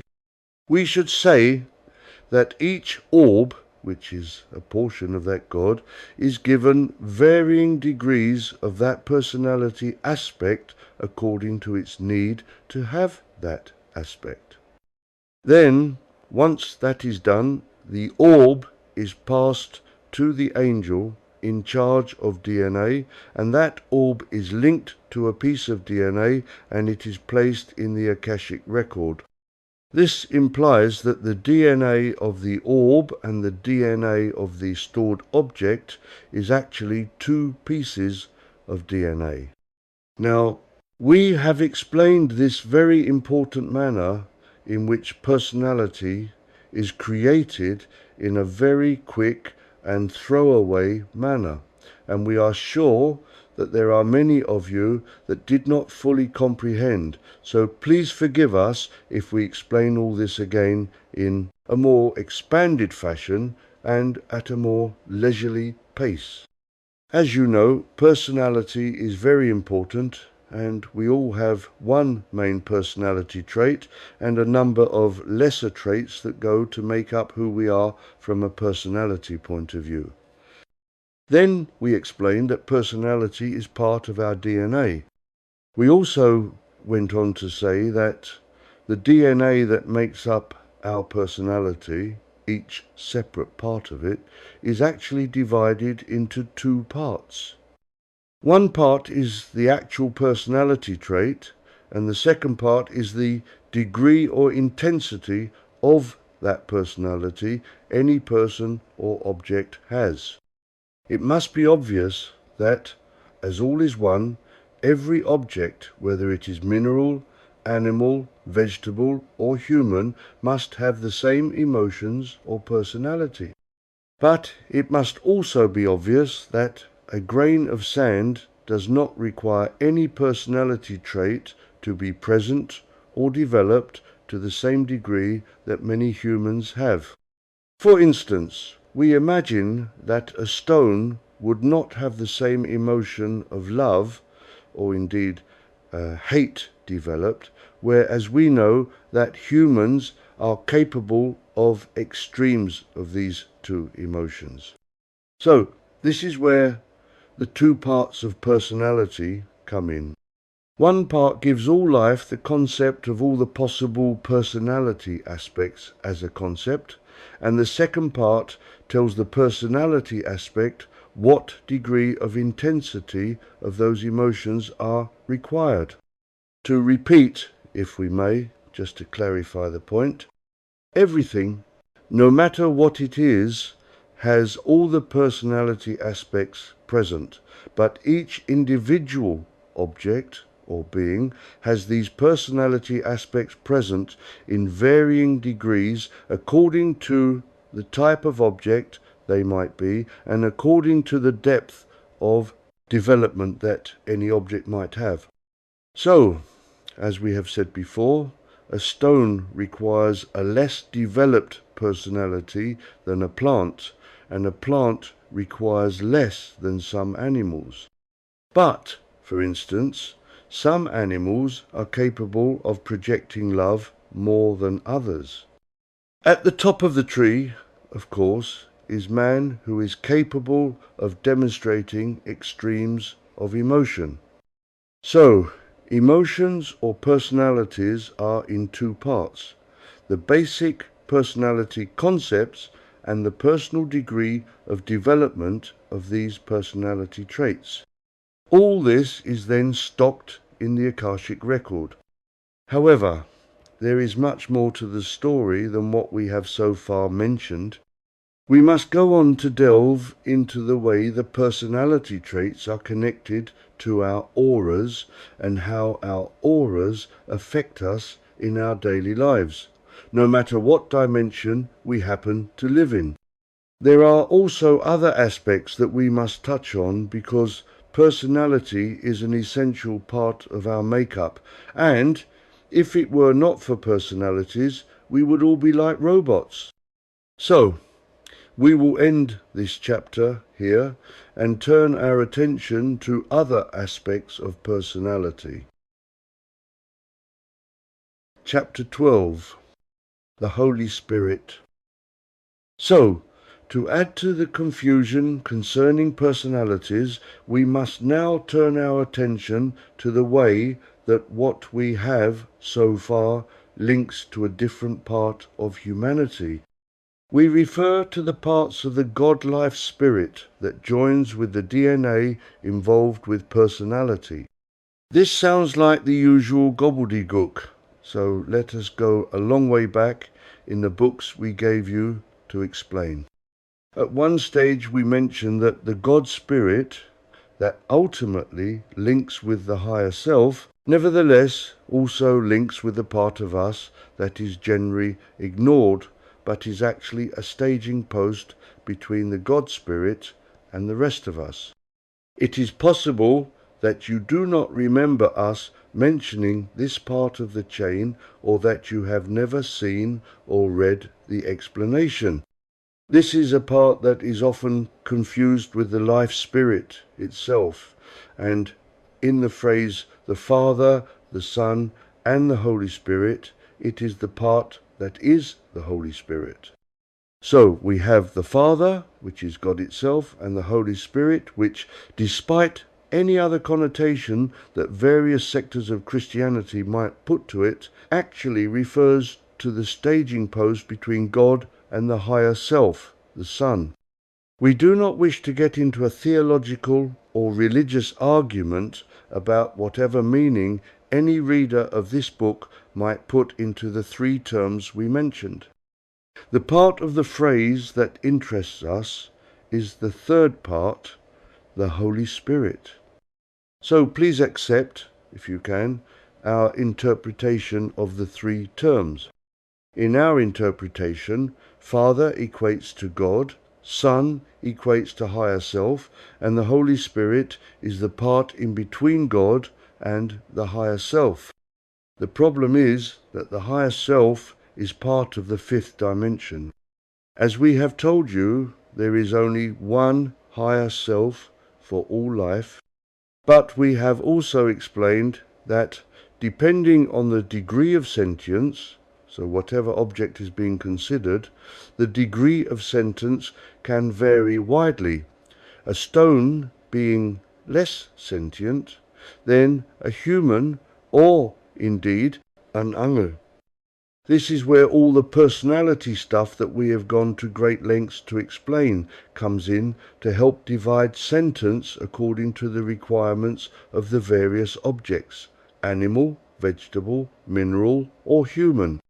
So, we have done our best to help you to understand that personality is basically DNA, and despite being spread over a fairly wide area of consciousness, is ultimately stored in the Akashic record. We have also said that the Akashic record is actually another term for the higher self. So Akashic record and higher self are the same thing. We have also said that personalities are created from DNA. Thus, at least part of the Akashic record and part of the higher self are capable of handling DNA. As we progress through these books, we will discover that virtually everything to do with life is connected to DNA in one way or another.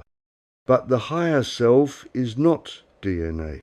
The Akashic record is largely DNA, but the higher self is not, although it is capable of accepting and handling DNA.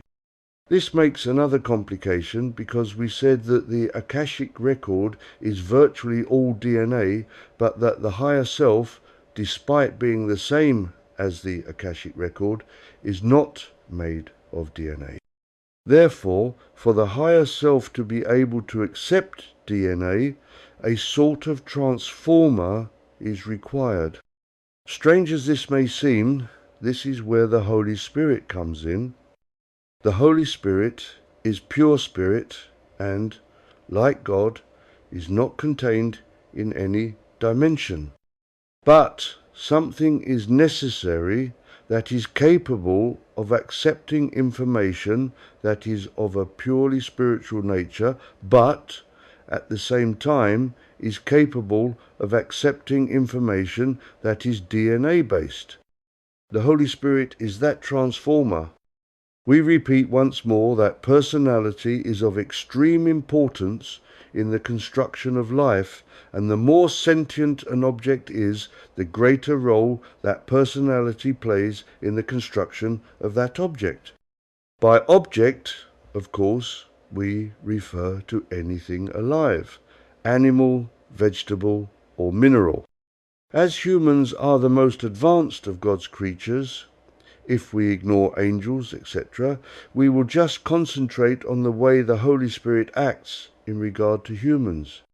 You will have noticed that we place the Holy Spirit next to God, the creative force, which gives some idea of the importance that personality and DNA has in the construction of life in general and man in particular. So, we need to try to understand something about the Holy Spirit. We have said that it is a spiritual force and thus is not contained in any one of the auras or dimensions. DNA, even the very high sort that we have been describing, could be considered as physical in that it has a sort of practical aspect to it as opposed to being pure spirit. The Holy Spirit is a spiritual force, but at the same time, it is capable of dealing with DNA. This is why we call it a transformer. This is perhaps not the most accurate term we could have used, but we wish to imply that the Holy Spirit is a force that can take one thing and link it to another. Also, it can do this in both directions, by which we mean that the Holy Spirit can take a purely spiritual concept and transform it into DNA, which has a sort of physicality to it, and divide it by or take DNA and transform it into a spiritual force. Now, this is opening the door into looking at personality in a new and different way.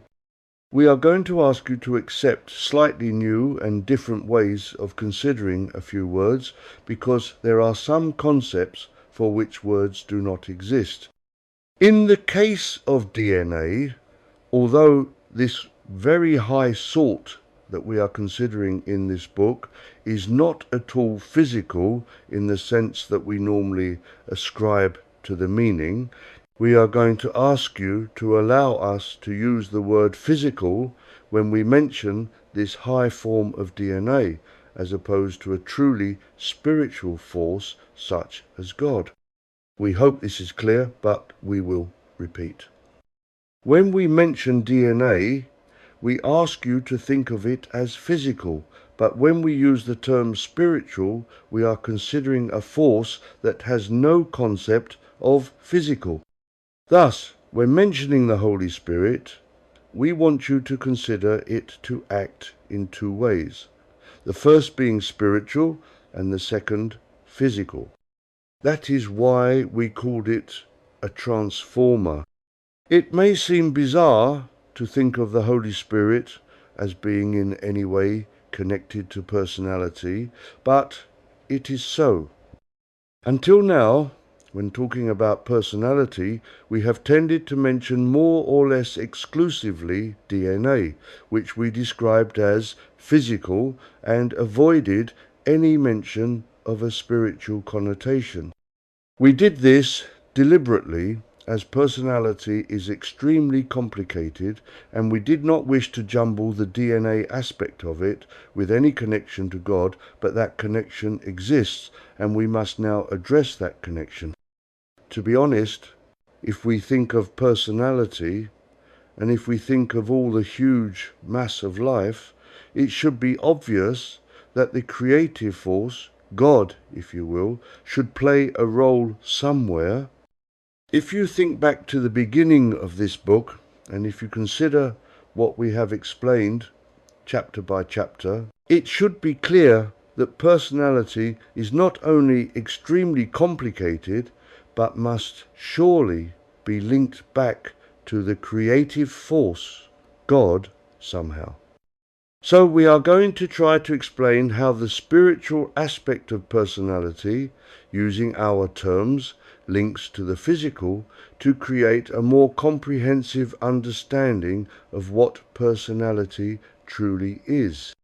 Perhaps we should say that there are other facets that we will broach later, but the spiritual aspect must be dealt with, which is what we are going to attempt to do it now. Thus, this chapter will deal with the way in which the God force is connected to personality. Once again, we inform you that this is information that will be new to you, as it has never before been explained in quite this fashion. In order to make what we wish to say to you understandable, we need to go back to the beginning of our explanation of what God is in relation to humanity. We will ignore all other life forms for the sake not only of verbal economy, but also in order not to get lost in confusion. Thus, we will consider just humanity, although we know that you will be able to accept that what we say about man will apply to all life. God, as we have said, creates life. That is all that God does. In fact, if you have followed our teachings, you will know that God created just one life. But, and this is where the Holy Spirit starts to come in, God created what we have previously termed awareness or consciousness. This was able to create the idea that there were a large number of creations. We mentioned the Eid, which is something that allows you to think of yourself as an independent, living object.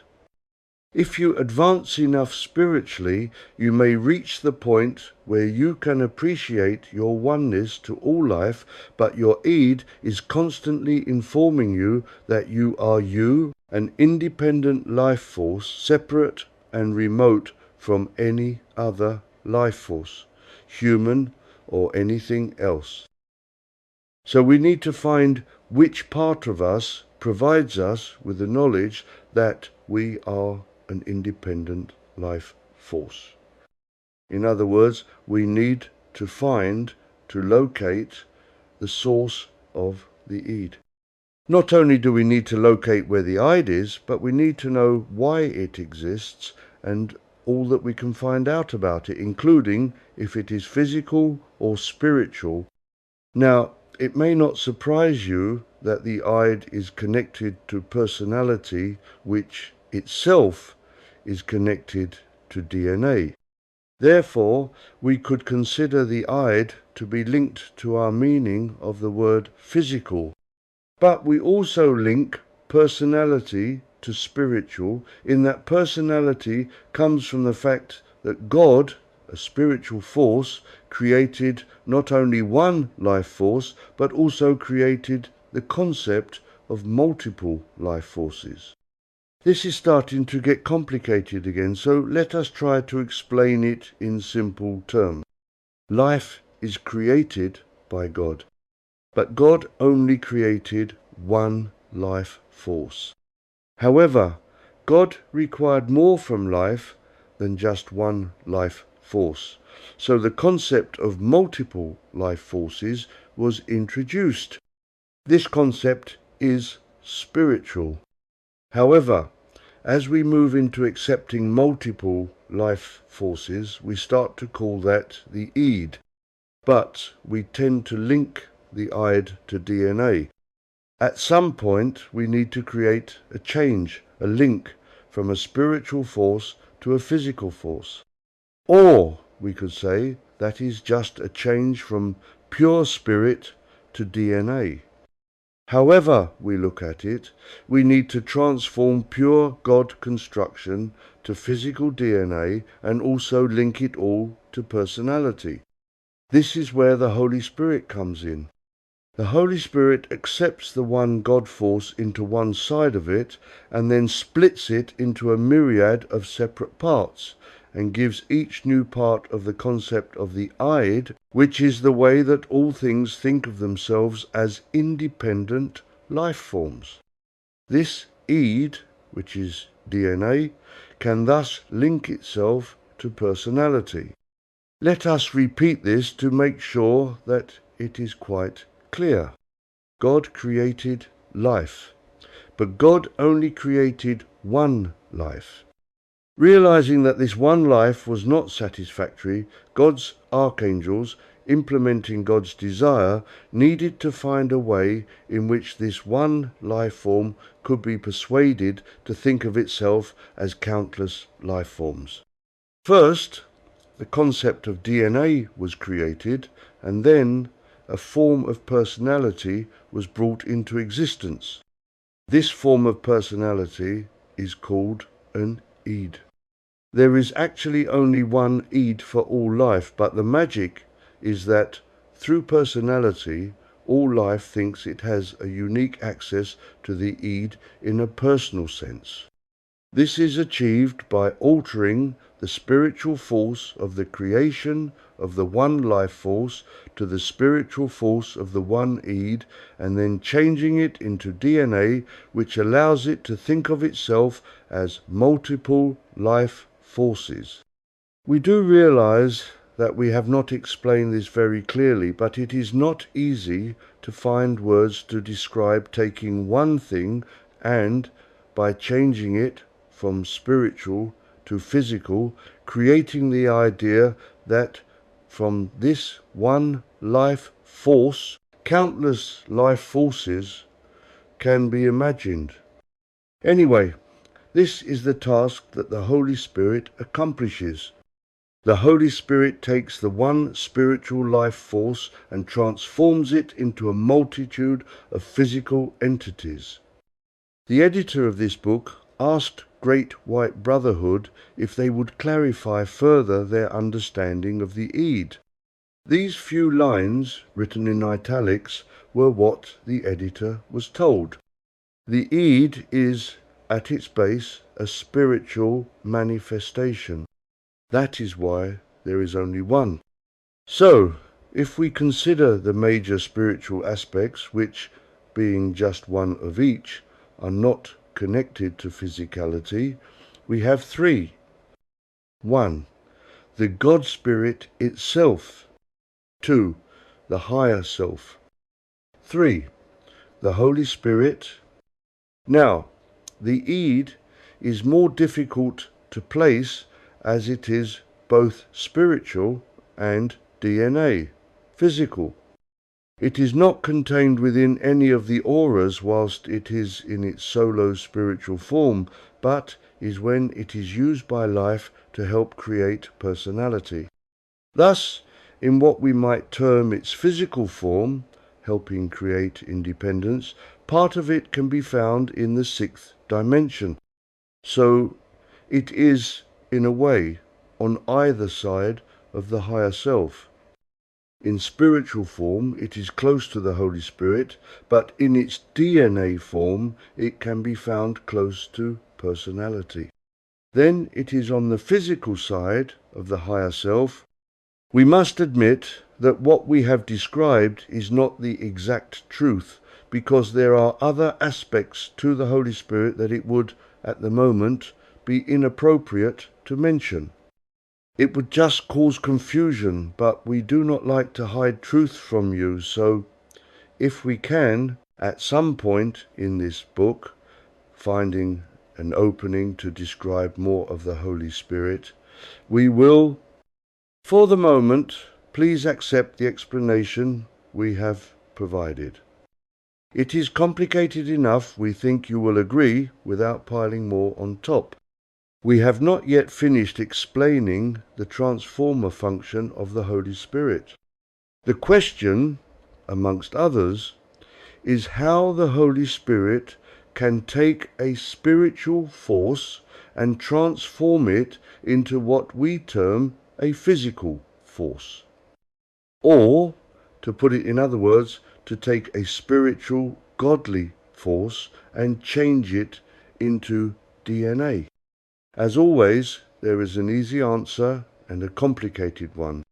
The easy answer is that something we call consciousness, or that we call the id, takes the one spiritual life, spirit, and by connecting it to the id, which thinks that it is multiple beings, as the id is connected to DNA, the transformer merely does its job, which is to change one into many, and the trick is performed.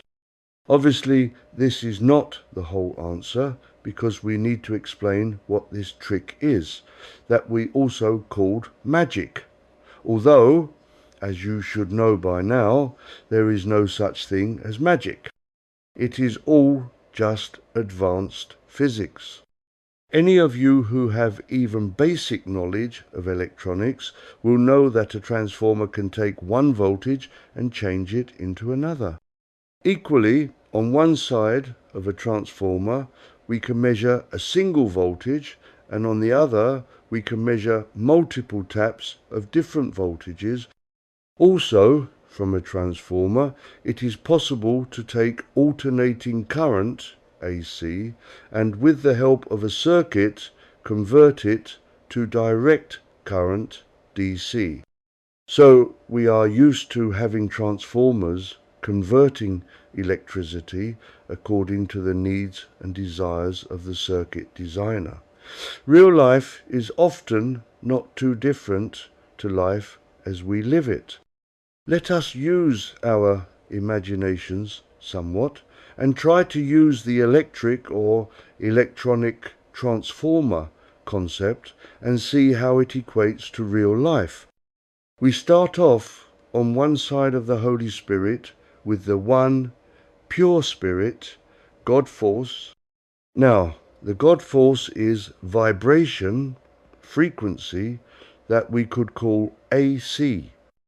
Obviously, we are using an analogy to say this, but at the same time, it is not that far from the truth, as an electric circuit feeds AC current into one side of a transformer, and the one God force is also an AC power. Then, with a normal transformer, this one AC current can be changed in a number of ways, either higher or lower voltages or multiple voltages. In the case of the Holy Spirit, very much the same thing occurs. This one God force is converted into a huge number of taps according to the number of animal, vegetable, mineral, or human entities that exist, including time, space, planets, galaxies, gravity, and every conceivable thing that has been created in our reality. We should perhaps say that we would need to include alternate realities and all the beings that live in them in this calculation. So, this would make a truly stupendous number of secondary taps on the second side of the transformer we call the Holy Spirit, but God is not limited by such matters. Thus, we now have at our disposition, or rather, God's archangels have this incalculable number of frequencies as we have described above. This opens the way for just one life force, God, to appear to be multiple life sources. However, electric or electronic circuits with which we are familiar are not very useful in creating TVs, amplifiers, computers, etc., just using AC electricity.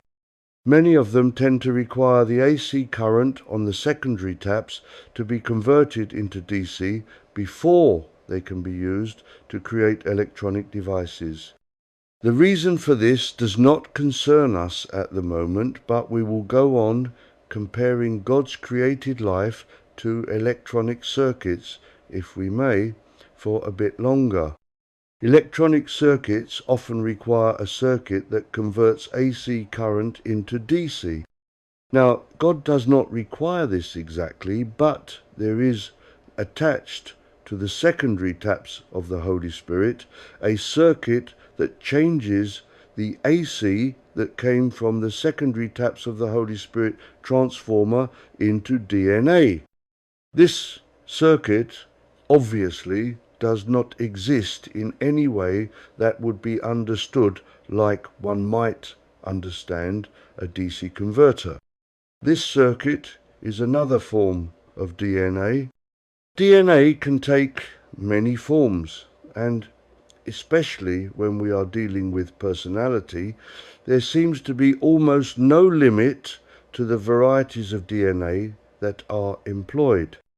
You may remember us mentioning the Akashic record made of DNA, the ID containing DNA, the orbs being made of DNA, and a number of other things we mentioned either in this book or others, especially the book about DNA. We wish you to understand that all, or most, DNA mentioned is unique. It is all different according to its ultimate use. So, the DNA that converts AC frequency from the God force to DNA that can be used to create all that God requires to generate sentient life can be considered as an AC divided by DC converter used in electronic circuits. Now, we don't want to stretch this analogy of comparing electronic circuits to the way the God force is altered in DNA, which can be used by life, too far. However, we are grateful that electronic circuits exist because it does give us an easily understandable example to explain how the one God force, pure vibration, is converted into all the DNA that life requires. We are going to use the analogy of electronic circuits one more time, as there exists an example that, with a stretch of the imagination, can equate to life. We will mention electronic valves, tubes, that used to be used before what are called solid-state devices were invented. We may use valves, tubes, as an example as their utilities, three different sorts of electricity, and, in a way, life does too. From the secondary, or output, of the transformer, DC is generated, which equates to DNA. Also, AC is generated, which is used to power the heater circuit in a valve tube. In real life, God's AC power is present in various strengths to give the Eid, amongst other things, the sense of oneness to God. Then, lastly, there is the AC signal, whatever it needs to be, which, just in the case of a musical instrument, takes the weak signal from that instrument and amplifies it. In the case of life, this AC God force is what we call life. This is the force that gives all things created by God independent life. However, we have used this analogy enough, and we do not wish to wear it out. Also, we understand that there may be many that do not understand anything about electronics, and even fewer who know how valves, tubes, function.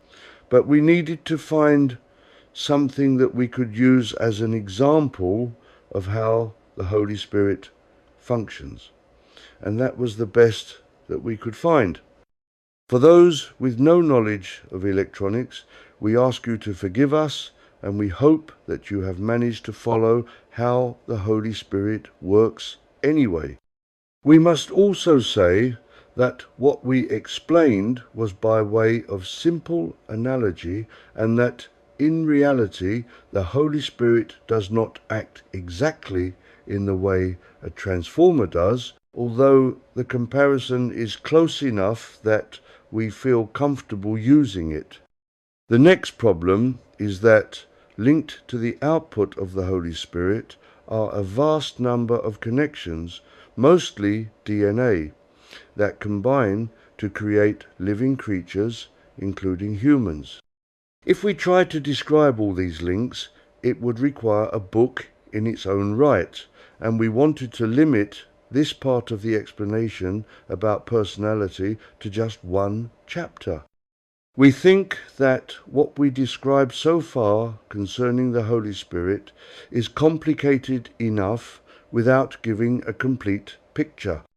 This applies to most things concerning life. There are so many facets to life that to describe all of it would need an immense encyclopedia. We wish you to have a comprehensive understanding of life, but there is a limit to what we can describe. We have tried to describe how personality works from a number of different directions. This latest one, connected to the Holy Spirit, is one of the most unexpected, but we assure you that it is a vital aspect. Without the Holy Spirit acting as a transformer, changing the one God Spirit into a multitude of different components, many of them connected to DNA and the God power transformed in frequency and power, personality would not exist, and without personality, life as we know it could not exist. So, we end this rather complicated chapter here and turn to the auric fields or dimensions. Chapter 13, the upper fourth dimension. In the last chapter we looked at the way the God Force was able, via the Holy Spirit, to create the impression that there are countless individual entities. This is in part due to the fact that everything is living in a world of illusion. Even though what we call the plane of imagination is the sixth dimension, nevertheless, due to the fact that no matter in which dimension life lives, it is all created from, and in fact is, just one force. God, so in a way, all the dimensions contain fiction. This, obviously, needs to be explained. In reality, various dimensions are real as they were created by God, but any life that they might contain is the result of what was created via the Holy Spirit, as we explained in the last chapter, and so is, to use the word, imaginary. Not just the beings in the sixth dimension, but all life, no matter in which dimension it is to be found. We do not like to use the word imaginary, as it is not exactly true, but there is not a word in the English language to describe exactly what life is.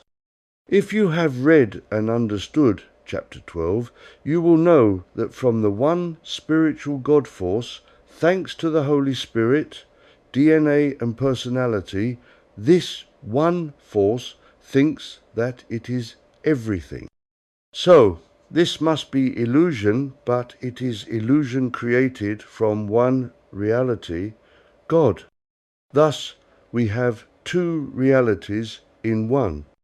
We have the God force from which all entities are created, and then we have the entities themselves which are imaginary, but, thanks to DNA and personality, seem to be totally real. So, for there to be one word that would encapsulate all that, we would need a word that explains two states.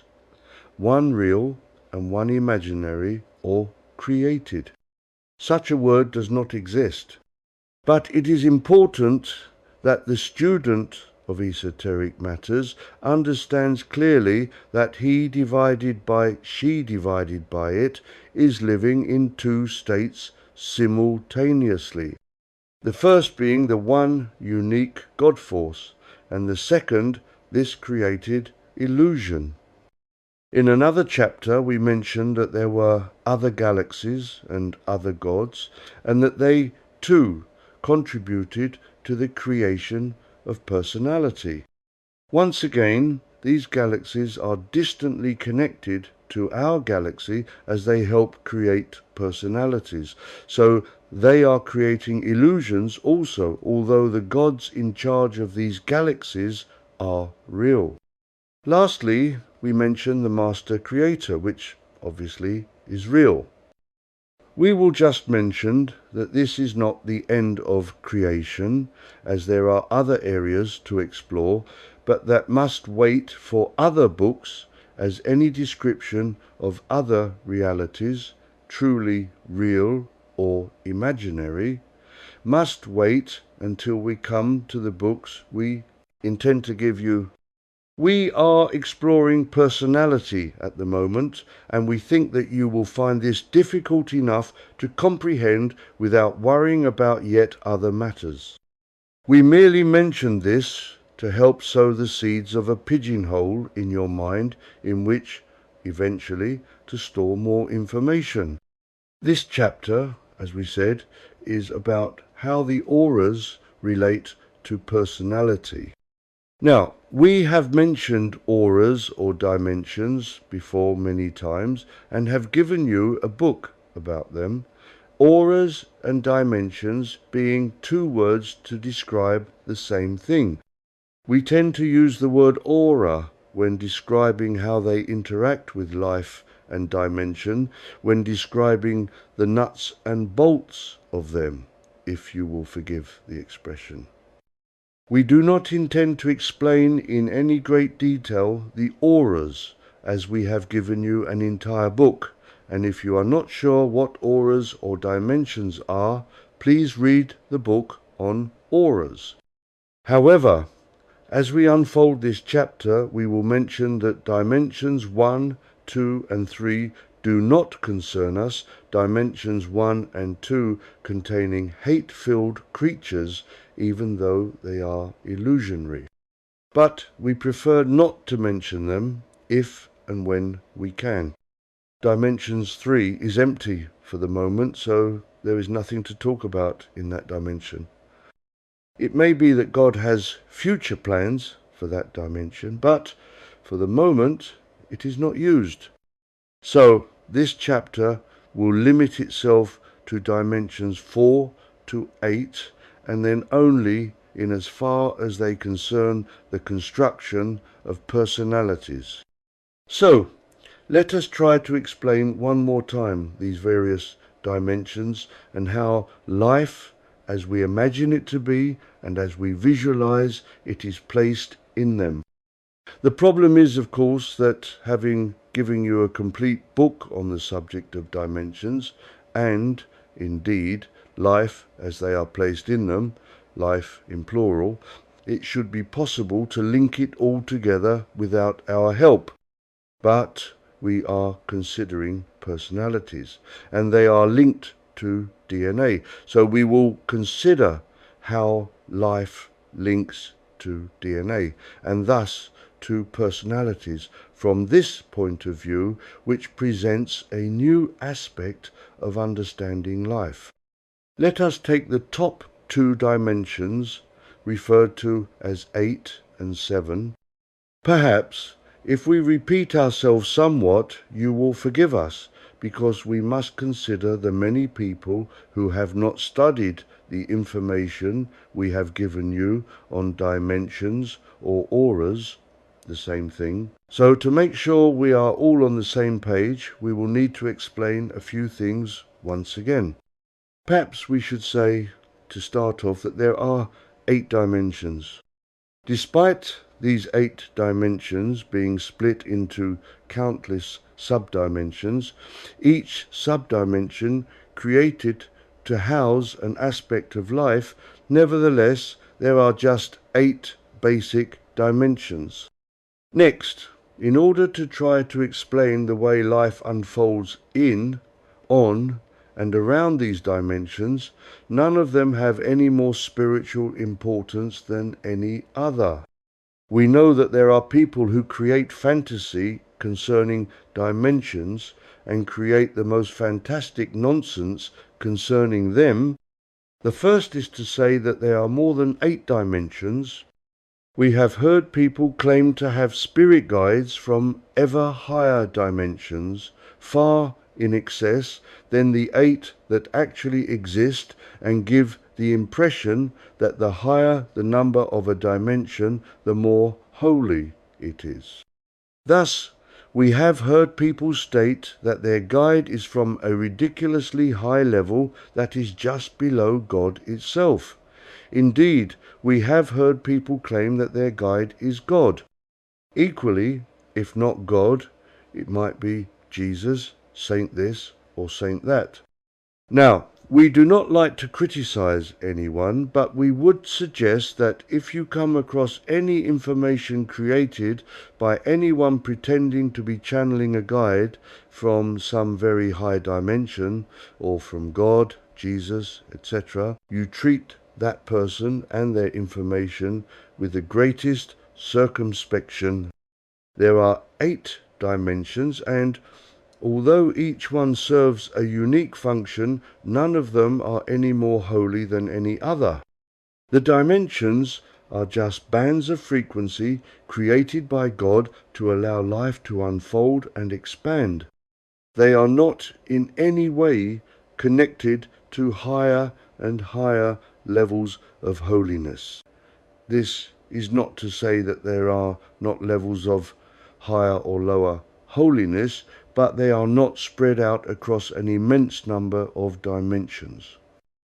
You will find when you get there that the vast majority of holy or unholy people, saints or devils, if you will, are housed in the 4th dimension with links to the 5th and 6th dimensions, which we will explain later, although we have already explained this before.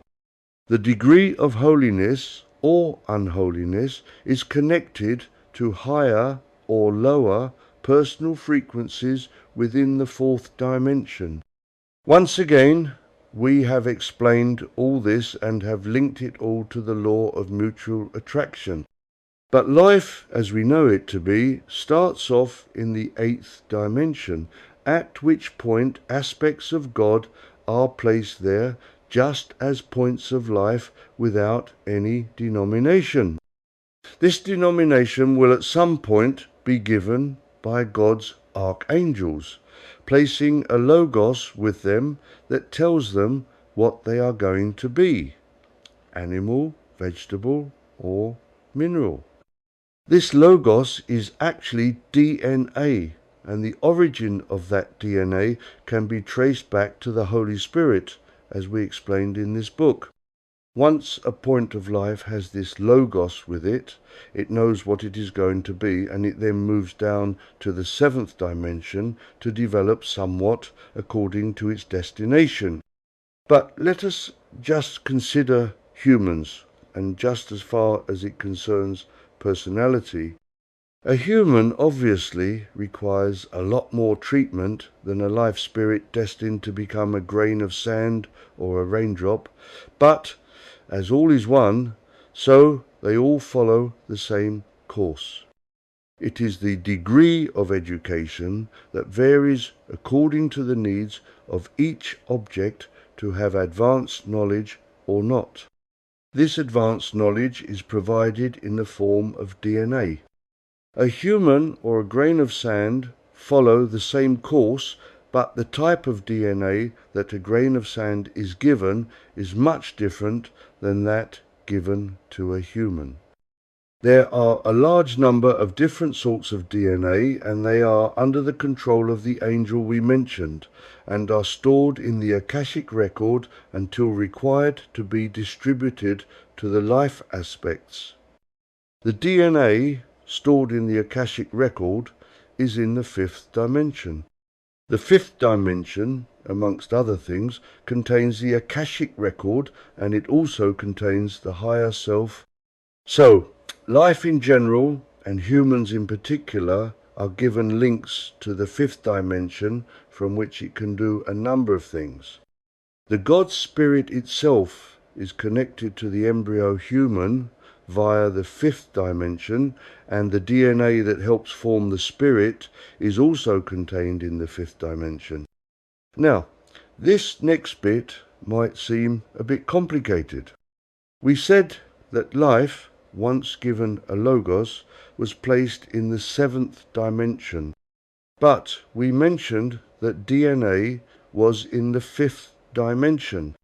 We gave the impression that DNA was extracted from the Akashic record in the fifth dimension and given to the embryo spirit in the seventh dimension. This is both true and not true.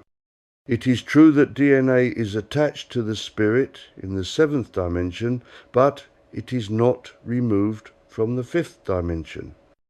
Although the spirit in the seventh dimension is able to use the DNA attached to it, nevertheless the DNA actually remains within the Akashic record in the fifth dimension. Thus we can say that at all times humans and all life are permanently connected to the Akashic record and can have access to it when required. As a person develops and as his interests and life experiences change, so he can release DNA and link with new DNA, he also has a similar connection to the higher self. The higher self remains in the fifth dimension, while the embryo spirit remains in the seventh dimension.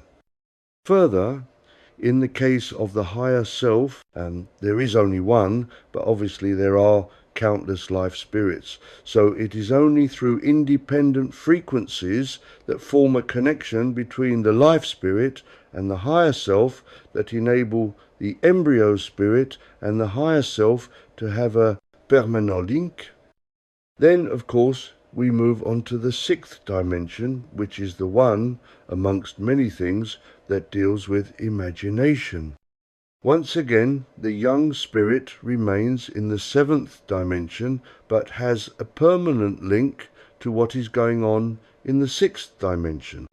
So, to make this quite clear, undeveloped spirits of life are stocked in the eighth dimension.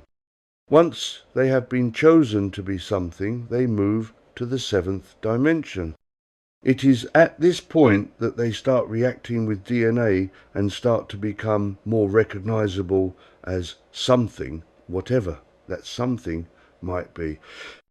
It is also at this point that, through DNA, personality starts to form.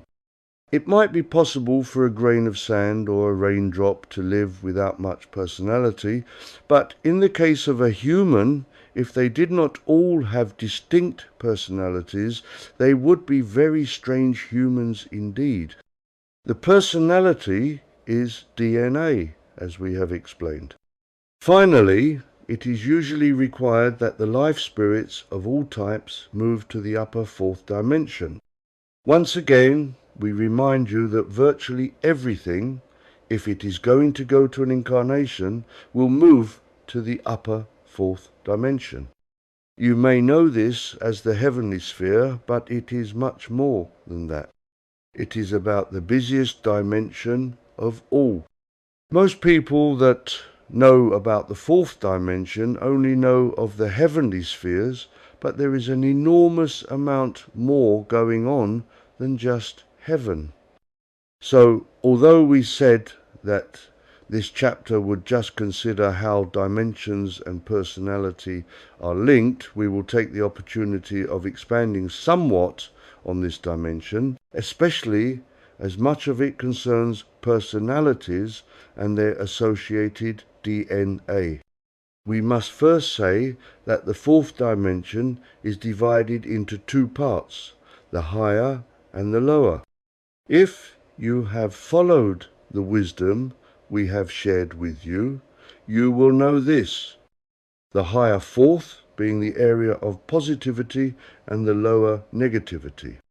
Both areas are equally important, and both areas contain life forces in similar numbers and shades of development.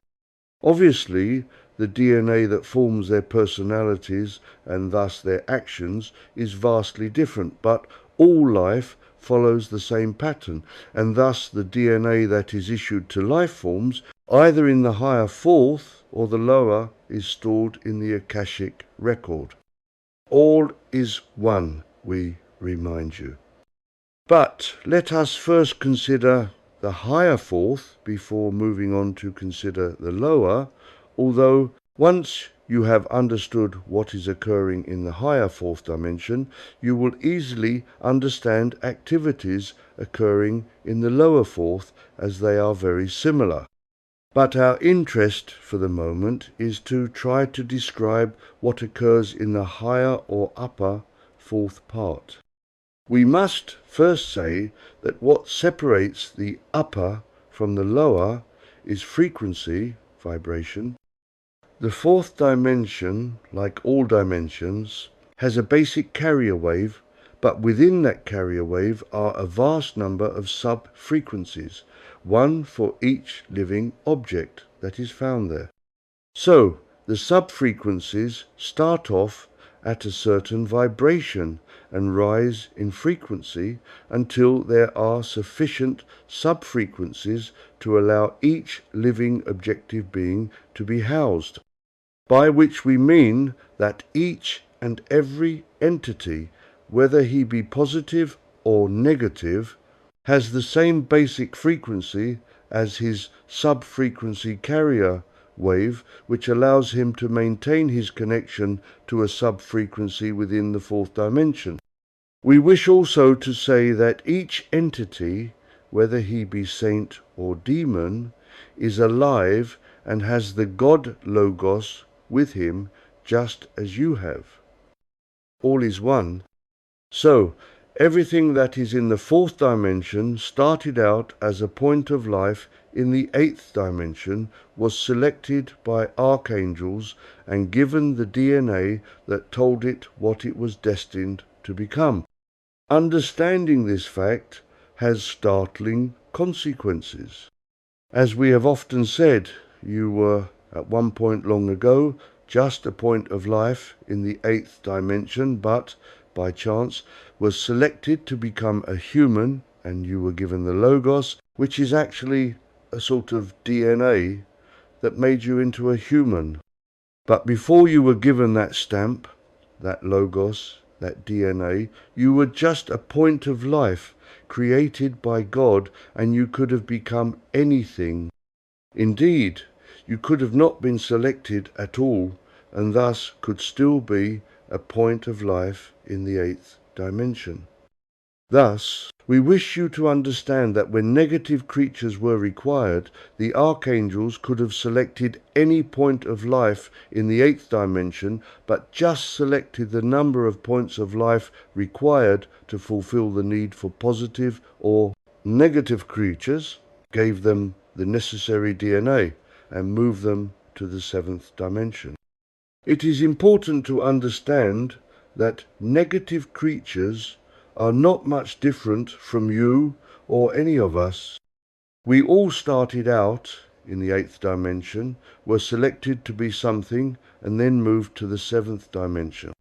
So, although demons, jinns, etc., are dangerous and best left alone, they follow the same path that you did and still do. The only difference is the DNA that was given to them. The DNA that you were given created a human, and generally humans are positive people. Demons are exactly the same, except that the DNA they were given told them that they were part of the negative forces, and thus, in the seventh dimension, they were pushed down a different educational path to humans. But when all life had completed its education and had been given all the DNA that it needed to form its personality, it was taken to the fourth dimension and put in the care of an oversoul, where it would receive further education if necessary. So, demons and all negative beings, due to something called the law of mutual attraction, are drawn to the part of the fourth dimension commensurate to their frequency. In case you have not understood this part, let us expand, as it is quite interesting. Everything is basically the same and largely follows the same path, but also, obviously, a raindrop, for instance, does not require the same education as a human. As education proceeds, different sorts of DNA are given to it to teach it to perform its function well, so a raindrop, a grain of sand, and a human all receive education, are given the DNA they require to fulfill the functions that they are destined for. And also, their basic vibration alters. Some have higher frequencies and some lower, depending on what they are to become, and thus the DNA they are given. We wish to say something about water that should be obvious, but that very few people realize. The same applies to minerals, but we will consider just water. The archangels today almost never need to create more water. Long years ago, when the illusionary world in which you live was created, a certain amount of water was also created. The strange thing is that exactly the same amount of water is on Earth today as was created when planet Earth was created. Planet Earth has a cover over it, sometimes called the firmament, that seals the planet in a shield of gravity. This prevents any water from disappearing, no matter where water is, in clouds, rivers, lakes, seas, in the earth or in underground caverns. No matter what you do to water, like boiling it, it reforms and remains exactly the same amount as when the planet was created. So the archangels almost never need to worry about creating more water. It is all in the sixth dimension, the world of illusion in which you all live, and there it remains. The same applies to minerals. Thus, although water and minerals are just as alive as you, they do not need as much attention as you do. We will just say that as ascension proceeds, water and minerals will slightly change and increase in frequency as planet Earth increases in frequency. But for the moment, the change is very slow, and so not much attention to them is required. Other more alive objects, plants, animals, and humans obviously require more attention and thus occupy the archangels and the directors of life more, especially humans. We were talking about the upper fourth dimension and got sidetracked. Let us return to the upper fourth. As you know, the upper fourth dimension is the place you return to when your incarnation is finished. Regardless of the life you lived on earth, holy, middling, or ordinary, or evil, you will spend the rest of your life, which will be to all intents and purposes infinite, in the upper fourth. There is a lot of confusion about what is called hell. Most people think that it is a totally separate place from heaven, and many think that unless you are a devout Christian, no matter how good and kind of person you were during your incarnation, unless you were a Christian, God will condemn you to suffer in hell for all eternity. There are other religions that purport the same thing. In fact, nothing could be further from the truth. The problem is that explaining heaven and hell is not easy because words often fail us. We have explained the connection of heaven to hell many times, but will do so once again, as where a person ends up once his incarnation is finished is connected to his personality.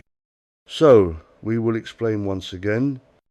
If you have understood what we have told you in this book and other knowledge we have shared with you, you will know that everything is vibration. So, each person has a basic vibration or frequency. People also have free will, and as they went through the long educational process before incarnation, they were presented with lots of experiences and were able to choose which things they were attracted to. With regards to the aspects of personality connected to kindness or unkindness, the ability to put others first or not, the desire to create peace or not, and so on, people draw towards them these aspects of personality. This is a natural process, and the teachers take note of their pupils' preferences, but do not try to persuade the pupil to move in any direction. The pupil has free will. But, according to the personality that the pupils develop, they draw from the DNA in the Akashic record the type of DNA that helps them develop a particular type of personality. So, if we simplify things, people tend to be either very kind, very hurtful, or just ordinary people. Thus, the people vibrate at particular frequencies. The hurtful people vibrate at a low frequency, the ordinary people vibrate at a higher frequency, and the very nice people vibrate at a yet higher frequency. Obviously, this is a simplification. In reality, there are a huge number of personality types, but the same rules apply. If one is a nasty person, he vibrates at a low frequency. If he is kinder, his vibration is higher, and very nice people vibrate with a yet higher frequency.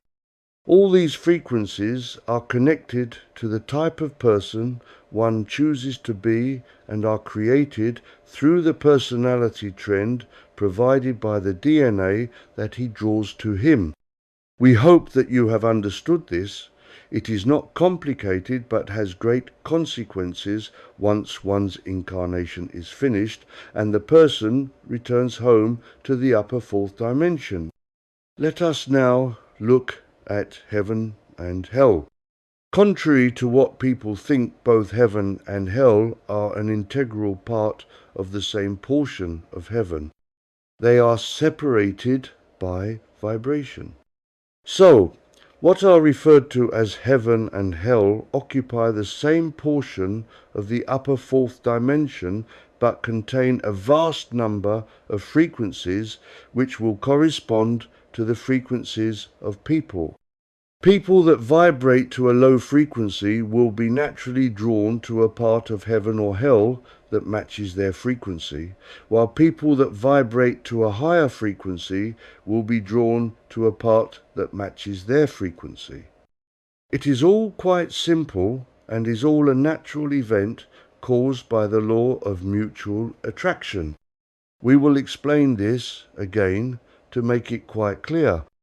In a certain portion of the upper or higher fourth dimension is an area that is called heaven and divided by or hell. We will say that we do not refer to it in those terms, but what we call it is of no importance. What is important for you to understand is that there is an area that is used to separate people according to their level of spirituality. But it is all one place. It is not as many people think, two separate areas, heaven and hell. It is all one huge area. Within that area are an enormous number of sub-frequencies, and each one of these sub-frequencies contains landscapes of vibrations commensurate to the sub-frequencies of each sub-dimension. That might be difficult to understand, so let us explain again. The heaven divided by hell area contains a huge number of landscapes that correspond to the frequency of that sub-dimension. You could imagine it as a number of countries, each one formed with different landscapes. So, some contain beautiful garden areas with lawns, lakes, rivers, flower beds, and so on. Some contain barren wastelands, and some look rather like we imagine the moon to look. Equally, in some areas there is bright sunshine and it is warm, and in others there is little light and it is cold and bleak. There are many, many such areas, each one separate from the others, and each one vibrating at a certain frequency from low to high. The dark, bleak, dismal areas we call hell, and the bright, beautiful areas we call heaven. If we consider vibrations, frequencies, from the lowest to the highest, they create these landscapes, so the lowest are unpleasant indeed. But as the frequencies rise, so the landscapes become nicer until we arrive at areas so bright and beautiful that we couldn't really describe them. The bleak ones we call hell, and the bright ones heaven. Now, and this is the important part, each one of these many areas corresponds approximately to the frequency of each person incarnate. When a person's incarnation is finished, his body is disposed of, but all that is immortal. Spirit, soul, and all the personality aspects, amongst others, is transferred not only to the higher fourth dimension, but that part that we call heaven, divided by hell. He arrives first at a sort of halfway place that is referred to as Summerland. He arrives at this halfway place, despite how evil he might be or how holy he might be. He is shown around Summerland to give him time to acclimatize to his new life. Eventually, he is shown the life he led on earth during his incarnation, his life review. At this point, he has the opportunity to repent for any harm he caused. If he repents, this has the effect of raising his vibrational rate. If he does not repent, his frequency remains much as it was. If he is glad for the harm he caused, his frequency lowers further. So you can see that no one can accuse anybody of judging them. First and foremost, the life that the person leads on earth forms his personality. Actually, it would be better to say that his personality was formed in the higher fourth dimension whilst he was being shown around that area before incarnating. He had the opportunity to be drawn towards holy things or unholy things. The person chooses for himself. No one tries to push him in any direction. Eventually, he faces incarnation, and once again, he chooses in which direction to develop. By the law of mutual attraction, he is drawn towards following a kind path or an unkind path, but the person may change at any moment. His life plan will guide him according to the choices he made before incarnation, but he may alter his life plan if he really wants to in relation to being kind or unkind. But sooner or later his incarnation ends and he arrives in Summerland. Eventually, he sees his life on earth, his life review, not only from his point of view, but also from the point of view of those with whom he interacted. It must be said that no one is perfect. By the very nature of incarnation, we are constantly interacting with others. The life spirit, God, wants us to survive at all costs, and so our ego tends to push us to put ourselves first at the expense of others. Even the best of us have hurt others in our struggle to survive, so we arrive in Summerland, faults and all. This is why we have the life review. It gives us a chance to take a second look at our incarnation, see the kind, helpful things we did, and also the harm we caused to others. When we see the good that we did for others, this should gladden our hearts, and our frequency rises somewhat. When we see the harm we caused others, if we feel sorry for what we did, those sins are wiped out. We all make mistakes, but if we feel sorrow for those mistakes, the errors are eradicated from us and our overall frequency rises.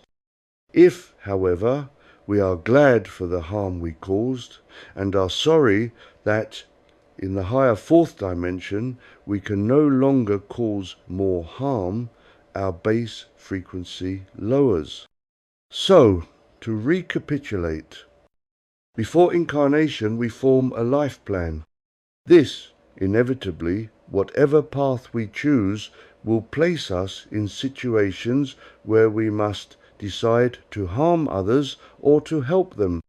So, in a way, the life plan will have little impact on the degree of good or bad we do. Those choices come from the amount of ego we let develop. Then, once incarnation finished, we face our life review. This gives us a second chance to modify our frequency. We stress that at no point during any of these events does anyone judge us or try to influence us. We do it all ourselves according to whether we wish to follow the path of love or the path of hate. Those who think that God judges us are mistaken. Once the life review completed, our frequency is finally created by us. You may remember us mentioning that in the heaven divided by hell area there were a vast number of levels, each one corresponding to a frequency, and the lowest frequency ones being very bleak and the highest ones being very beautiful. We also said that Summerland could be considered to be in the middle, the default zone. Those of you who have lived in incarnation for any length of time will have surely noticed that people fall, by and large, into three categories. There are a few very holy people, a few very horrible people, and then there is the vast majority of just decent people who do their best to live in peace together. But if you got to know really well a large number of people, you would notice that not only do they fall into these three categories, that no two people are exactly the same, they would all vibrate to slightly different frequencies. Thus, to find a home for them in heaven, divided by Summerland, divided by hell, there needs to be a huge number of separate frequencies, one for each type of person. Once the life review finished, and once the final frequency decided upon, it happens naturally, then, by the law of mutual attraction, the person is drawn to a frequency, a landscape, that is closest to his own frequency. Therefore, we can assume that hell contains a certain number of landscapes, heaven, others, but by far the largest area is Summerland, as most people are ordinary, although no two people are identical. Thus, there are a huge number of landscapes, some nicer than others, but each of a slightly different frequency. Just as many normal people incarnate are very similar, so many of these frequencies are similar. Therefore, large numbers of people drawn to Summerland are able to mix and to share life together. But, as we go down to hell or up to heaven, not only are these areas kept apart from Summerland, but each landscape tends to be apart from each other. This also is due to natural law. Therefore, we have these very low areas, each one of which is kept apart from any other. Then Summerland, which tends to blend somewhat, and then true heaven, a series of landscapes that tend to be kept apart. We will, at this point, mention something very important. Although each person develops a certain frequency, that person is not stuck with that frequency for all eternity. All have the freedom to raise or lower their frequency, in which case they will move to higher or lower landscapes. Generally speaking, people tend to try to raise their frequencies, although it has been known for some people to be so steeped in negativity that they actively try to lower their frequency, in which case they move to ever more somber landscapes. It might seem foolish to wish to become more evil instead of becoming more holy, and it is of course foolish, but to use a well-known expression, it takes all sorts to make a world. And so there are people who seem to get enjoyment from being evil. Thus, the lower they go, the happier they are. But most people try to become better people. Now, there are a large number of people in the spirit world, the higher fourth dimension, that devote their lives to helping others rather, as we try to help you, and these people come down from their elevated planes and give lectures to try to explain a number of things about life to those lower on the ladder of life than them. They would appear to those lower than them to shine with purity. Life is light, but the degree that someone shines to is commensurate to the degree of spirituality that the person has obtained. Those that have had a near-death experience often talk about being met by a person shining with pure light. To someone from earth, to see a truly spiritual person would be to see that person as glowing with light. We wish to repeat that when a person's incarnation finishes, with very few exceptions, that person will find himself in Summerland, the default zone of the heaven divided by hell complex. He will be met by someone who is there to greet the recently deceased person and will reassure the individual concerned that his incarnation has now finished and he is in the spiritual realms. It might be worth mentioning that the spirit world takes no account of who the person was whilst incarnate. A king or a pauper are exactly the same in spirit. Indeed, there has been many a situation in which a king or a very rich or highly respected person has died, has arrived in Summerland, expecting to be waited on hand and foot, expecting to be given a palace to live in, and has actually found himself eventually in one of the levels of hell, the result of having led an egotistical, selfish, and sometimes cruel life. The same might apply to religious leaders of all types. If such a person lead a life of debauchery, and many of them did, and still do, he will be drawn to a level of hell that corresponds to his level of unholiness. A question often asked concerns the destiny of pet animals. can they go off to our heaven? The answer, quite simply, is yes. Our system is based on love, and love is a coming together emotion. Anyone who has cared for a dog, for example, will know the high degree of love they can have for their owners, and that they only ask to be loved in return.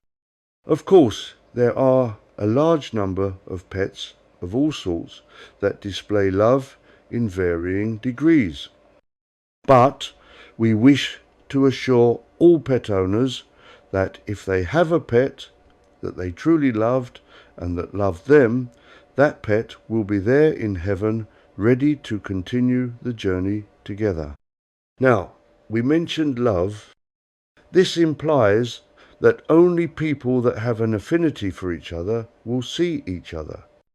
The law of mutual attraction and its opposite, the law of mutual rejection, is always at work.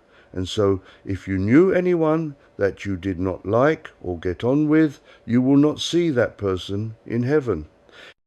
It is a case of different vibrations keeping people apart. We are considering the upper fourth dimension and have said that hell is part of the upper fourth and also part of what we might describe as heaven divided by Summerland divided by hell. We will mention that, as its name implies, Summerland is so beautiful compared to anywhere on earth that it relates more to the heavenly spheres than to the hellish ones. There is much more to the upper fourth dimension than just the heaven divided by hell areas. There are a large number of areas devoted to education. No one is forced to educate themselves, but for those that want to, every subject imaginable is available for study and to any level or degree the person concerned wishes to proceed to. However, we must say that people who are in hell are barred from education. This is quite simply because education is a positive thing and falls under the vibrations of love. People in hell, by the very nature of their vibrations, are lower than that required by love vibrations. Thus, they bar themselves from education. If the day comes that people in hell are able, one by one, to repent their sins, they may rise to the higher spheres or landscapes, and then they may join in educational groups. We mentioned that every subject was available for study, but there is a limit. Subjects like pornography, terrorism, and other negative concepts are not available generally.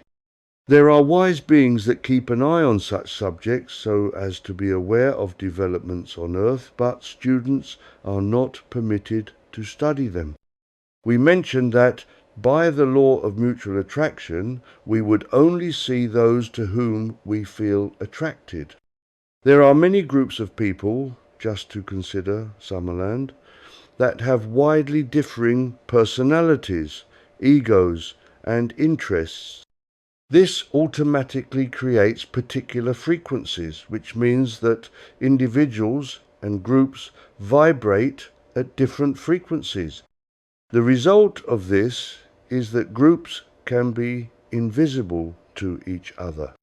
Thus, if we consider religious groups, different racial groups, and on, if any one individual or group does not feel comfortable mixing with another individual or group, his vibration will be different, and thus he would be invisible to another group.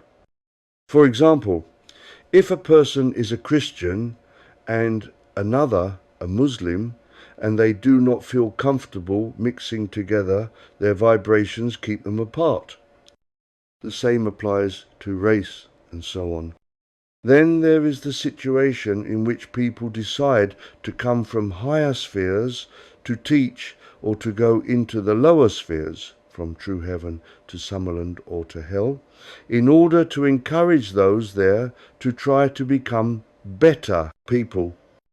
Normally, these people would be invisible to those lower than them due to the differences in vibrations. So these people have to go through extensive training to learn to lower their frequency. This involves not pretending to be less holy, but actually altering their personality DNA to become less holy. This is not easy to do and involves actually becoming a person that they have struggled not to be for long years. Having managed to lower their frequency somewhat enables them to become visible to lower groups and also to enter the dimension in which the lower people live. To come from a high landscape down into Summerland does not take too much of a reduction, but to be able to enter the depths of hell requires that the noble spirit actually rejects his nobility and takes on the feelings of evil people. The person has actually to become an evil person for a while in order to interact with those in any particular level of hell. The lower the helper wishes to go, the more he has to alter his frequency. One could almost compare it to the story of Jekyll and Hyde. Of course, once his mission is over, the person is able to return to his former noble self, but it is very unpleasant for them to go into these low areas to try to assist the poor souls stuck there, especially as any help is often rejected by those in hell. Another area of the upper fourth dimension is devoted to animals once their incarnation is finished. As we are all one, animals too go to the upper fourth. They do not generally go to our Summerland, with the exception of beloved pets, but most animals go to an area set aside for them. Once again, due to different frequencies, many groups are invisible to each other. Lions and other predatory animals would not be visible to herbivore animals. Fish would not be visible to land animals. These animals stay in the upper fourth for a while, after which their life essence slowly dissipates and the atoms recycled. Plants have an area also, and their life essence gets recycled like that of animals.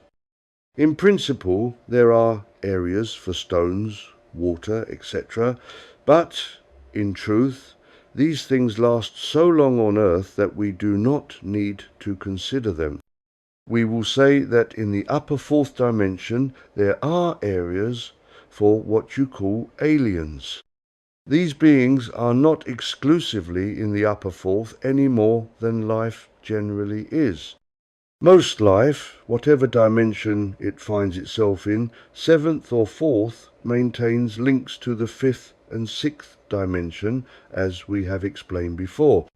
We have not described all the life that is in the upper fourth dimension, because there are a few life forms that we have never mentioned, but we will stop in our investigation of that plane and briefly turn to the lower fourth. Chapter 14. The lower fourth dimension.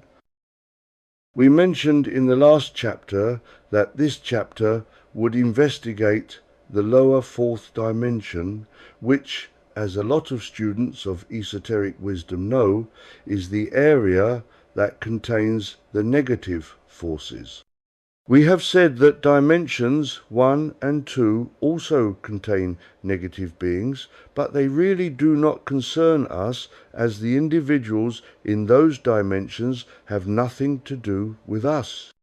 So, when we talk about negativity, we may restrict ourselves exclusively to considering the lower fourth.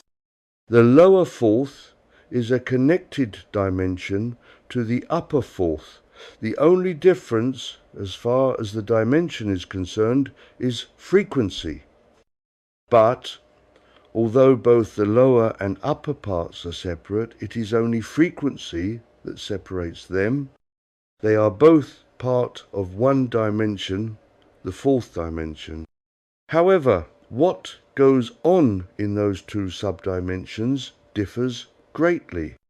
We have explained that the upper fourth contains heaven and hell, and although hell can be very unpleasant, it is part of the upper fourth. We have explained about the lower fourth in other books, talks and essays, but for those who do not regularly follow our talks and books, we will explain it all again, perhaps, as we did in the last chapter, adding a few new items. So, at the risk of repeating what we told you in a previous chapter, we will say that all the beings that end up in the lower fourth start off as points of life in the eighth dimension. By hazard, some are selected to become the denizens of the lower fourth, but first they are put into the seventh dimension, as is all life. There, gradually, they are given the DNA that will enable them to assume the role of creatures of destruction. Once again, we will be repeating ourselves, but for the sake of those who do not know, we will explain that we need both positive and negative beings in order to keep life in balance. We will say something here that will be new to people incarnate, because it is something that we have not discussed before. To be honest, it is a subject that we have studiously avoided mentioning, because it is something that sounds impossible. In fact, if we consider what we need to say from a negative point of view first, it will be easier to understand what we need to say concerning the positive aspect. You have all seen dead things, we suppose. By dead, we mean plants that have died and are starting to rot, animals run over at the side of the road, and some of you may even have seen dead people. We have already explained that all that happens when something dies is that the life force separates from the physical body and goes off to the fourth dimension, the upper fourth. What actually happens is what is called a silver cord breaks, dissolves actually, and so the link between the spirit force and the physical body is no longer maintained, and the body stops living and the spiritual part goes off to heaven. Now, the bit that interests us from the point of view of this discussion is that the body, whether it be vegetable or flesh, starts to break down, to rot. This seems so normal to us that we never question it. Whether it is plants that have come to the end of their seasonal life, animals that have died for some reason, or food forgotten at the back of a refrigerator, sooner or later food starts to rot. The question is, why should this be? What is the mechanism that changes a dead plant or a dead flesh and blood object from just being dead to turning into a stinking, slimy mess and finally decomposing entirely until, at the most, only a skeleton remains?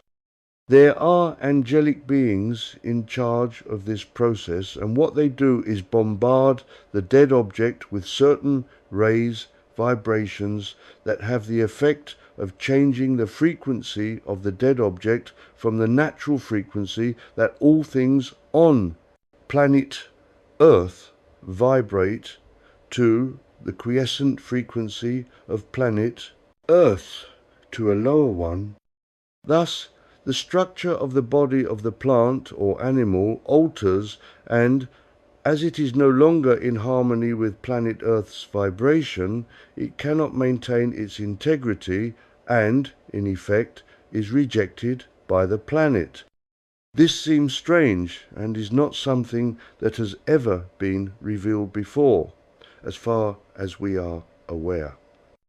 So, There are negative angels in the lower fourth dimension that constantly monitor living things, and the moment they die, spring into action and bombarded things with this frequency, which causes dead things, effectively, to disappear, thus preventing the land or the seas of planet Earth from being piled high with dead plants and divided by or animals, including dead humans. Now, that is all very well, and we are used to seeing dead things disappearing, but, as all is one, there must be a process that makes living things grow. Once again, we are used to seeing living things grow, so we don't really question the process. We know that if we take seeds, plant them, water them, and give a certain amount of fertilizer, with a bit of luck, the plants will grow. Equally, we see babies of all kinds, animals or humans, and provided they are cared for, given food and liquids, they will grow to adulthood and then finally die. Once again, we are so used to this process that we don't question it, but, in fact, rather like the angels of destruction that we just described. There are angels of construction that constantly bombard newborn creatures of all kinds with a ray, a vibration, that is just slightly in excess of planet Earth's quiescent frequency, that has the effect of drawing towards any living thing, the atoms of that creature or plant, and causing it to grow. If this were not the case, the atoms would not be attracted to whatever it is that needs to grow. This is new information, and, we must admit, sounds improbable, but, like everything else that we tell you, is true. These angelic forces are contained within the fourth dimension.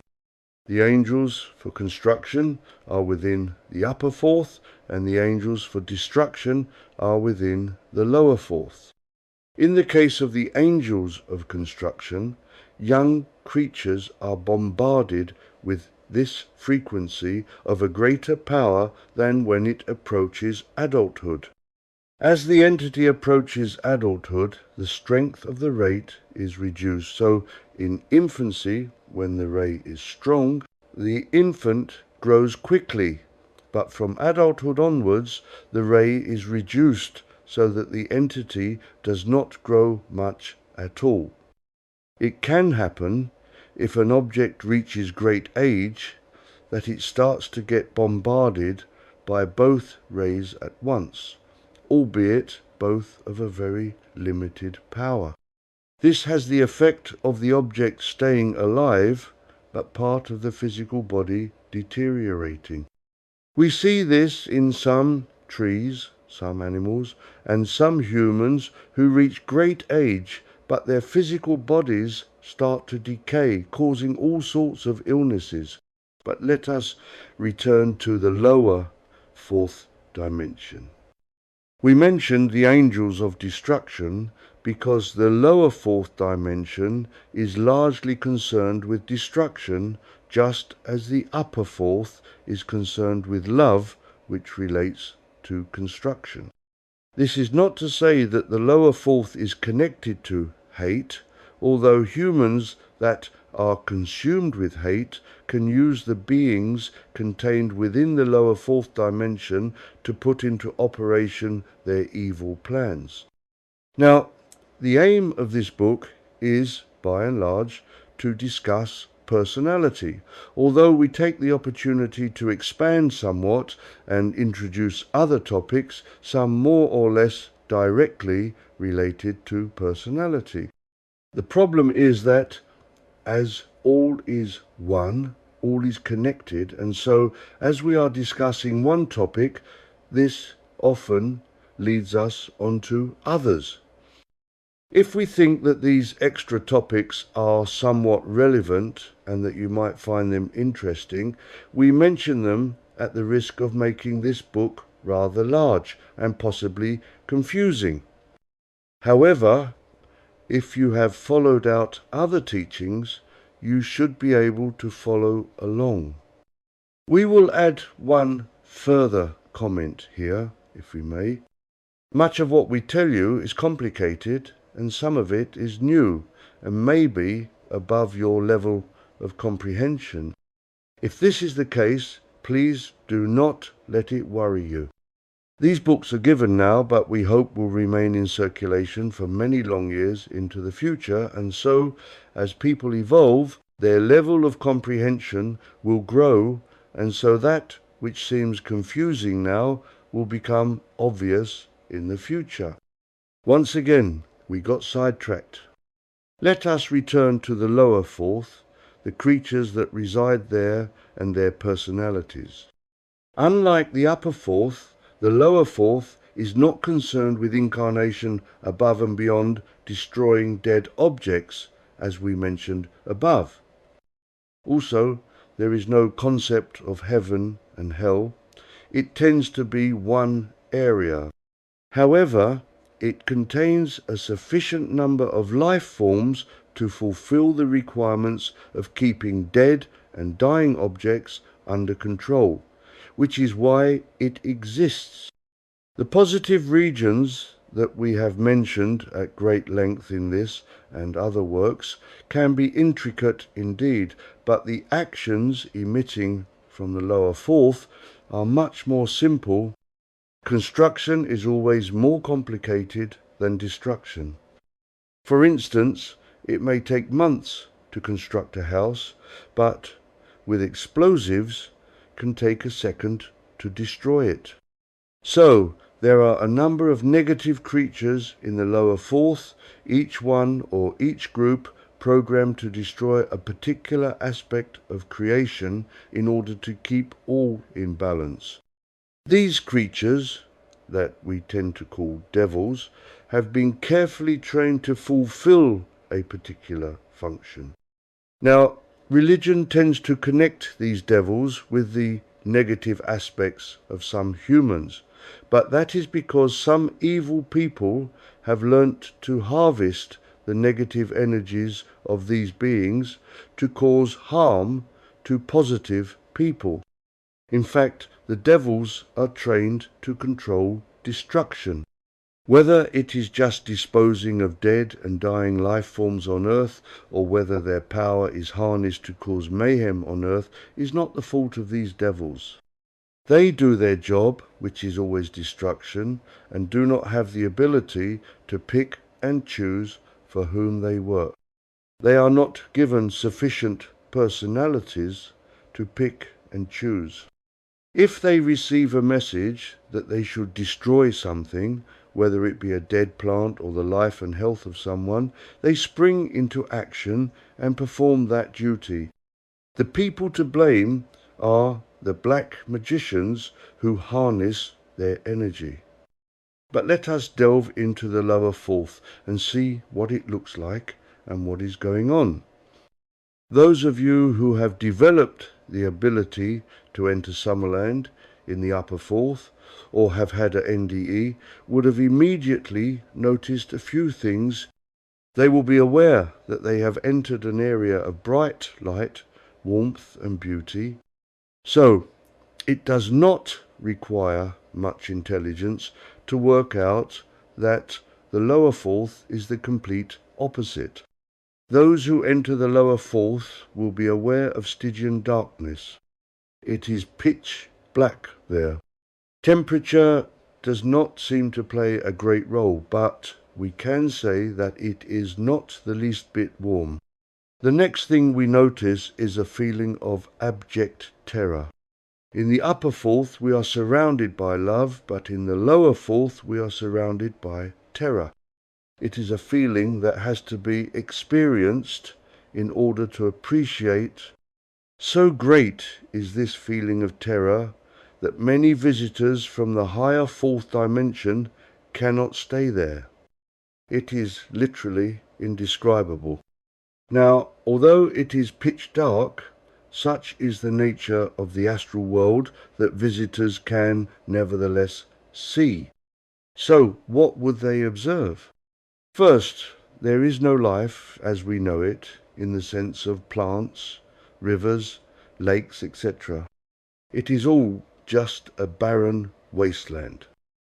Now, we must mention the beings that live there, the devils. Like all life, due to their personalities, they tend to vibrate to various frequencies. So a visitor to the lower fourth might not be able to see all that lives there due to an incompatibility with the visitor's frequency. However, we will try to describe them. We have to say that no devil resembles the pictures you may have seen of devils as presented by religions. Nor is there a king devil, variously known as Satan, Old Nick, etc. But devils there are, and of various degrees of power. But they do not have any form of physicality. They are orbs of what we might call light. Now, once again, we must introduce you to a concept that you will not know about, although man should have had the intelligence to work this out.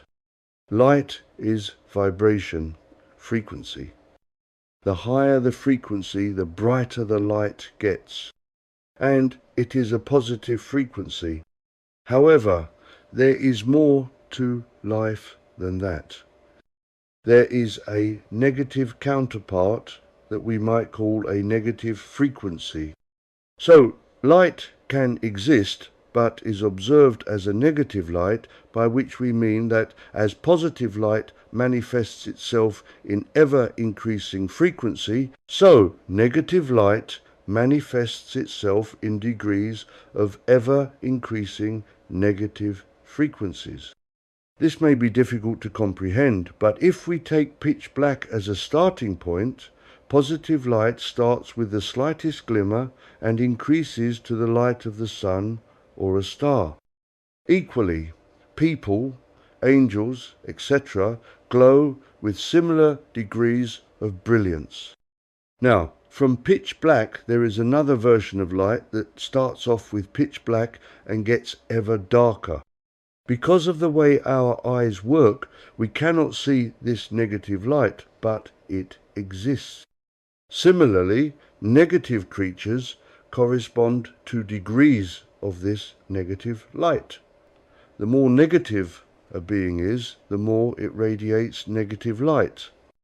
This cannot readily be seen with the naked eye, but for those trained in psychic vision, it can be observed as ever darker patches or orbs of darkness.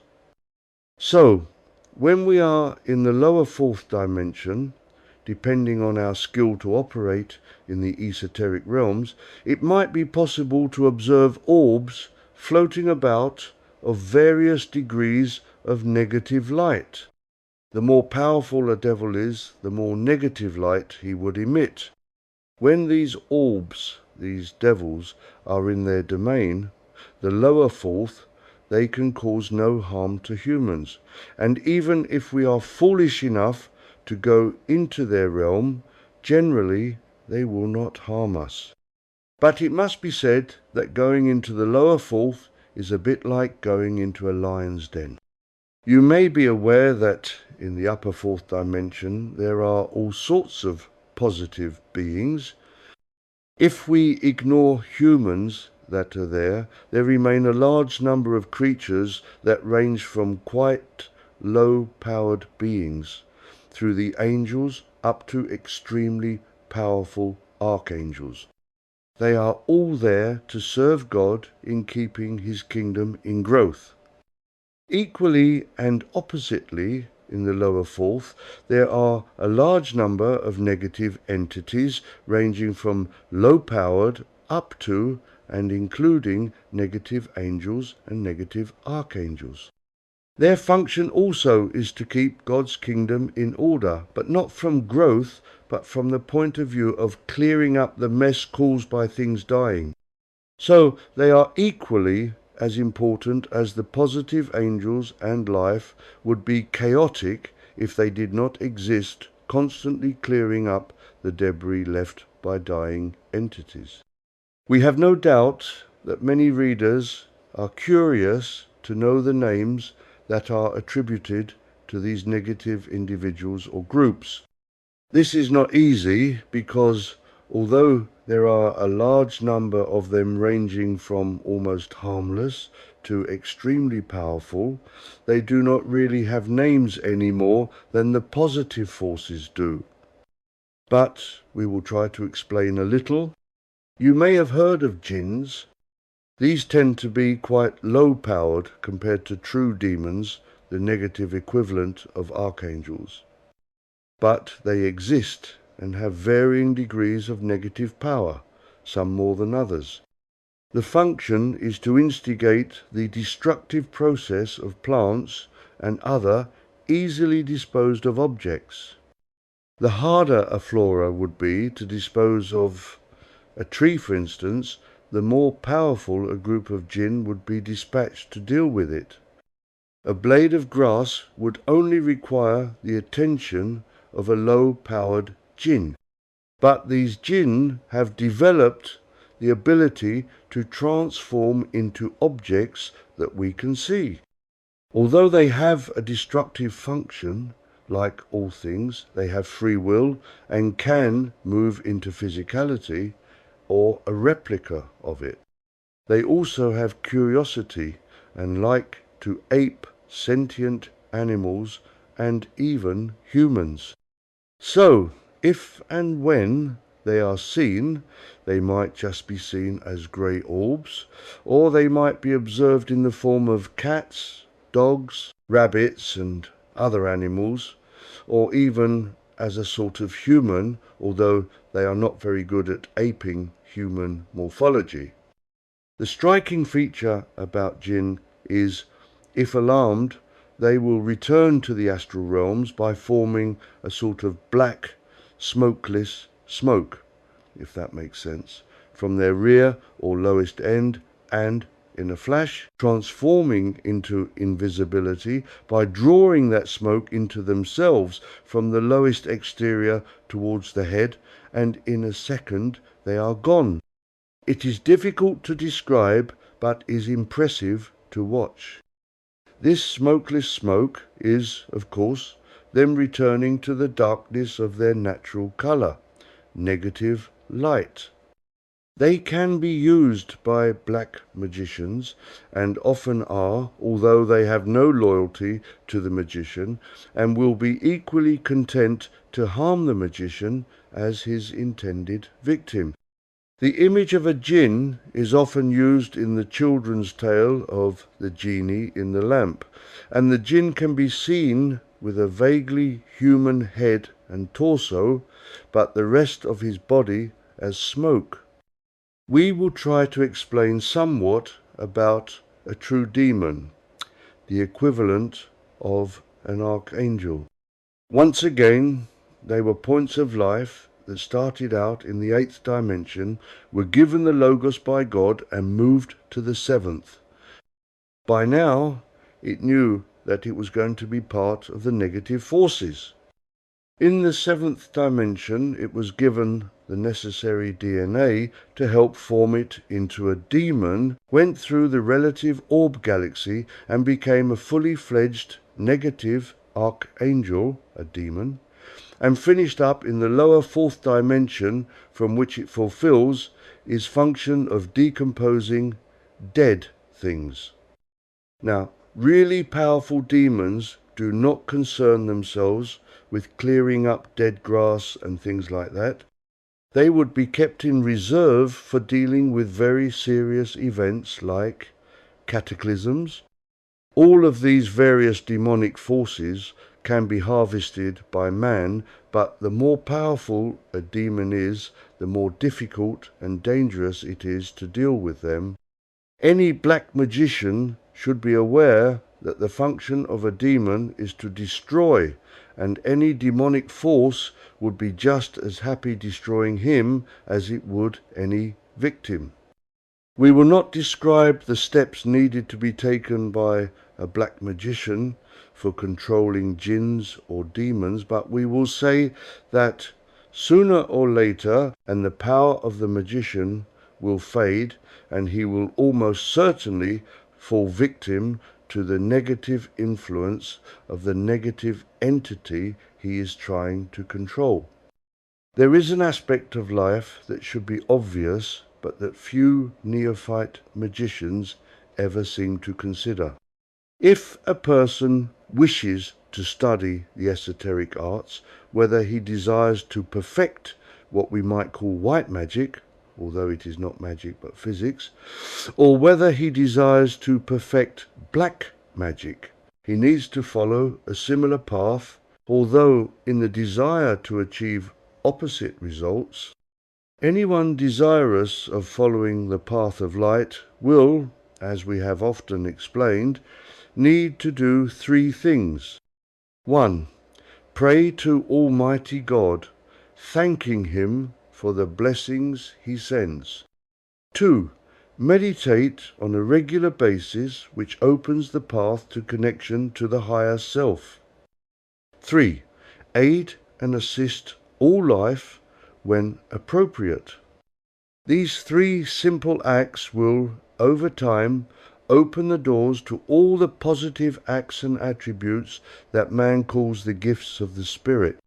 A black magician follows exactly the same path, although instead of his aim being to raise his vibrational frequency, thus enabling him to approach the white light, starlight of God, his aim would be to develop power to harm people.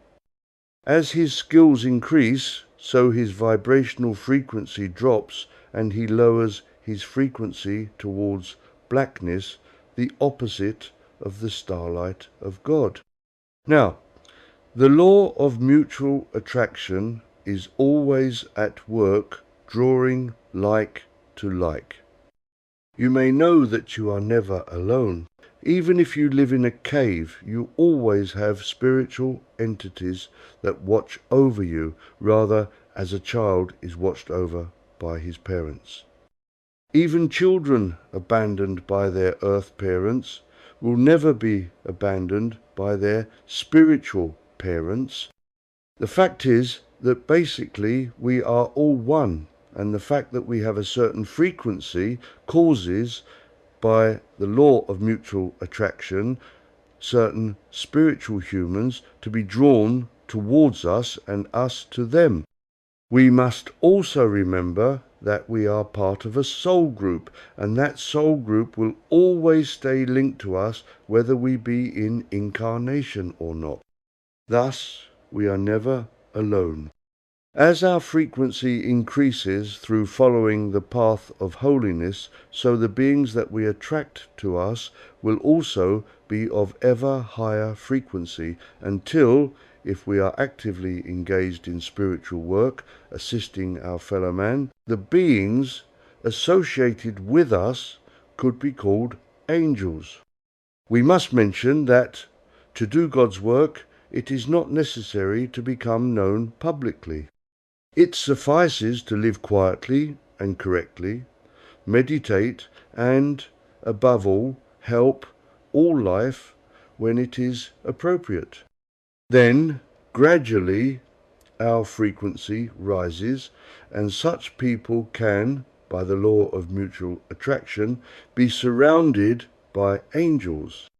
Thus, we wish to assure all good people that you may never be known publicly, may never have any sort of public recognition, but if you just spend your life following the three precepts given above, thanking God, meditating for a few minutes each day, and being of service to all life, humans, animals, and even flora, plants, your frequency will rise and you will attract ever higher spirit guides, as they are known.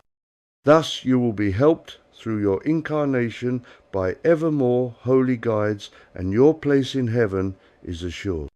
We perhaps should, before we return to discussing the lower fourth and black magicians, add a warning that we have mentioned before.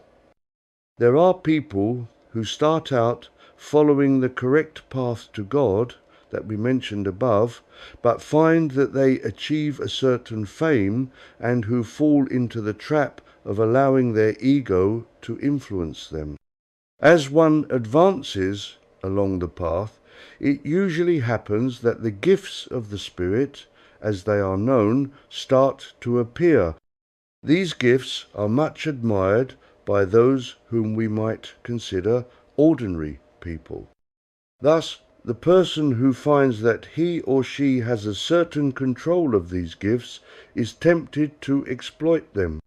He might write books, give lectures, and divided by or give private readings for which he charges money.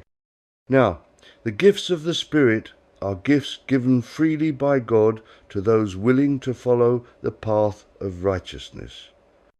But they are gifts, and they are freely given by God so that the recipient of these gifts may impart spiritual wisdom to lesser people.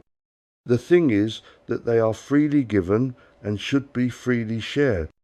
If a person uses those gifts with the desire to seek fame or fortune, God reserves the right to remove those gifts, and he will. One should never be tempted to use the gifts to seek fortune or financial remuneration. But let us return to black magicians. We described how a person following the path to God must act. People following the opposite path do exactly the same except in the opposite sense. Instead of praying to our God, they pray to Satan, the devil. What they don't perhaps know is that Satan is just a thought form. God, although invisible, is real. It is the only thing that is real, but Satan is just an invention of religions. So, those who pray to Satan are just praying to an empty thought, which is foolish. They meditate, but with the intention of developing the gifts of the devil. As the devil does not exist, it is difficult to know what gifts they hope to develop. Lastly, instead of helping all life, they try to harm life. Thus, they perform human and animal sacrifices and other things of a harmful nature. The result of all this is to lower their frequency, and by the law of mutual attraction they draw towards them beings from the lower fourth, jinn and demons, depending on how far they lower their frequency. Naturally, when their incarnation is finished, they are drawn to the depths of hell. But when incarnate, as their frequency lowers, and as they are surrounded by harmful creatures, so their health and their lives suffer. One outstanding example is the most famous black magician of modern times. We will not mention his name. He came from a very rich and famous family, but ended his life prematurely, a pauper and in poor health. Further, this unfortunate man is now in hell, repaying the debt to society he incurred in his incarnation. This is the inevitable reward for devoting one's life to following the wrong path. No one made him do this. It was his own free choice. But it shows that to follow any path that is not of a holy path will end in destruction. Thus, we wish to make it quite clear to all of you who read this book that you have free will. No one will interfere in your life choices. Life is meant to be experienced, and you may experience it as you will. But, equally, there is a price for everything. To try to advance on earth at the expense of others is, of course, permitted, as it is your choice, but will ultimately result in a heavy price to pay. This price is not a judgment. No one judges you ever in the spirit realms. There is no need.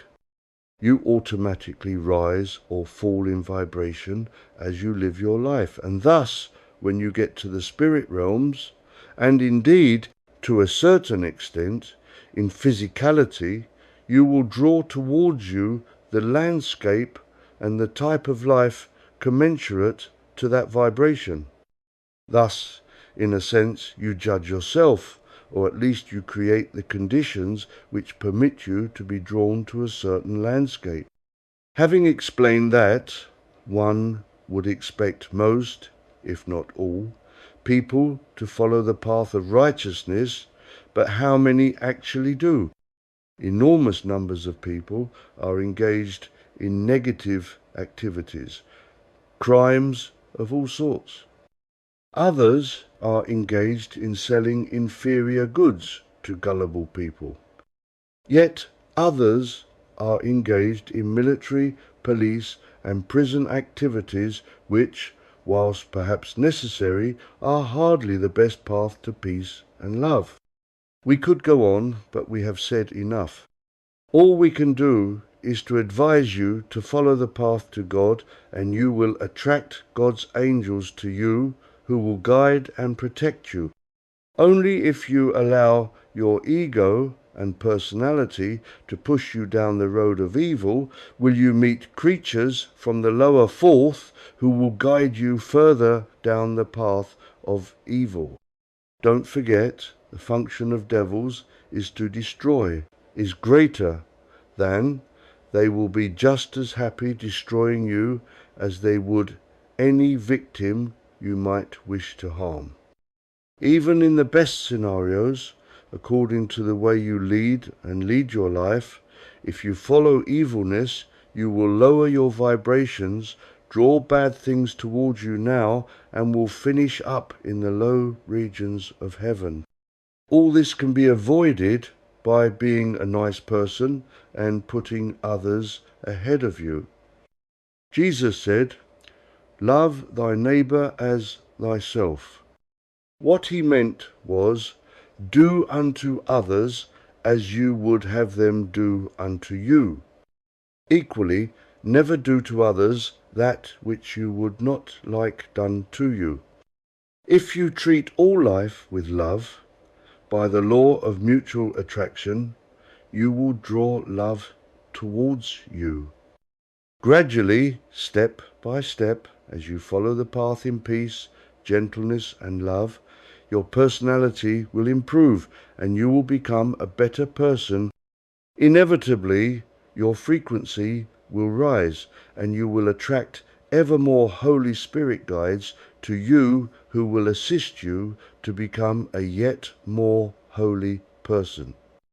Through the law of mutual attraction and its counterpart, the law of mutual rejection, good people draw good things into their lives, but, by the same token, cause bad things to happen with less frequency.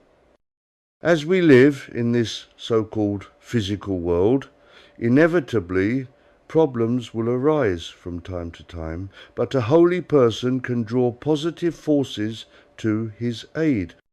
Now, in this book, we have attempted to explain some of how personalities develop and the effects that they have on our lives.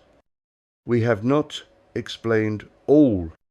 Life is complex, and as all is connected, to fully explain personalities, we would need to unravel all of life, and that would fill the most enormous book ever written.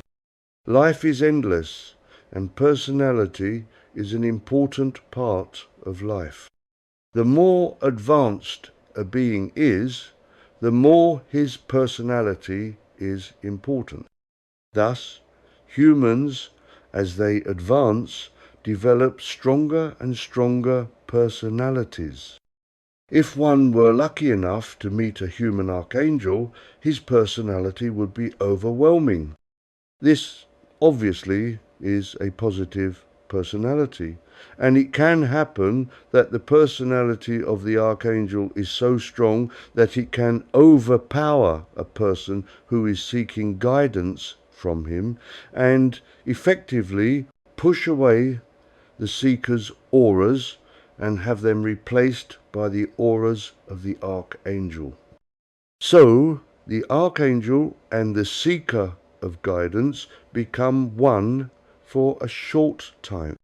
This seems very strange, but it can happen.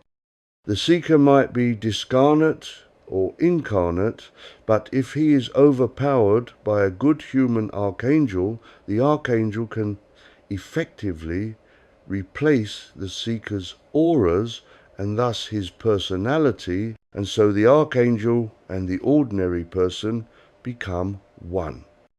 If and when this happens in a positive sense, the result is positive, and the seeker can act almost like an archangel until he withdraws, in which case the seeker returns to himself.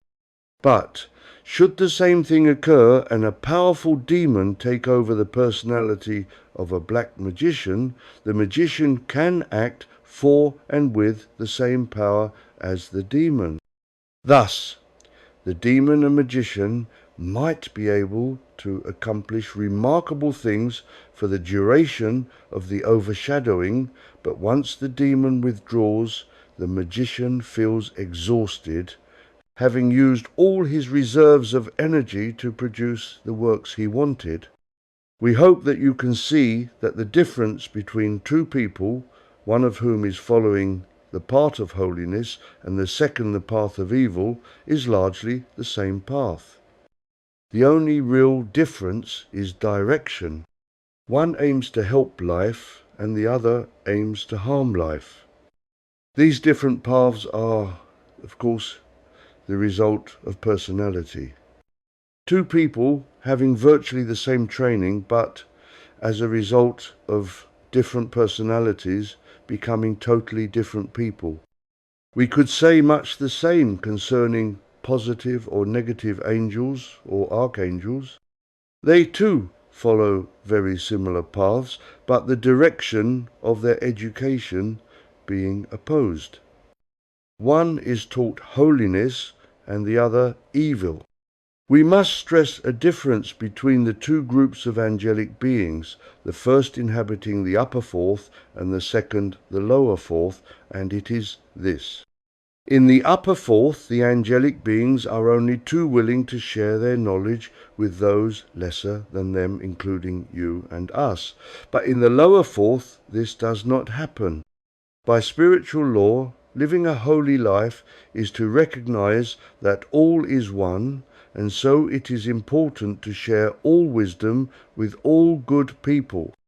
But in the lower fourth dimension, such is the nature of evilness that sharing information is not part of personality.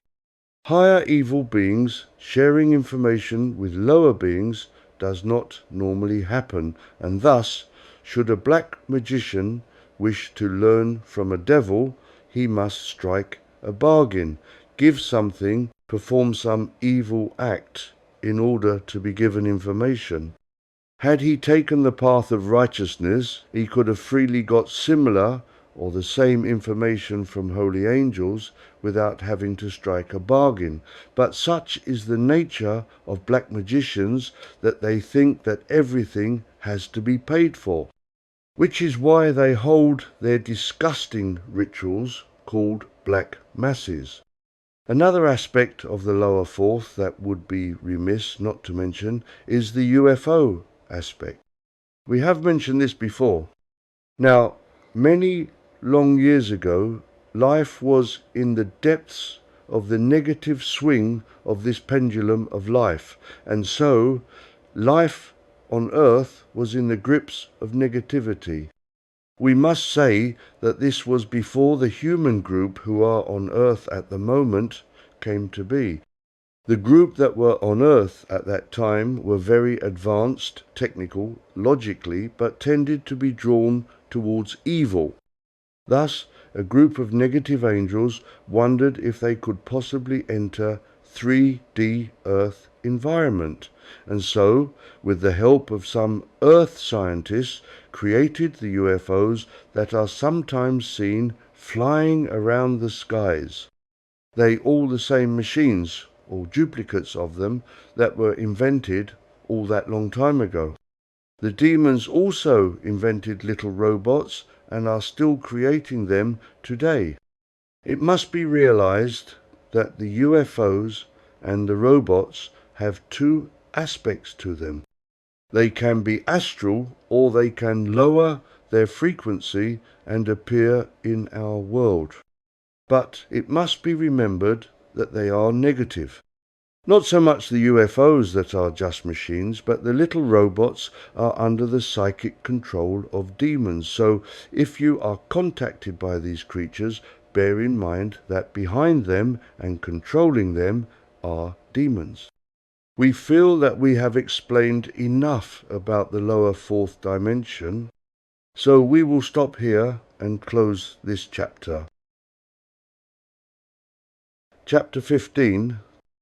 Two types of personalities. We wish to investigate another aspect of personality that is seldom considered. It has to do with the way that individual personalities link in a cosmic sense, by which we mean that all people, incarnate or discarnate, have individual personalities which they have developed over time, but at the same time these personalities link together to form global personalities. So let us expand on this until we can fully understand. Although each and every person has a distinct personality, nevertheless people can be grouped into personality types. For instance, we might have nice people. We might have nasty people. We might have those drawn towards science, medicine, education, and so on. So, although if we got to know any group, each individual would be unique in that he would have a particular personality, nevertheless, and those people would share a common aspect for any particular aspect of life. And those common aspects we could consider to be an aspect of personality. This may not seem obvious at first glance, but, for instance, there are people who devote their entire lives to politics. Now, politics is a very fraught career path to follow. First, it requires that one has an exaggerated opinion of self. It also requires great cunning. Also, a person who desires to enter politics needs to have enormous degrees of energy and stamina so as to be able to battle on during election campaigns, touring from city to city, giving speeches, taking very little rest, and somehow finding the energy to soldier on, often against all odds. It is worth bearing in mind that if there is an election somewhere, no matter how many people are vying to get elected, only one person can be elected. Then, a few years later, it all starts again. Even if someone is lucky enough to get elected, when he comes to the end of his elected time, it will be obvious to both him and to his constituents that he has achieved nothing. But he must stand up in front of his constituents and admit that he might have failed last time, but try to convince the voters that this time he really does have the answers. And so, if the public vote for him again, he will solve all their problems. It takes a very special person to be able to face a public having failed over and over again, and still try to convince people that he knows what he is doing. But such is the ego of politicians that they carry on without hesitation, pushing and pushing to try to get people to vote for them. Equally, and this is the interesting part, there are large numbers of people, potential voters, who are willing to put their trust in someone who has failed over and over again.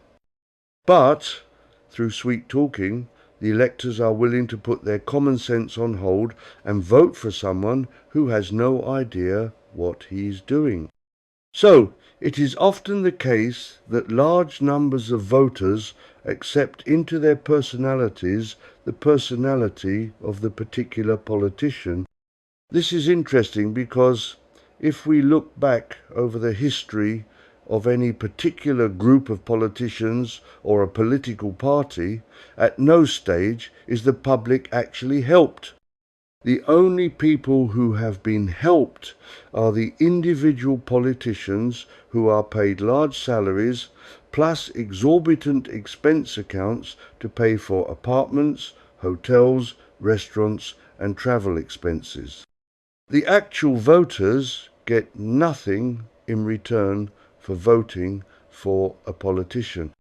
And yet the voters seem perfectly happy to vote for a person or a party and will laudate the virtues of a person or a party, incorporating the individual or collective personality of a politician or a party into their personality. The same applies to religions, of course. Equally, we find people with strong nationalistic pride who, without hesitation, will join an army to fight a supposed enemy, the dangers of whom are extolled by small groups of people who have a vested interest in encouraging people to think like them. If we think about this, it seems strange that one person or a small group of people with a strong personality can overpower huge numbers of the public with lesser personalities, and the public incorporate that person's personality into their own personality. So it might be interesting to try to analyze what is going on. You may remember us talking about the fact that personality is actually DNA, and that DNA is stored in the Akashic record and is loaned to individuals. We have also explained that there were two aspects to personalities.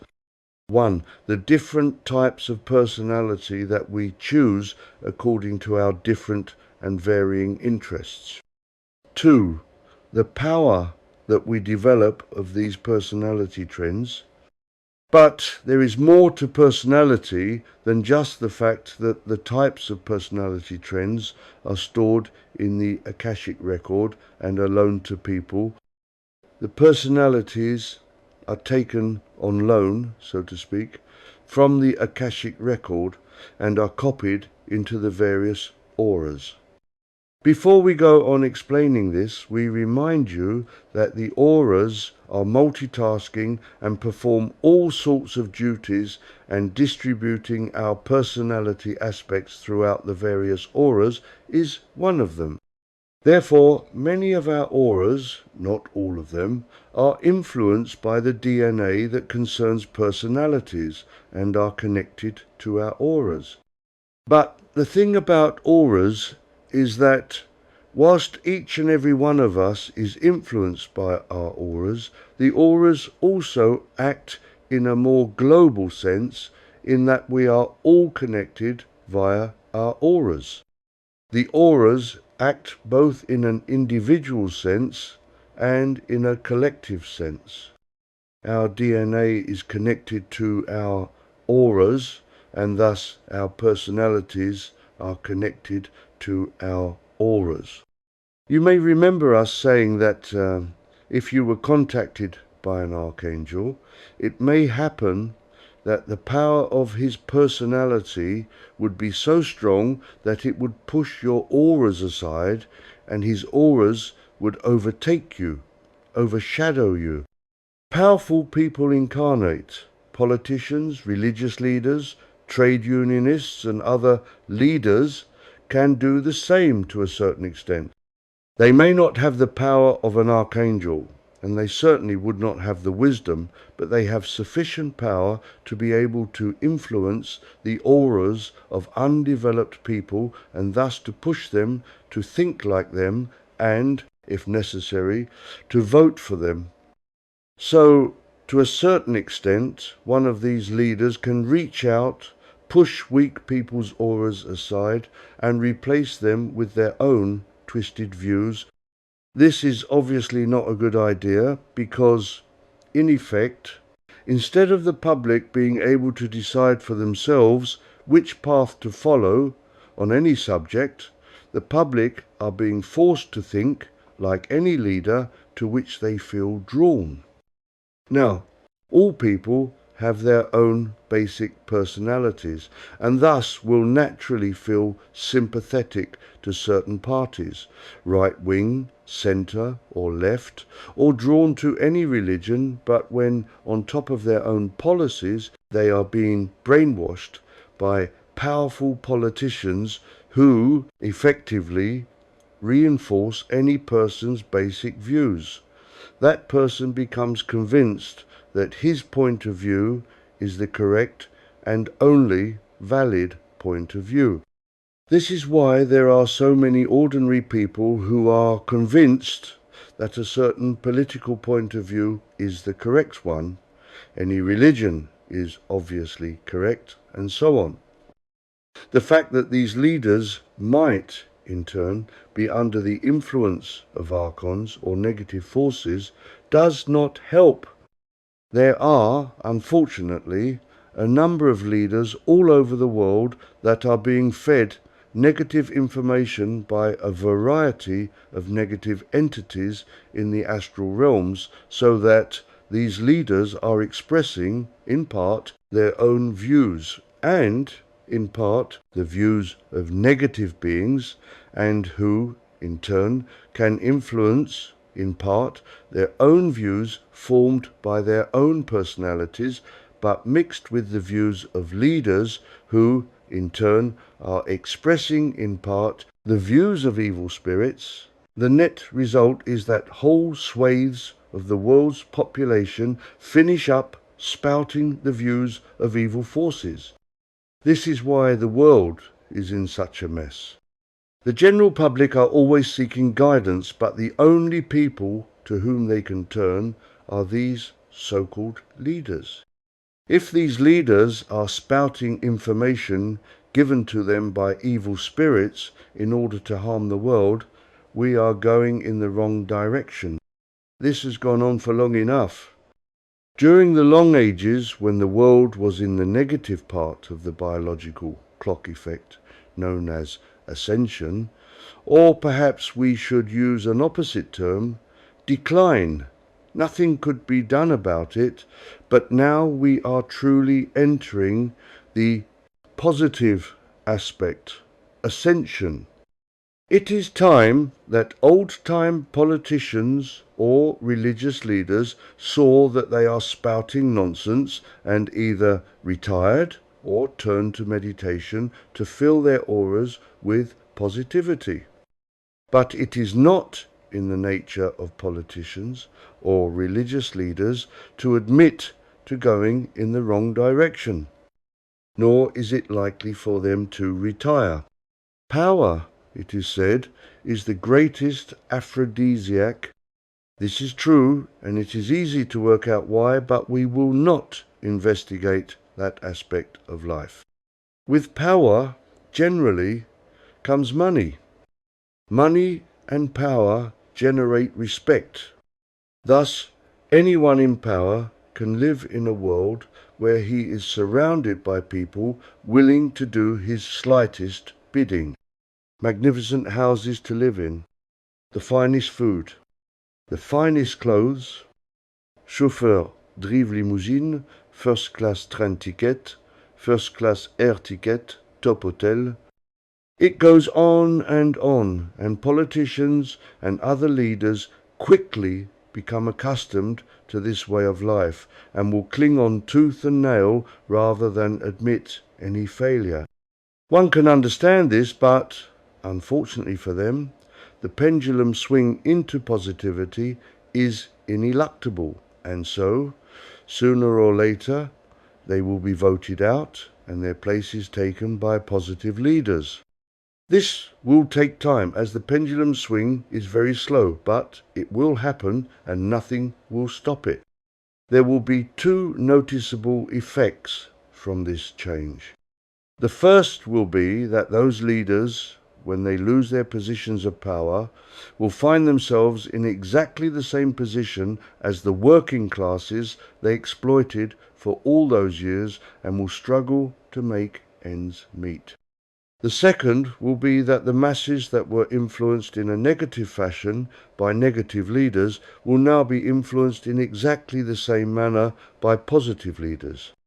So, their point of view will take a 180-degree change, but less strong-willed people will still be influenced by strong-willed people, but in a positive sense. This will be a good thing, but it does show that weak-willed people can always be influenced by strong-willed people. So, strong-willed people will always be setting the tone, so to speak, and weak-willed people will follow. We said that a powerful archangel can overshadow less strong-willed people, push their auras away and replace them with the auras of the strong-willed archangel. This can happen in the heavenly spheres and will certainly happen on earth. The question one must ask is if this is a good thing or not. One would suppose that, as we are all one, we would all be equal, but from what we have told you above, it is not so.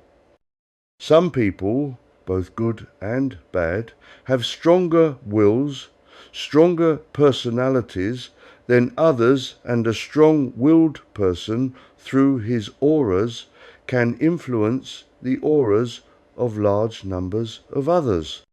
So, whole masses of people can be influenced by the will of a single person or, indeed, a group of strong-willed people working together in a common aim. This, of course, puts a great burden on any strong-willed person or group to consider in which direction that person must proceed. A good person or group must ensure that he only acts for good as his every move, every thought is influencing large numbers of people. It can happen that a good, strong-willed person strays from the path of righteousness, in which case, as those being influenced for good by the will, the personality of the first person, discover the change of direction, feel very disappointed, very let down by the leader, and that causes the masses to lose hope. Therefore, it is of the utmost importance that anyone who finds himself in a position of leader going in a positive direction must never relax his vigilance, never grow tired of acting as leader, and, no matter how tired he becomes, always remembers his position as leader and always puts his followers first and himself last. We must remember that there are an equal number of strong-willed, strong-personalitied people acting in a negative sense, although their number will decrease as we move into ascension, and they are affecting masses of weak-willed people to produce negativity. Will, as we have mentioned in other books, is the desire to create and put an idea into action. So, will is closely connected to higher self and is also connected to personality and its DNA and also connected to auras. As everyone's auras are constantly broadcasting thoughts out of the world, it is only the degree of development of power that controls the influence one person can have on others. Nevertheless, it is important that all people, regardless of the power of their personality, behave at all times in a positive manner, because his auras are influencing others and even, to a certain extent, influencing a strong-willed person. So, in an ideal sense, it seems to us that the more people that are doing good, the more that makes the job of a good leader easy. This is the system we have in heaven. There are groups of angels and archangels influencing lesser beings, but these lesser beings are encouraged constantly to think noble thoughts, and in that manner heaven becomes the wonderful place it is. As we rise in ascension, and as angels and archangels draw close to you incarnate, it behoves all good people to do the best they can to be holy, and together, angels, archangels, we in the heavenly spheres, and you incarnate, will make planet Earth a better place for all to live in. We must also state that in the lower fourth dimension, there are an equal number of demonic forces as there are positive forces in the upper fourth. If it were not for a certain number of black magicians who attempt to employ these demonic forces to harm people incarnate, they would not be a problem to us. However, those who have power and wish to cling on to it sometimes employ demonic forces and thus cause a certain amount of harm. Then we have archons who only know negativity, and a certain number of negative reptilians who try to cause harm. But as life marches on, and as many negative humans die off to go to their home in hell, so they are being replaced with better people. So, inevitably, life will improve. This chapter is short, but we wish to draw your attention to those beings, positive and negative, who have powerful personalities and can influence large numbers of ordinary people. It is all well and good being influenced by good and holy, powerful people, but we wish to bring to your attention the number of people of powerful will and personality who do not have your best interests at heart and use you to promote their own self-interests. We advise you not to follow these people, and not to vote for politicians, and not to follow church leaders if you suspect that they might be putting their interests above yours and are merely using you to get the votes or the finance that they need to keep themselves in power over you. They need you, but you do not need them. By not voting for such people, or for not financing them, will force them out of positions of influence, and their places may be taken by good people. Chapter 16. Nothing is something. Let us turn to another aspect of personality, and this will examine how our personal and collective personalities join together to create the world we live in, because do not think that your personality just stops with you. As we have said, all is one, although, as we explained in the last chapter, we all have personalities in varying degrees of power. Therefore, as we have also said, we are constantly, through our auras, broadcasting thoughts out to the world. Further, these thoughts also go out to every corner of all of creation, the physical, the astral realms, and on into the furthest outreaches of every part of creation. We don't know if you can imagine this. Every thought that you have is not only being stored for all eternity in the Akashic record, but wings its way out forever into every part of the immense multiverse that God and his archangels, the directors of life, have created. You may imagine that in the various books, videos, and essays that we have so far given you, that we are getting close to describing all that exists. You would be wrong. We cannot say how much of creation we have so far described to you in terms of all that exists, but if we said that so far we have described 1% of creation, that would be a fair estimate. Having said that, it would also be fair to say that some aspects of life are so different from what we can expect you to understand that it would be pointless in undertaking the task of describing all of creation to you. We will also admit that there are areas that we do not truly understand. Life is endless, so even the wisest of us have to declare forfeit after a while. But even in these deepest, hardest to understand parts of consciousness, people's thoughts reach, and these thoughts can have positive or negative effects on life.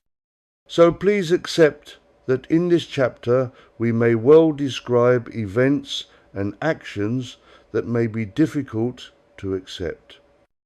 Accept what you can and place what you can't understand at the back of your mind until the light does shine on it and its meaning becomes clear.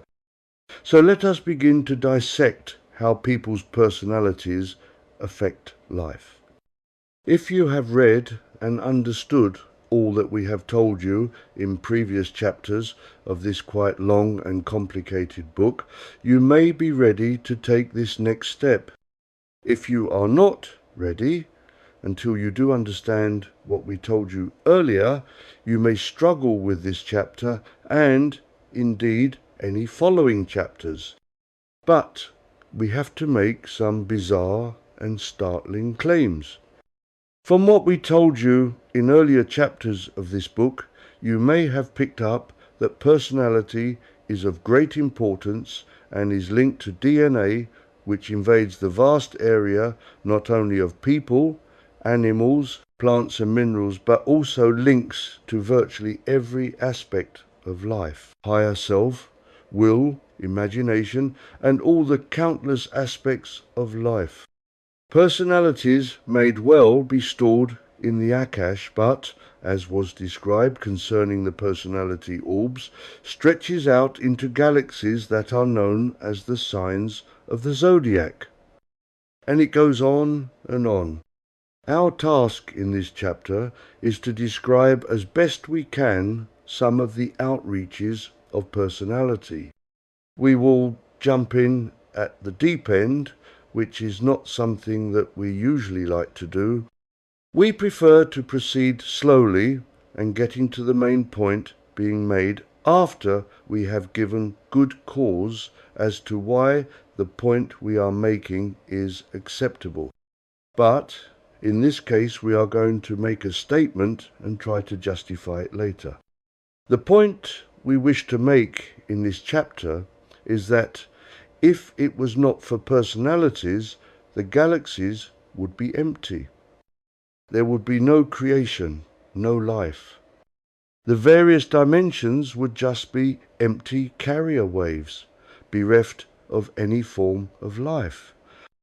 In view of all that we have told you in the past about how life is created and organized, it would seem unlikely that mere personalities would play such a capital role in creation, but, after we have explained, we hope that you will be able to appreciate the logic of what we said. If you go back over the chapters of this book, you will be reminded of how the Holy Spirit was able to take the single God force and create, via DNA, countless life forces that resulted in everything, and we mean everything, that has been, is, or ever will be. This DNA, as we have said many times, is involved in the creation of personality. So, we have a clear trace back from personalities to the God force itself. We could stop this chapter here because we have said, in a nutshell, what the connection is, but we hope you will forgive us if we spend a few lines expanding somewhat. The question is, where do we start? Life, as we have often said, is like a wheel turning, tracing a straight line in the mud. So, life appears to be a straight line, which is measured as time and space, but if we could step back far enough, we would see it actually as a never-ending wheel, forever turning. We could question which part is true, the straight line or the wheel, but when we realize that it is the wheel that creates the line in the mud, it is obvious which part of creation is true. What, perhaps, is hard to comprehend is that the wheel part is immense, and it turns so slowly that countless eons of time pass before the wheel returns to its point of origin. But turn it does, and has been doing so for so long that it is fair to say that no one knows for how long it has been turning. If life is like a wheel turning, we might ask, what force is motivating the wheel? After all, nothing works by magic, and if we can find the force that makes the wheel turn, we would expect to be able to understand the physics behind this force that causes the rotation.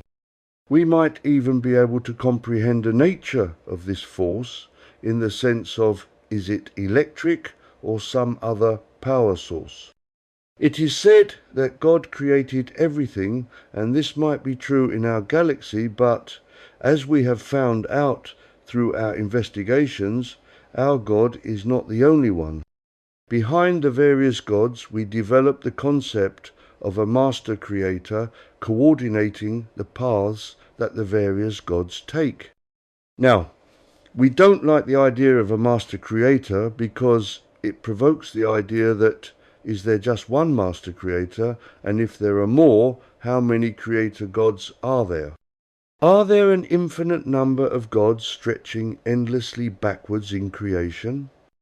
We will be honest and say to you that there is strong evidence of a creator God, but beyond that we do not know. And to be honest, we are not even sure that the creator God created gods.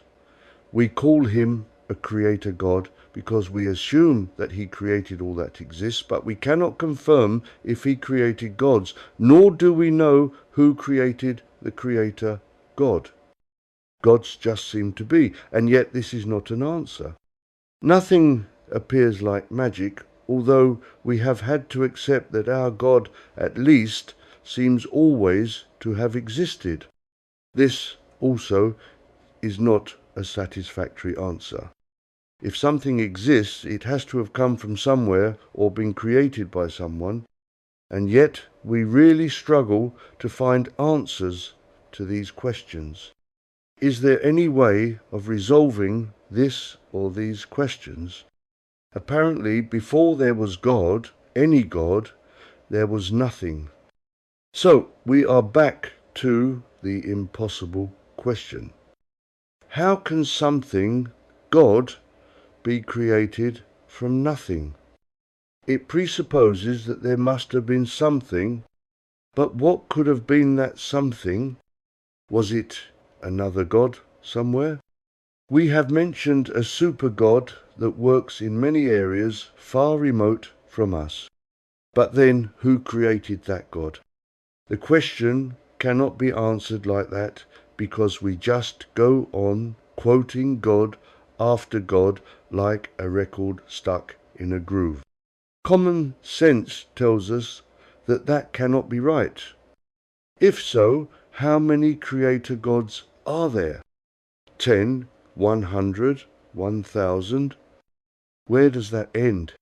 So we feel that we must look in another direction to find a creator, God's origin. Once we have a creator, God, of course, the rest of creation may start to fit together, like the jigsaw we mentioned. It is finding the start of creation that is hard, and yet there must have been a start, because we are all here. So, our task, if it is possible, is to try to discover who created this giant wheel of life and who gave it the initial push to get it turning, because they may not be the same entity. Also, as a bonus, perhaps we can find what energy keeps the wheel turning. We hope that you all realize that when we mention the wheel of life, we are speaking metaphorically. There is no wheel, but there is a force that came from somewhere and created all that exists. And our investigations have shown that life proceeds for a while, at which point it all stops and starts again as if it were a wheel turning. The old end joins to a new beginning, so to speak. We said that there was no point in chasing after creator gods, because a problem can only be solved from a higher frequency than the problem itself, and looking at and into gods will not reveal where they came from. And yet they came from somewhere and were created by something. Let us try to cut to the chase, to use a modern colloquialism, and say that God did not create us. We created God through our personalities. This sounds like craziness, but bear with us while we explain. If there is an empty void, there can be no life. But here we are looking at physicality. Don't forget that life started out in the non-physical realms or aspects, and still does. Even what we consider to be 3D solidity is astra illusion, so there is no such thing as a solid universe, physicality. Does this help us to solve the mystery of creation at all? It certainly breaks a barrier, because astral matter is easier to manipulate than physical matter. But we need to find what came along to kickstart life. We are going to say something that we hesitate to say because we cannot prove this. It has always been assumed that God, who he is and where he came from, was deemed to be the ultimate mystery, and we have said so ourselves, although we knew that investigations were going on that were close to revealing a plausible concept for the creation of God. Those conclusions have now been reached, and we will present them to you, although, as we said, we cannot prove the veracity of the theory. It has been realized that we have been looking at the problem the wrong way round. We were looking through the wrong end of the telescope. Our recent investigations and even more recent conclusions have revealed that life can only exist when personality exists, and, in fact, the origin of life is personality. Not your personality, not ours, but the global concept of personality. This is a new revelation, and is why we are giving you this book at this time, although it does just happen to fit nicely in the sequence of books we are giving you. To return to personality, we imagine that to have personality, one would need to have a body and be alive, and that is how things are usually imagined, personality included. But we have recently realized that personality can exist outside of space, divided by time, and outside of life as we imagine it. We have said, and we imagine this to be true, although we have no proof, that before there was God, there was nothing, just an empty void. But we have realized that there is no such thing as nothing, because nothing, by its very nature, has personality. So, although we cannot see nothing, cannot measure or count it, the word nothing exists, and that gives it meaning, and meaning implies personality. We do agree that this might sound as if we are clutching at straws, but we hope that you might accept that some of our finest minds have worked conscientiously on this subject for a long time before coming up with this simple solution, which we all believe to be true. Obviously, we will do our best to explain this strange and somewhat outrageous statement that personality is the source of all life in our galaxy and, by extension, all galaxies, no matter where they are to be found. We have delved into personalities to a fair depth in this book, but, so far, have always assumed that life existed, and we have traced how personalities were linked to DNA, and ultimately to the God Spirit itself. So, our job now is to go beyond when anything existed and follow the path that ended with creation. We go back to the time when it is assumed nothing existed. As we have said, nothing can be produced from nothing, but once something exists, it can be expanded upon almost without limit, which is what has happened in our galaxy and all the other galaxies and life forms that now exist. We confidently expect that life will expand far into the future also, but that is not our concern. Our concern is how life was created before creation. We have mentioned that personality is the force responsible for this wonderful creation. So, let us try to explain the type of personality that could have existed before creation.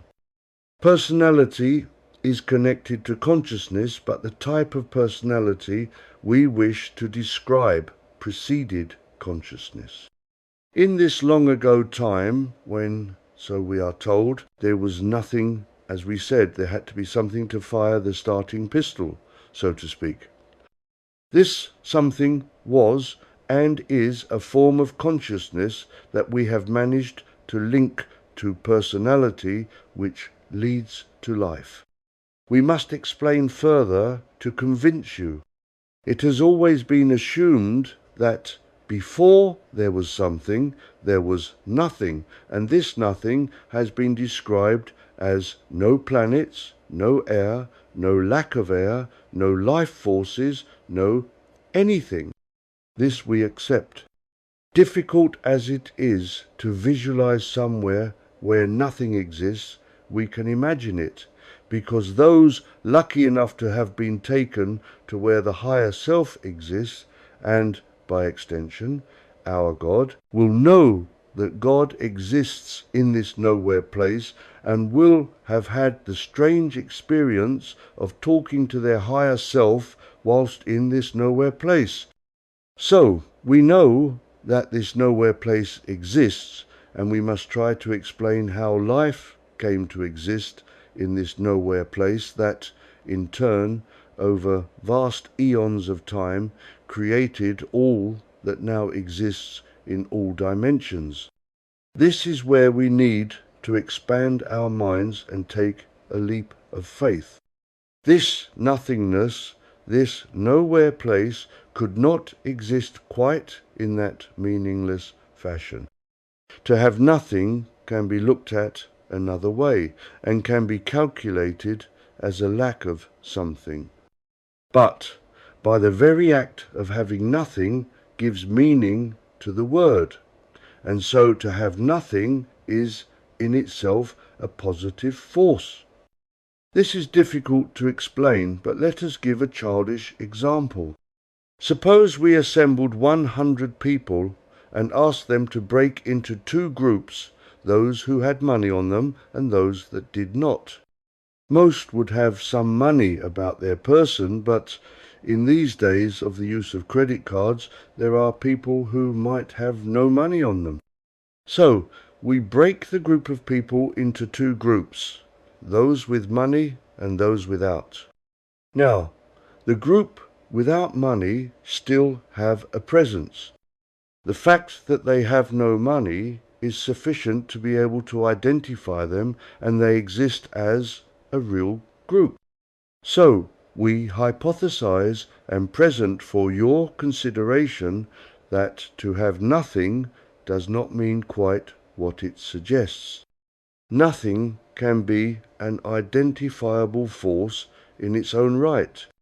Now, the people who have been investigating this conundrum for long years are not foolish people and have considered this concept from every angle.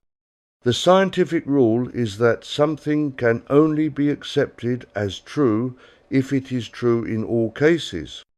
The best minds available in heaven, including some well-known scientists, and also angelic beings, gathered together to examine this concept and have come to the conclusion that nothing is, in fact, a something force, and although nothing may apply to anything physical, and indeed most things non-physical, there exists, nevertheless, by the very nature of nothingness, a form of meaning that we term personality. This is difficult to accept, and we don't expect all people to be in agreement with this analysis.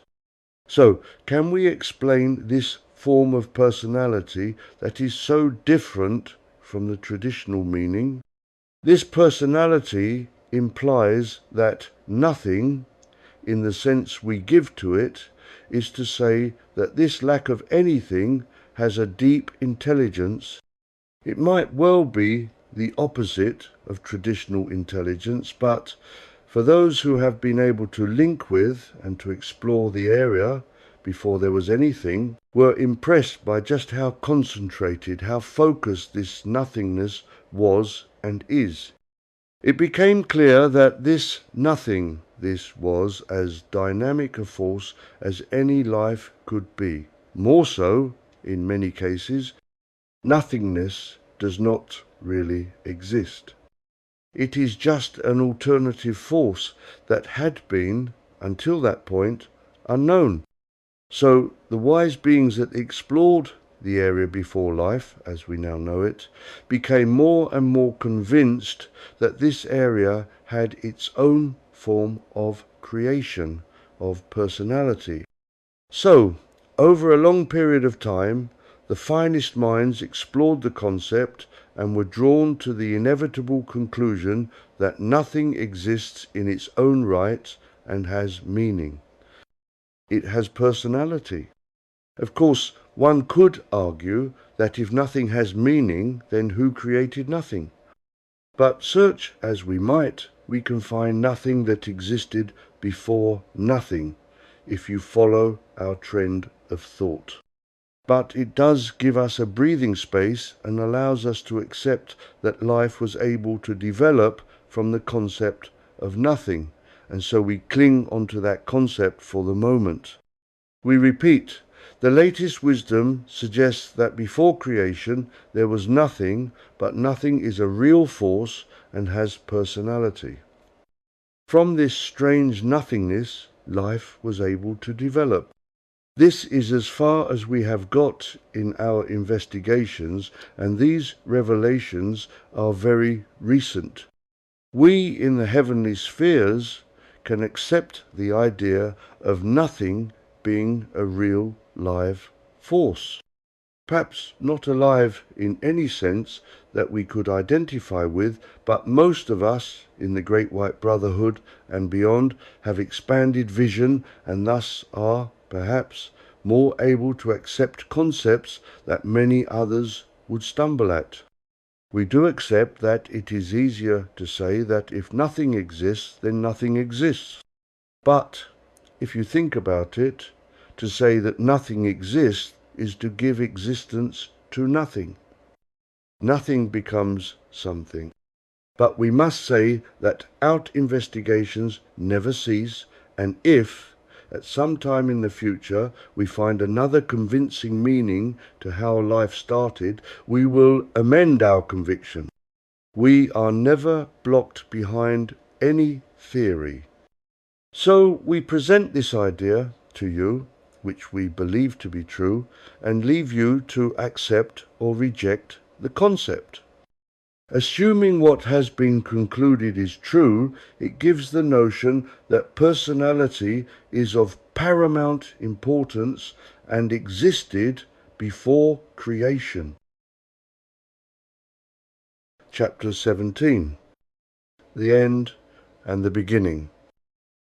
We don't know what you made of that last chapter where we tried to justify the very strange and very unlikely concept that nothingness was, in fact, not only something, but such an important something that it could create the foundation of all that now exists. This leaves us in a quandary because, on the one hand, we feel somewhat obliged to try to expand in order to help you understand this strange concept, and on the other, to leave it as it is in the sure knowledge that time will help make things clear. We should, perhaps, say that even we feel a little uneasy with the concept that nothing is something. Most of us accept it as a working hypothesis, and as we have confidence in the brilliant minds that managed to discover this idea, we do not question the conclusions, and further, if it is true that there is really no such thing as nothing, it does help us formulate a foundation for life to commence. But we do appreciate that for the majority of the world's population, especially those who are stuck in physicality, it runs against all logic. For many people, either something exists or it does not. We understand that point of view and we would not argue against it, but at the same time, there are huge numbers of people who proudly state if they cannot see, measure and quantify something, it doesn't exist. We have mentioned this before and have described some of the many things that we cannot see but that do exist. Electricity, for example. We can see and measure the effects, but we cannot actually see electricity. Gravity is another. Life yet another. Wind yet another. Looking at life from that point of view, if we can start to accept that things can exist without them being visible or measurable, perhaps eventually it may be accepted that lack of anything is just another way of life presenting its facets to us. But we do not wish to be accused of overkill, to quote Shakespeare. In Hamlet, Queen Gertrude says, "The lady doth protest too much, methinks." So we will stop here and turn to how from that humble beginning of nothing being a positive force we called personality, it started to grow into the concepts of gods. Perhaps we should explain why the fact that nothing is a great deal and should be linked to personality, because this does not seem at all likely at first glance. So, we have this strange notion that before there was something, indeed all that we now puzzle about, there was nothing, but we hypothesize that nothing is something. We feel that we must make some effort to expand on this idea, although, as we said, people in the future will be able to make the link more effectively than today's humans. It would appear that there has never been truly nothing. It is just that the system that we now know did not exist, and so we assumed that before what we now understand to constitute life did not exist, therefore there was nothing. But it seems that there was something, and this something we call personality. So we now believe that there has always been a force, a sort of life, although we could not link it to life as we now understand it to be. This almost feels as if we are cheating in that we are just pushing back creation further and further into the past. And yet we reach the point where any form of life, as any of us understand it, ceases to be. But it now appears that before our understanding of life, there was a global force that was completely different to any life that we now have. This life force was a composite whole and could not be divided up into different parts as we are able to do once the idea of God and galaxies came into being. Thus, to understand the difference we have to trace life in the sense that we have described in our various books and lectures back to the point that it no longer exists and replace it with a sort of block of a totally different meaning. We ask you to imagine, if you can, a personality block that has a form of life, but nothing that could relate to life as we know it. The strange thing is that this personality was and is totally unconnected to any form of life as we now know it to be, and yet we are fairly sure that this original personality block was able in some way to open the door to the creation of all that now exists. So there must be a connection. If there is a connection, we should be able to link this original personality block to the creative force that we call the Creator God. Therefore, we try to imagine this one all-connected block of personality and allow time to modify it until it morphs into the Creator God. Then, from that, all the rest of the jigsaw came to be. But it started with a personality block. We have a deep intuitive feeling that this personality block that existed in the past is identical to the personality block that will sound the death knell when our sense of creation ends. In other words, life will continue for long ages until one day life comes together and forms one block of personality, at which point it will create a creator God and it will all start again. If this is true, it implies that our disparate personalities will gradually join to become one whole personality, and that will signal the end of one cycle of the wheel of life, and life will join to the point where it left off and will restart to another cycle, another rotation of the wheel of life. Of course, it really doesn't help much because it still does not say much about where life came from in the first place. Nor does it tell us anything about the nature of the force that created life. We know that life is vibration, and that is really all we can say. We understand that the next round of life is created from the personality block that ended the last cycle, but we still have no idea of when and how it all started in the first place. But what we are fairly sure about is that personality is the force that comes together until all of life becomes one block of personality. Then life, whatever life is, decides that has done enough and stops until it can create another creator God, and life starts all over again. We will state that new life starts the moment the old life ends. There is no break. That is why we can compare life to a wheel endlessly turning. We are of the opinion that the personality block, as it disappears, provides the motive force to promote the next turning of the wheel.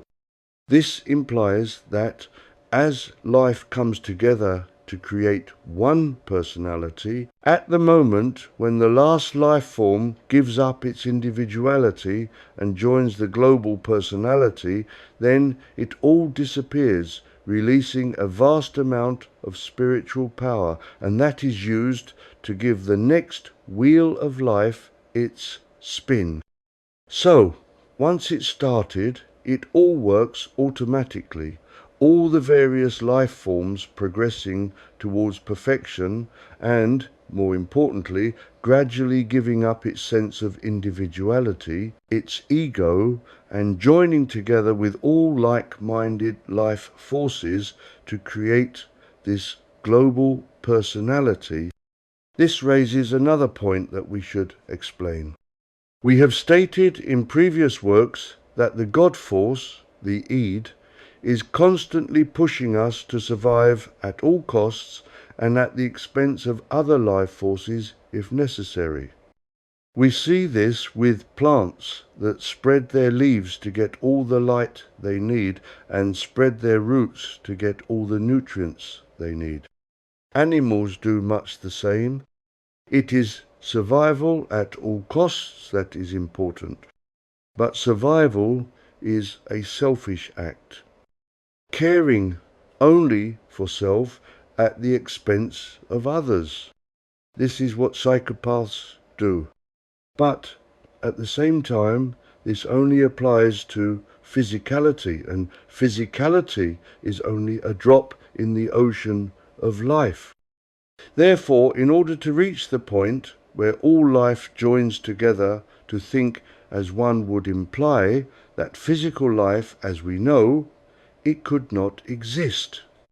Physical life requires one to survive at all costs, but the personality required for life to reach its end implies all sense of individuality disappearing and all entities joining as one thought. We have to imagine a life where physicality has no meaning and even the love force that motivates our galaxy being modified to incorporate a sort of pure energy with no particular emotion. So, can we imagine far into our future a state where there is no physical life and all life forms, whatever they might be or whatever dimension they might live in, are in a state that is outside of any emotions? Can we imagine all life as one emotionless force that just exists? Then what about the galaxy orbs we mentioned? All the various gods in charge of these galaxies? The Creator, God itself? What happens to all of these gods? We can only speculate, but if it is true that all life must reach a point of just pure emotion and personality, pure energy, if you will, we imagine that these gods must also lose all sense of individuality and join with the rest of everything.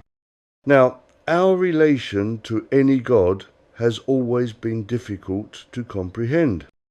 We imagine that our God, for instance, being the creator of all that exists, and here we are linking the directors of life and any other archangels to be included in the word God, has access to all the personalities, although we explained that our God's theme was love.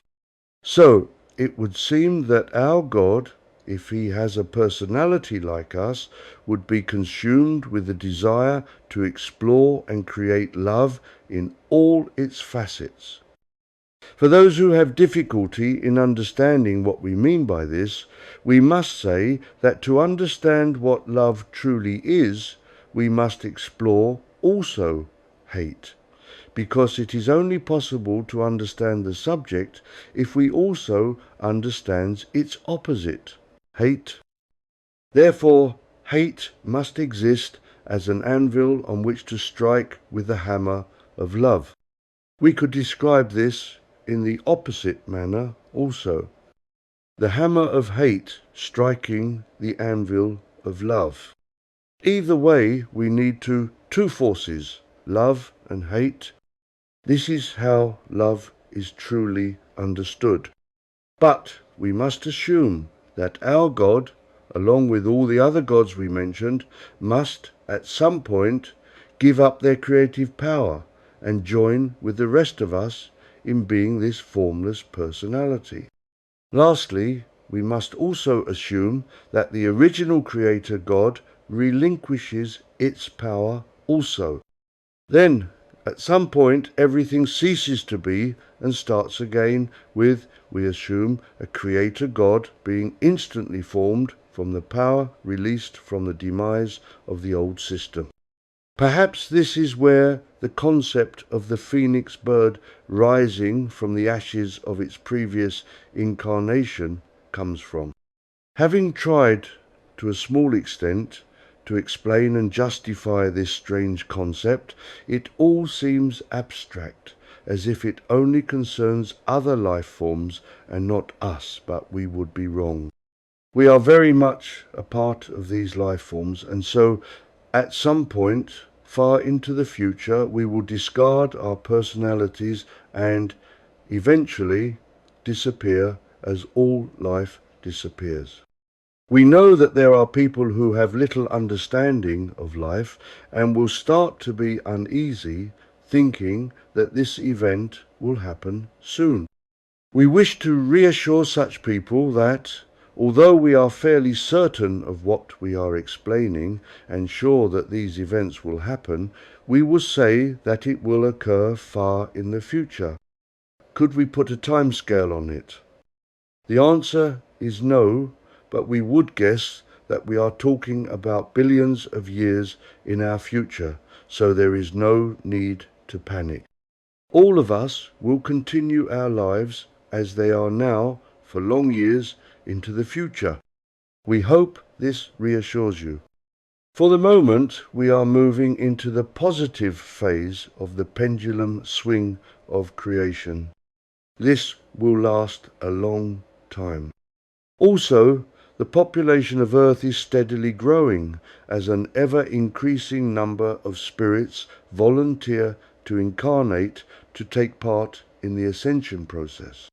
We mentioned that one day, far into the future, physical incarnation will cease and all life, animal, vegetable, mineral and human will cease to be. So, one day there will be nothing physical and all life will remain in spiritual form. This will happen, but is so far down the road of life that we cannot even imagine that it will happen. But all things follow the same path: birth, growth, decline, and death. The whole of our system must follow the same path. It is just the time scale that alters. Our physical system came into being many billions of years ago and will continue for many billions of years before finally ceasing to be, and life will start again somewhere. Can you imagine people in billions of years asking the same questions that we now ask? Puzzling where we all came from and where we are going. Apparently, this has happened countless times and will continue forever exactly as it is happening now, over and over again. Life is indeed strange and is difficult to understand. The strangest thing of all is that it can all be traced to personality, and personality is linked to DNA. We wonder what DNA can tell us about life. That will be the next chapter of this book. Chapter 18. Personality and New Life. This chapter will carry on from the point that the last one finished, which is to study how, as personality altered, as life came to its end, so the DNA must have altered, and once life started again, how and if DNA was recreated. Need we repeat that we are not talking about physical DNA, as that will stop as physical incarnation stops, so we will be considering the other sort of DNA, so-called junk DNA, which plays such an important role in the creation of personality and, indeed, most aspects of non-physical life, as we have explained at great length in this and other works, we have stated that DNA is heavily involved with the creation of personality, and thus DNA is involved with most of the aspects of life, whether it be mineral, vegetable, animal, or human, particularly human. But we have, in the last chapter, explained that life reaches a point where it gives up all desire for individual personality and creates a global personality, totally unlike any form of personality previously known. This may be difficult to understand, and so we will expand somewhat. If you have followed our other teachings, you will be aware that all life, particularly human, develops personalities, and these personalities can be linked to the signs of the zodiac. Therefore, our galaxy is home to all sentient life, and each sentient being has a particular personality trend mixed with sub-personalities. But at the same time, the theme of our galaxy is love. So we have this rather strange mixture, totally unique to our galaxy of sentient beings, with widely different personalities, living in a world the God of which promotes love. Perhaps we should also say, for those who do not know, if a person desires to have a physical incarnation, he comes to planet Earth. There are sound reasons why this is so, and we have explained why before, but let us just say that it was easier for God's archangels, the directors of life, to keep control of events by having them all together on one planet. There are no other planets in our solar system with physical life on the surface, nor under the surface, for that matter. All physical life incarnates exclusively on planet Earth. The only life forms that incarnate elsewhere are minerals that combine to create other planets and moons, but minerals are not really alive in the same degree that humans are. People who create stories concerning life on the moon and on Mars, for instance, are either mistaken or they are describing reptilians and divided by or robots sent there for various reasons. There are no actual people indigenous to the moon or Mars, nor any other body for that matter. It is all contained on Earth. Thus it is easier to control. However, all life is one, and when that far-off day arrives that life decides to stop, all of existence, physical and spiritual, will disappear, and that energy is used to recreate another turn of the wheel of life. As far as we can see, once all life ceases, there is no other external God which creates the new life. It is created by the massive amount of energy released by the disappearance of the old life. It would appear that this cycle continues endlessly, and because life is a spiritual force, the energy released is exactly the same as was used to create the old life. We feel that there might be even more energy released through the endeavours of life improving in spirituality, but that is pure speculation on our part. What we are sure of is that sufficient energy is released to create a new life, a new rotation of the wheel of life. For those wondering how life can store energy and release it a bit at a time over billions of years, we remind you that time is an illusion, and so, as one life disappears, the new life is created and actually lasts for a flash of time before disappearing again. It is how we regard time that gives the impression of countless years. It is, of course, quite impossible for us to imagine that life, as far as we are all concerned, lasts for just a tiny moment before repeating the cycle. But that is because we are conditioned to think of time as a linear force stretching from the past into the future.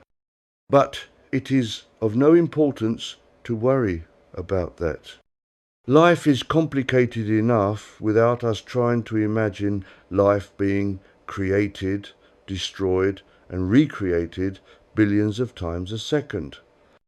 Let us content ourselves to accepting life as we perceive it to be a long, slow, linear progression. But let us return to what happens to our DNA as our personalities are given up in favour of a collective one, no doubt totally different from any we can imagine. So, we have stored in the Akashic record a vast number of different personality types, but none of these fit into the pattern required for this one, unique personality that must come together to prepare us all to disappear for the next cycle to commence. And yet, this unique personality must exist somewhere, or it could not be used. So where is it? To find it, we must realize a number of things. First, we would like to remind you that one by one, as we reach perfection, we dissolve into the Godhead and become one with God. This, of course, is part of the circle of life, the wheel of life, if you wish. So the day arrives when all living things, mineral, animal, flora, and human, cease to exist as independent objects and become one with God and assume God's personality, which is pure love. We remind you that all was created by God, and we include his archangels as usual, so even dimensions 1 and 2 and the lower fourth, all that can be connected to non-love, disappears into the loving force which is God. It all returns to God. This is, of course, in preparation for the final step of everything disappearing. Then God reaches out into the part of the auras, divided by dimensions that we told you about, that is reserved just for God. And from that reserve part, he reaches into the reserve of the Akashic record and extracts from that restricted zone the special type of DNA that only God can use, which is the formless type of personality. Now, we do realize that there are a number of gods, so there has to be a similar process going on that allows all these gods to create the same formless personality. We must also admit that there is a certain amount of speculation connected to these statements, but we are sufficiently sure of what we state to present them to you. As we have said, if at any time in the future we find that something is not quite correct, we will rectify the information. So we wish you to accept, if you will, that the day will come when all that exists are the various gods and the Creator God, and all the gods vibrate to the one unique and formless personality, which is actually DNA. This is where we have to reach into deep speculation, as we know that at some point everything disappears, and the energy contained in the personality DNA provides the energy for the next spin of the wheel of life. But we are not quite sure how all this happens. We do know that all the gods resolve into this DNA, and we also know that there remains the Creator God. What we are not sure of is the step that transforms what is left of the old spin of the wheel of life into the new. There are a couple of possibilities, and both of them concern the Master Creator. Either at some point even the Master Creator is absorbed as the last God force, and then as that personality disappears, the energy released starts the next step of life, and somehow a master creator appears, or the master creator remains and takes control of the birth process and directs the energy liberated by this personality disappearing to create and control the next spin of the wheel of creation. In other words, either a new master creator, God, is formed, or the old one remains eternally. We have no knowledge of this event, and thus cannot put any weight behind any theory. It remains a mystery to us for the moment. We hope you can appreciate that we are trying to delve billions of years into the future, to the point where the wheel of life ends and a new one begins, or we try to look back billions of years into the past, to the point that the last spin stopped and the one we now find ourselves in started. Either way, we hope that you can appreciate that it is not a simple task to puzzle out what happened. Modern day science delves ever further back in the past to try to discover the moment of creation, but we are trying to look past that point to the moment of the last destruction. If science, with all its resources, struggles, we hope you will forgive us if we, too, struggle. What we are sure of is that the old wheel of life reaches a point where it disappears, and then a new one starts at the point that the old one stopped. We do not have all the facts as to how the exact process works, but we do know some things, and we have presented them to you. It seems to us that what is important in all this are two things intimately connected. One, personality, and two, DNA. We are of the opinion that all construction is governed by these two things, and without them nothing would exist. We are very impressed in the manner in which the directors of life and the various other angelic and archangelic beings cleverly invented this wide-ranging force we call DNA and linked the relevant portion of it to personality, thus freeing personality to act in a global sense through the aegis of this wonderful DNA. We also realize that in the book on DNA we merely gave you an overview of DNA as a complete compendium of how DNA is connected and facilitates every portion of life would have been virtually impossible. Personality on its own would be a rather limited force, but by linking it into DNA, which itself is linked to virtually every other aspect of creation, has enabled personality to have far greater importance. We have decided to end this chapter here and to add just one more final chapter to this book before moving on to new pastures. Chapter 19. Alien Personalities. So, what else should we tell you about personalities? We could fill many pages with information because, as we hope you have understood, what we refer to as personality is a basic building block of life, and without disparate and collective personalities, despite sometimes being given different names, there would be no life as we know it. But there is no point at this time in giving you too much new information, because we would need to open doors into areas of life that none of you would be aware of and thus would have difficulty in accepting. We have other subjects yet to discuss, so we do not wish to expand on personalities much more.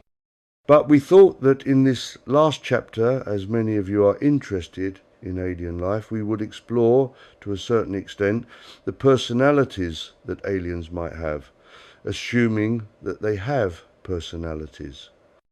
It won't take long. You may remember that we gave you a book about aliens and said that there were two types of true ETs, those in the lower fourth dimension and those that use spare or unused personality aspects of us humans. We also mentioned cousins of us that live on or underground the earth, the tall whites for instance, that have flying craft and are sometimes confused with aliens. They are not. All aliens are non-physical, dimensional or interdimensional entities. So let us commence with those you call the Greys. As you should know by now, the little grey, bulbous-headed creatures you are familiar with from countless books, films and sightings are just robots created from various demonic beings found in the lower fourth dimension. We have mentioned these demonic beings to a certain degree in this book, but we will do so again as there are a certain number of these creatures, not all, that are involved with the UFO program. You will, we hope, excuse us if we repeat information given elsewhere for the sake of those who have not read all our books nor watched all the videos. You should know that there are a variety of entities in the lower fourth dimension.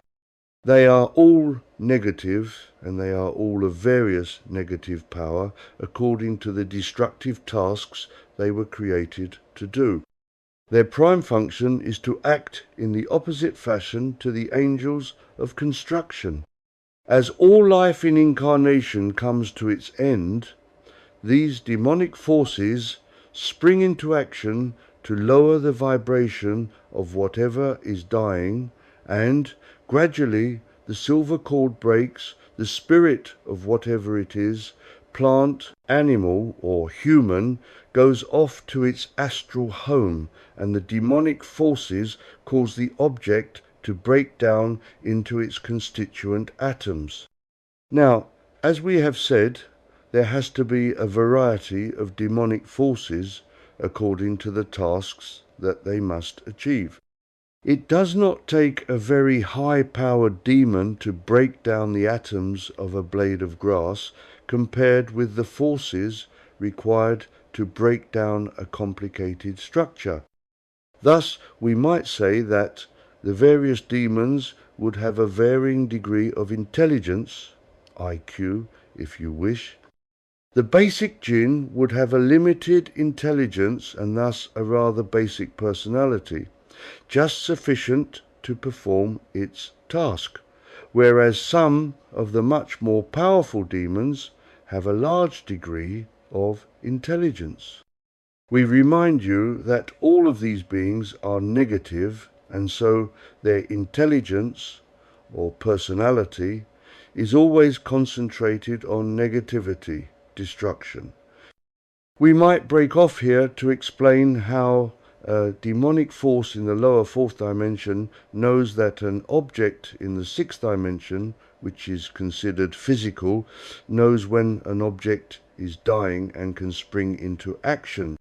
The answer is that, as all is one, there is a constant and permanent communication at all times with all things. This means, if we might mention you, that at all times, as you grow, positive angelic forces are monitoring you and pouring positive energy into you to keep you alive and following your life plan. Life follows 4 phases: birth, growth, decline, and death. So, for all things, including you and us, when we were in incarnation, positive angels poured positive energy into us in the form of vibrations up to a certain time. Then the positive power was gradually reduced to allow the decline part of the cycle of life to commence. Eventually, by the law of mutual attraction, the positive angels withdraw and the negative ones move in to reduce the frequency of the person, animal or plant, and that reaches a point where the spirit can no longer animate the entity, and the silver cord that all things have breaks, and whoever or whatever it is goes off to the higher fourth dimension, while the angels of destruction move fully in and start the decomposition aspect of death. It is all quite automatic. But as these demonic entities are alive, just as alive as any creature or human is, they must have intelligence and a certain personality. It should be obvious that a basic jinn would have a limited personality and a really powerful demon a much more advanced personality. All the time, the entities from the lower fourth just do their job, which is getting rid of dead things from the sixth dimension. There is no problem. But, as we have also said, black magicians have learnt to harness their power to cause harm to others. There is an aspect of the powerful demons that enters this chapter. The highly intelligent demons have a lot of free time because they are not called into action to perform their duties very often. The majority of destruction is left to the low-powered jinn. So, some demons became bored and decided to explore life in physicality, the sixth dimension. Now, as they are a non-physical force, they are not able actually to appear in our physical realms because of the difference in frequency between their world and ours. Physical life, even though it is illusion, is of a higher frequency than the lower fourth. So even the greatest of demons finds it impossible to raise its frequency to our higher frequency. Demons can lower their frequencies, which is what they do when they break down the constituent parts of a now dead object. But they cannot raise frequencies. Only positive angels and life can do that. So they found it impossible to enter 3D life. We have already explained this, but we will repeat. Long ago, when planet Earth was in the grips of the negative swing of the pendulum of creation, certain demons were able to influence certain highly advanced but negative humans and gave them the plans for constructing the UFOs and the little grey robots that we still see today. Once that was done, the demons could overshadow the robots, which were sufficiently intelligent to receive telepathic communication from the demons, and thus the demons could interact with humanity and try to find a way of creating a human divided by demon or alien hybrid so as to gain a foothold on Earth. This they failed to do. It is just as well.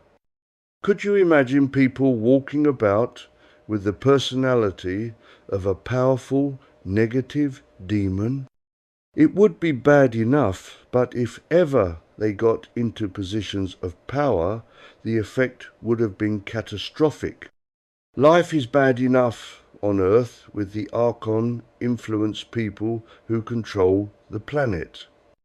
However, as we have said, ascension will reduce the numbers and the powers of these people.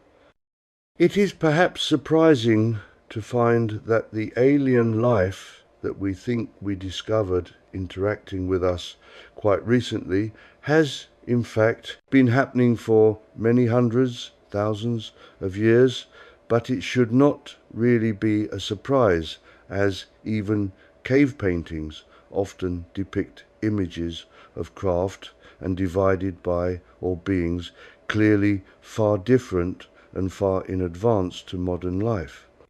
Certainly far different to life as seen by cavemen. Now, what concerns and interests us is the personalities of these demonic entities. We are not sure that we can analyze individual demons and discover their individual personalities, but we can, at least, make some educated guesses. For a start, we are very familiar with the basic jinn and, if we may say, many of you should be familiar with them as they frequently make appearances in our daily lives. It is the fact that most people walk about with their eyes shut, if you will excuse us for insulting you somewhat, that enables them to operate in our world unseen.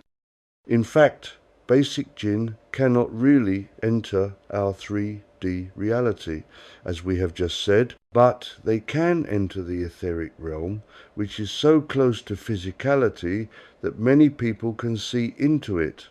And most digital photographic cameras can also capture jinn on both still and moving images.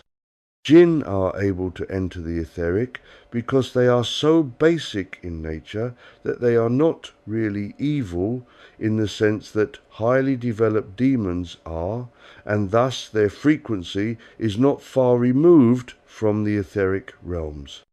People with even a basic ability to operate in psychic planes can see some jinn.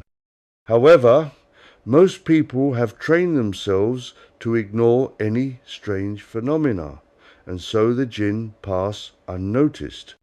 Perhaps this is just as well as to interact with even the most basic of jinn, for an untrained person would be unwise. Even the most basic of jinn is part of the negative forces, so it would and could be dangerous for untrained people to interact with them.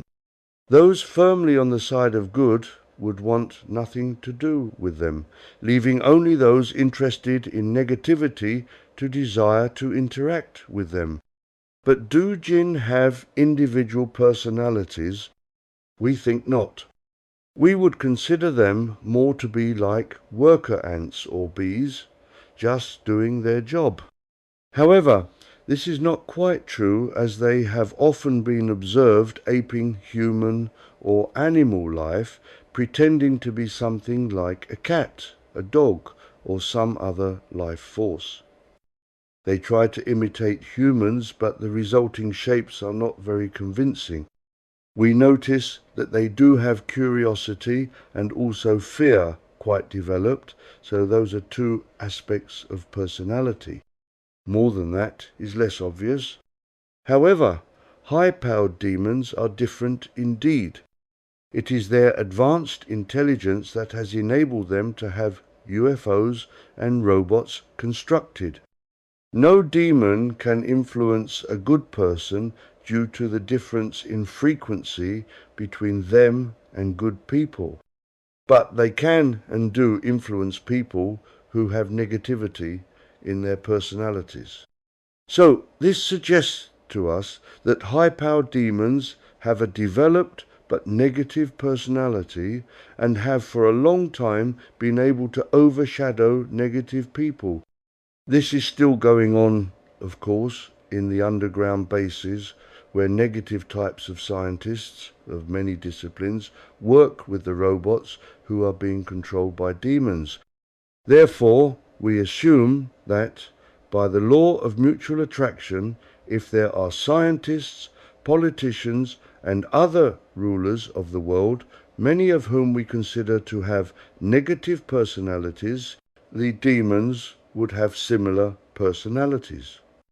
We try to stay away from negative people, but if and when we examine and analyze the personalities of various individuals involved with what we might call ET agendas or programs, we find people with very powerful dominant personality, often acting without hesitation to cause harm and even murder to those who either get in their way or need to be tortured or murdered to advance a program, we can imagine that demons would be very similar. There are differences, of course. Humans that cause harm to life, whatever that life is, when their incarnations end, find themselves in hell paying for their crimes, whereas demons are immortal. Another difference is that demons cannot directly operate in the sixth dimension where we are, so they need to harness the energy of either the robots or the various humans with whom they work. But the result is much the same. If we examine the personalities of the humans who are involved with either black magic or the so-called space program, including trying to produce hybrid humans, animals, or trying to produce modified creatures, part human and part animal, we can easily understand the personalities that intelligent demons would have. We advise anyone involved with these programs and that are dealing with demons that they are playing with fire. A demon is a negative entity and exists to destroy. But, being intelligent, they are willing to work with scientists, politicians, and any individual or groups on a seemingly positive program, but one can be sure that the end result, if and when the end of the program arrives, will be negative and will cause destruction and unhappiness to as many as it is possible to involve. Demons are negative, and their personalities are negative. It is a pity that so many people involved with these secret programs do not realize this. But being negative themselves, it is a question of birds of a feather flocking together. Therefore, although it is not easy for us to fully understand the personalities of demons, it appears to us that if we are aware of the personalities of those who work with them via the robots, there must be a similarity. You may have noticed yourself that it is very difficult to work with people who have personalities diametrically opposed to one's own. So, by examining the personalities of those humans who do interact with demons, we can get some idea of the personalities of demons. There are a number of different groups of people involved with demons. The first would be the military, who have been promised advanced technology in exchange for helping the demon aliens. We do not wish to insult anyone, so if we use language that seems negative, we hope both you and they will forgive us. Military people have to be, by and large, rather special. By that we mean that the security guards have to have personalities that do not question orders. They are told to patrol an area and keep it safe from any intrusion, and that is what they do. What their reaction is to any unusual life forces they come across, or what their reaction is to any people or animals shut in cages, would not be like ours. We might well be horrified to see horrific scenes, but the job of a security guard is just to make sure that no one from outside the complex penetrates and that nothing escapes. Then, of course, we have the officer classes that would be involved with the demonic agenda. We are sorry to say that the type of officer that would be attracted to helping develop programs might not be the sort of person of high intelligence. Military circles and military folk tend to be the sort that accept, sometimes with pride, that they are part of an important and secret project, and so they consider it an honor to ensure absolute secrecy and will go to great lengths to work with demonic alien forces, providing all the necessary facilities and materials to help these aliens. The final agenda is not their problem, only as far as their rank involves them with different levels of complexity. Then we have the scientists that help the grey robots and, of course, their demonic masters. Once again, those recruited to work on these projects have little regard for the suffering caused to people and animals, the results of their experiments. They put into action the desires of those higher up than them and justify what they do because they are pushing science forward. Lastly, as regards our little discussion, we have a small number of politicians and divided by or secret service groups who are happy to help implement the whole agenda. Now, from the above description, we can interpolate into the demonic mind and see that, according to the intelligence of various demons, there would be more or less the equivalent in the demonic group of the various human groups involved with the alien agenda. Let us now consider the other type of aliens, those that are created from unused personality bundles. For those who have no idea what we are describing, please read the book on aliens we gave you. This group, in principle, should have personalities not dissimilar to ours, as they are, in fact, us. So, we expect to find some with good, bad, and indifferent personalities. However, it has been our experience when dealing with this group of aliens that curiosity tends to be highly developed. Thus, we find that this group also tend to be positive. It would be difficult to combine curiosity with negativity. When we were describing somewhat negative military people, we noticed that security guards, for example, had almost no curiosity. They obeyed orders without question. One cannot be of that type if one has curiosity highly developed. So we generally find that curious people tend to be fairly positive. We find this also with the groups of personality bundles that desire to become aliens. They have curiosity, positivity, and kindness developed. They may or may not have spiritual awareness developed, but one can be a good person without having spirituality developed. Therefore, our description of this group, constituted from personality bundles, is short. They tend to be curious first and foremost, which is why they decide to become aliens and have the desire to explore the sixth dimension, which is where you are at the moment. But they are also peaceful, loving entities, and it is a pleasure to deal with them. Thus we have two types of aliens. 1. The demonic forces that are entirely negative. 2. The personality bundles which tend to be the opposite.